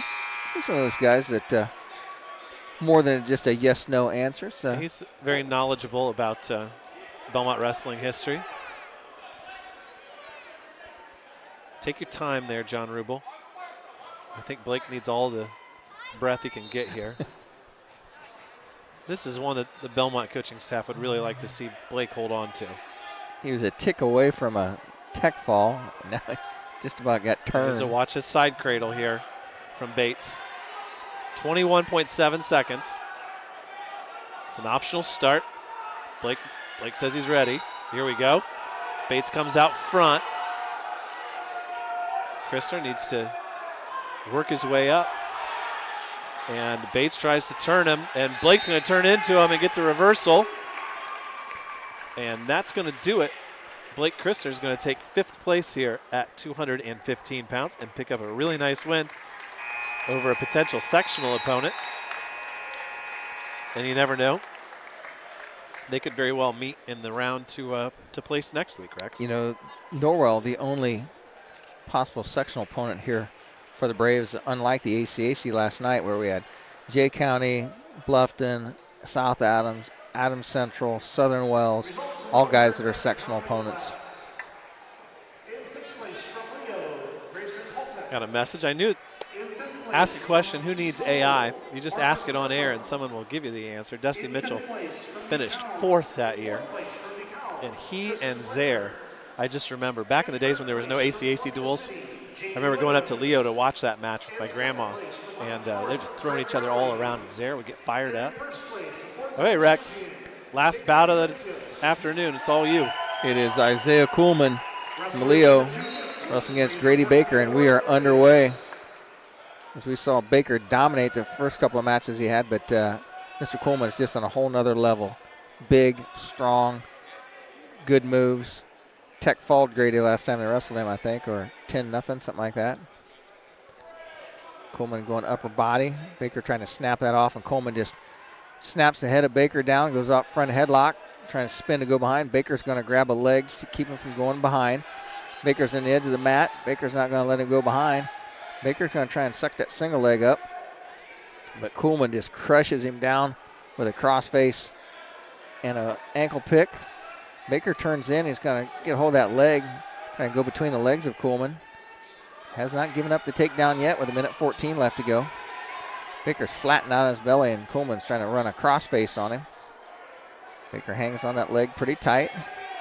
Coleman reaches down, peels those fingers back off the leg. Finley Godsey calling for a stalemate there, and Tyrone not paying any attention to her whatsoever. And there, he finally took her advice. Stalemate, good call. As Coleman cannot get the hands broken off his leg by Baker. 46 seconds left to go here, first period. Baker got that collar tie, trying to get his hand back as Coleman controlling the hand. Baker keeping a good stance here with 33 seconds left to go. Coleman bores in. Baker fakes a shot. Coleman trying to bore in on Baker. Baker doing a good job of holding his own. 18 seconds left to go. Coleman with an overhook. Pushes the head of Baker down, that front headlock situation. Baker trying to get his head back out. Reaches up, grabs a leg. Coleman's going to spin, go behind, but Baker has got a single leg here. Just about took Coleman off his base, and Coleman's trying to spin to go behind, and time's up. Time's up.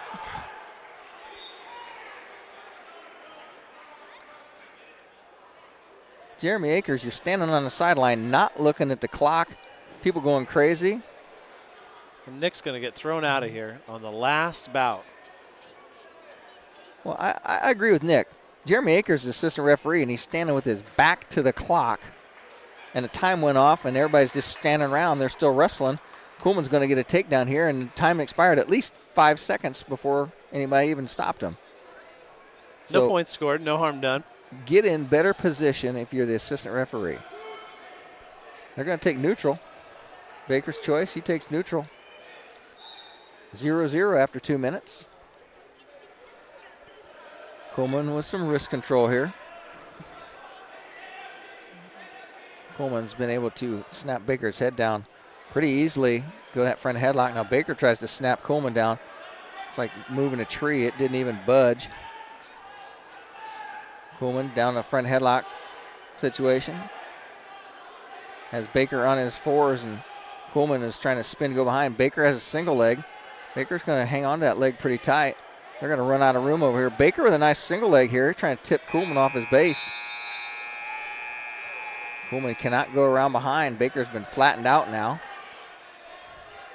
1:17 left to go here in period number 2. We're knotted up at 0-0. Baker hanging on to the leg. Coleman's going to try and go behind here. Baker still got the leg pretty tight. Out of bounds. They'll come back to center, no change.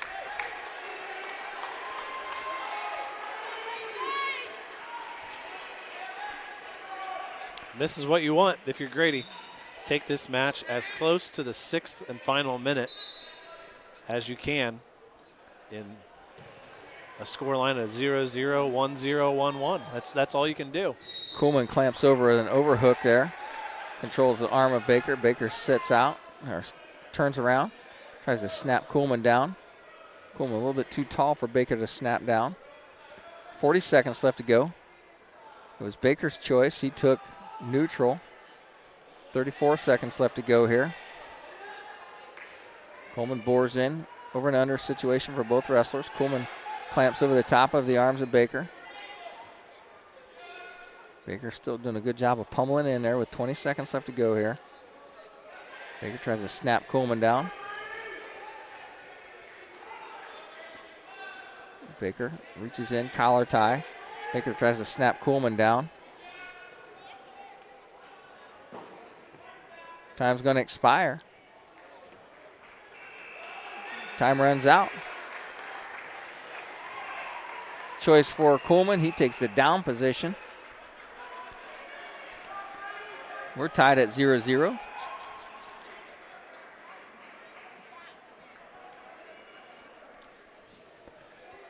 Baker climbs on. Coolman keeps a steady base. Baker jumps side to side, trying to break him down. Coolman trying to stand up. Comes up to his feet. Baker gives him his escape. 1-0's the score. Minute 48 left to go. Baker trying to bore in that collar tie situation as they pummel for position. Baker fakes a shot.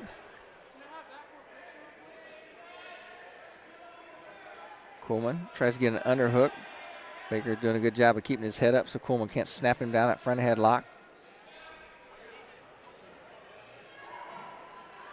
Baker fighting in. Baker fakes a shot on the leg.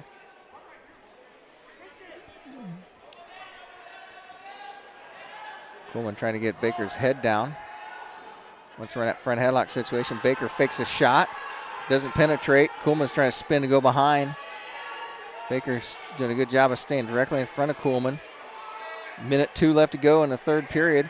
Baker has a single leg. Now he changes off to double. Baker's trying to work his way into that double leg. He's got a head between the middle here. And Baker's got his hand on a single. Now he gets broken down flat to his base. And Coolman picks the ankle on the backside. And Coolman's going to spin around and try and hook the leg. Baker still has a hold of the leg. 3-point takedown is given to Coolman. Makes the score 4-0 with 35 seconds left to go. And Baker kept this one close. A little bit closer than the other one was. So with 25 seconds left to go, Coolman riding in top position here. Coolman looks like it's going to be your heavyweight champion for today at the NE8 conference meet. Stalling warning on top, called against Coolman. That stops the action. Gives Grady Baker a fresh start. With 12 seconds left to go.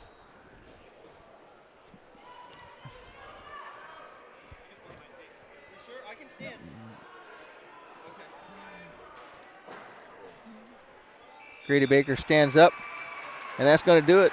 Isaiah Coolman, your winner over Grady Baker in a match that's much closer than it has been in the past. Baker takes second place to Coolman. 4-0 is your final score, and we're joined in the interview loft here by the X-Man Xavier Palacios. And Xavier, for the fact that you get a takedown, go right to a cross-face cradle and get a 54-second fall, I don't think it surprised anybody here on the WZBD staff. Yeah, you know, after doing it so much, it's almost like muscle memory. the little guy's picking on you up there. Gonna have to deal with them later. Well, you win your 4th conference title. You held 4 fingers in the air after you won, and that's a pretty special accomplishment. That puts you in very rarefied air in Bellmont wrestling history.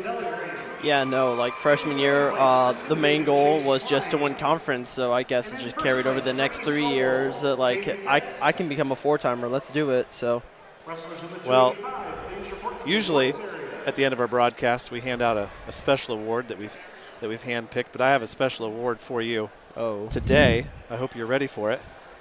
Holds special meaning. It is the top of your lock that had to be cut off this morning because you slept in a little bit late.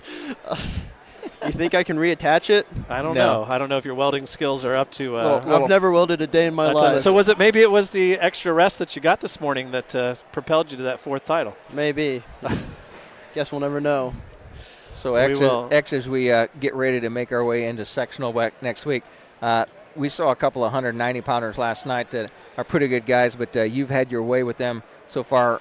What do you look forward to throughout this tournament series to just kind of keep focused, to keep on track to make your way back to the state finals again? Main thing I like to keep focus on is just to have fun. I do the sport because I think it's fun, so I try not to get caught up with all like, hey, this guy's good, or hey, this guy beat this guy who beat me here.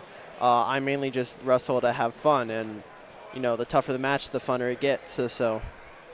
Well, you certainly showed that last year at the state finals. I think back to that match against Kyle Harden. Kyle couple of takedowns that he had against you, and he built a big lead. You just kept on trucking, and darn near made it a tie match at the end in the third period. And the mantra that you just stated to us, you definitely exhibit with your actions and the way you wrestle. Yeah. Well, congratulations on your fourth conference title, and good luck next week at the sectional. We'll be there to watch it all from the rest of the way on out. All right, sounds good. Thank you guys very much. That was your conference champion, Xavier Palacios, at 190 with his fine award that he got. He dropped it. He dropped it. Well, it's indestructible, so you don't have to worry about it. It's not indestructible. Bolt cutters will. Bolt cutters just did it. Bolt cutters will do it. Well, we're going to play a round of messages, and then we'll do a wrap-up here right after this. Renowned around the Midwest for his skills and his creative abilities, Nate Bowers and the team at Bowers Paint Studio in Decatur work with a wide range of clients, from collision repair to custom paint jobs for classic cars and motorcycles. Located on Monroe Street on the west side of Decatur, Bowers is your place for body work too, whether it's getting your ride back on the road or finally getting that classic car, the paint job you've always wanted. Stop by or give Nate a call to put the best in the business to work for you. Why lose out to pain? Visit Dr. Carla Grody at Grody Chiropractic, 320 West Monroe Street, Decatur. She's a specialist in the utilization of proven non-force techniques to treat injuries of all kinds requiring professional chiropractic care. Call 724-2510 for an appointment with Dr. Carla Grody. Open Monday through Thursday, closed Friday and Saturday. Grody Chiropractic, 320 West Monroe Street, Decatur. Expert Transmission on US 224 in Decatur and on US 124 in Bluffton is the place to go for not only transmission help, but also full-service general auto and truck repair. Matt, Corey, and Tyler at Expert Transmission are experienced and ASE-certified mechanics who can diagnose and fix your family or work vehicle. Call Steve or Dustin soon to set up an appointment. Expert Transmission has the best warranty in the business, 5 years and 100,000 miles on a new transmission, and can give you a free estimate. Call today at 724-2434 or like Expert Transmission on Facebook. Bad hair day? Bad day at the office? Bad day behind the wheel? Hey, stuff happens, even to the best of us. At least your car insurance rate doesn't have to take a hit. Get Erie Rate Lock from Erie Insurance. Gives you a great rate that stays put until you change a car, driver, or your address. Plus, seriously good service. Now that's something to smile about. Your Erie agent in Decatur is John Kins. Get a quote at 728-8888 or visit kinsinsurance.com. Erie Rate Lock does not guarantee continued insurance coverage and is not available in all states. Finding a reliable, affordable, and professional electrician is difficult these days, but in Adams County, there's a name you can trust, and it's Phil Blakey of Blakey Electric. Serving Decatur and the surrounding communities, Blakey Electric does residential and commercial electrical work, both inside and outside. Give Phil a call today at 724-8049 and tell him about the work you need done on your remodel, new building project, or any other electrical project. Leave it to the experts at Blakey Electric, 724-8049, to take care of all of your electrical needs. Welcome back here to New Haven High School. Bellmont has won the team title. And we'll do a wrap-up here for recording purposes for our Hitzer Sports in the Morning on Monday. Such a great job done by Dave Nathan every weekday. I see Gabe Myers walking across with the team trophy. They'll take some pictures with that. So let's give it a whirl here. Here on Saturday afternoon, the Bellmont Braves win the NE8 conference title, taking it back from New Haven, who won it last year. We begin at 106 pounds, where it was a matchup of returning middle school conference champions in the finals at 106. Connor Cleveland comes away with a 4-2 win over Jackson Harris of New Haven. Jacob Binniger was third for Bellmont. 113 pounds, your champion is Atkins of Clemens City, as he defeats Baker of Bellmont. Final is a fall in 254. Your third place winner is Shaw of New Haven. At 120 pounds, Braden Jude of Leo is a 17-1 tech fall winner over Belmont's Oliver Ferrote. Smith of Huntington North was third. At 126, Bellmont back into the win column as junior Ben Mills gets a fall in 336 over Lawthorne and for the win, and third goes to Wagner of Leo. At 132 pounds, New Haven's junior Sean Harris is a 16-0 Tech Fall winner in 3 minutes and 19 seconds over Norwell's Connor Fodick. Griffin Klein of East Noble was third. 138 pounds, it's Henry Froat, your champion, major decision, 12-4 over Pippinger of East Noble. Williams of DeKalb takes third. Toysha of Huntington North is fourth. It was a highly anticipated rematch at 144 in the finals, and 2 takedowns by Malachi Tholner give him a 6-0 victory over Gabe Myers in the championship. Tanner Ellis of Columbia City was third.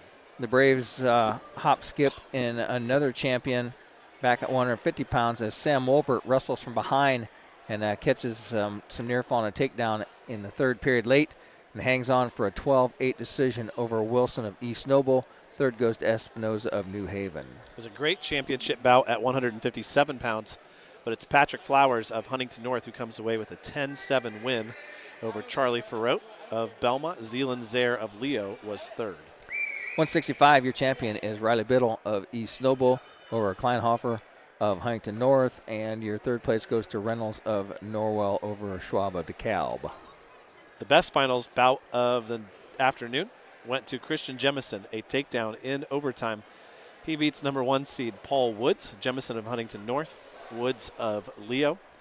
Errol Molinax of Columbia City was third. Landon Rich was sixth. At 190 pounds, the X-Man Xavier Palacios of Bellmont takes his fourth conference championship with a fall in the first period, 53 seconds over Raleigh of Huntington North. Third place goes to Williams of Columbia City. 2:15, it was Taden Getz of East Noble who defends his number 1 seed. He wins by fall in the finals, 3 minutes and 26 seconds over Chase Klein of New Haven. And a really nice win for Blake Christner, who finishes 5th for the Bellmont Braves. At 285 pounds, your champion from Leo, Isaiah Kuhlman. He wrestles Grady Baker, and Baker holds him to a 4-0 decision. Baker takes second place. Third place goes to Vaught of Columbia City. Final team scores. In 8th place, Norwell with 81.5. DeKalb in 7th with 84. Leo finished 6th with 126 points. Columbia City 5th with 161. East Noble had 170 points. They take 4th. Huntington North finished with 178. And in second place, the New Haven Bulldogs with 192 points. And the Bellmont Braves with 223.5 points are your NE8 champions. And Rex, kind of ironic, Bellmont actually scored more points last year and finished second. Yeah. But it all depends on, how the draws come out, whether you get your bonus points, who wrestles back and wins consolation matches by bonus money. And those are all factors. And every year the tournament just changes a little bit, and nothing's a given. So we turn our focus on the state tournament series. And obviously you get to those rounds where there are eliminations to be had. And it adds all the excitement, and looking forward to it. We'll have full coverage for you, and just as we've done in the last couple of years, Rex, those of you who will not make the trip to Jay County, you can count on listening to the entire tournament on our YouTube channel, and we usually will pick up the coverage in the second round on 92.7. And keep in mind, it's free. That's right. It's free. And audio only, of course, next week. So there you go. Bellmont wins it. And we'll wrap things up here at New Haven. And we'll get ready for sectional. Join us tomorrow night, 6:30 for High School Wrestling Weekly. And have a good night, everybody.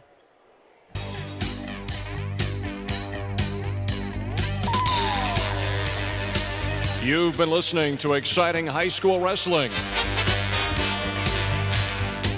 Brought to you in part by the many community-minded sponsors you heard. And a special presentation of 92.7 WZBD Sports.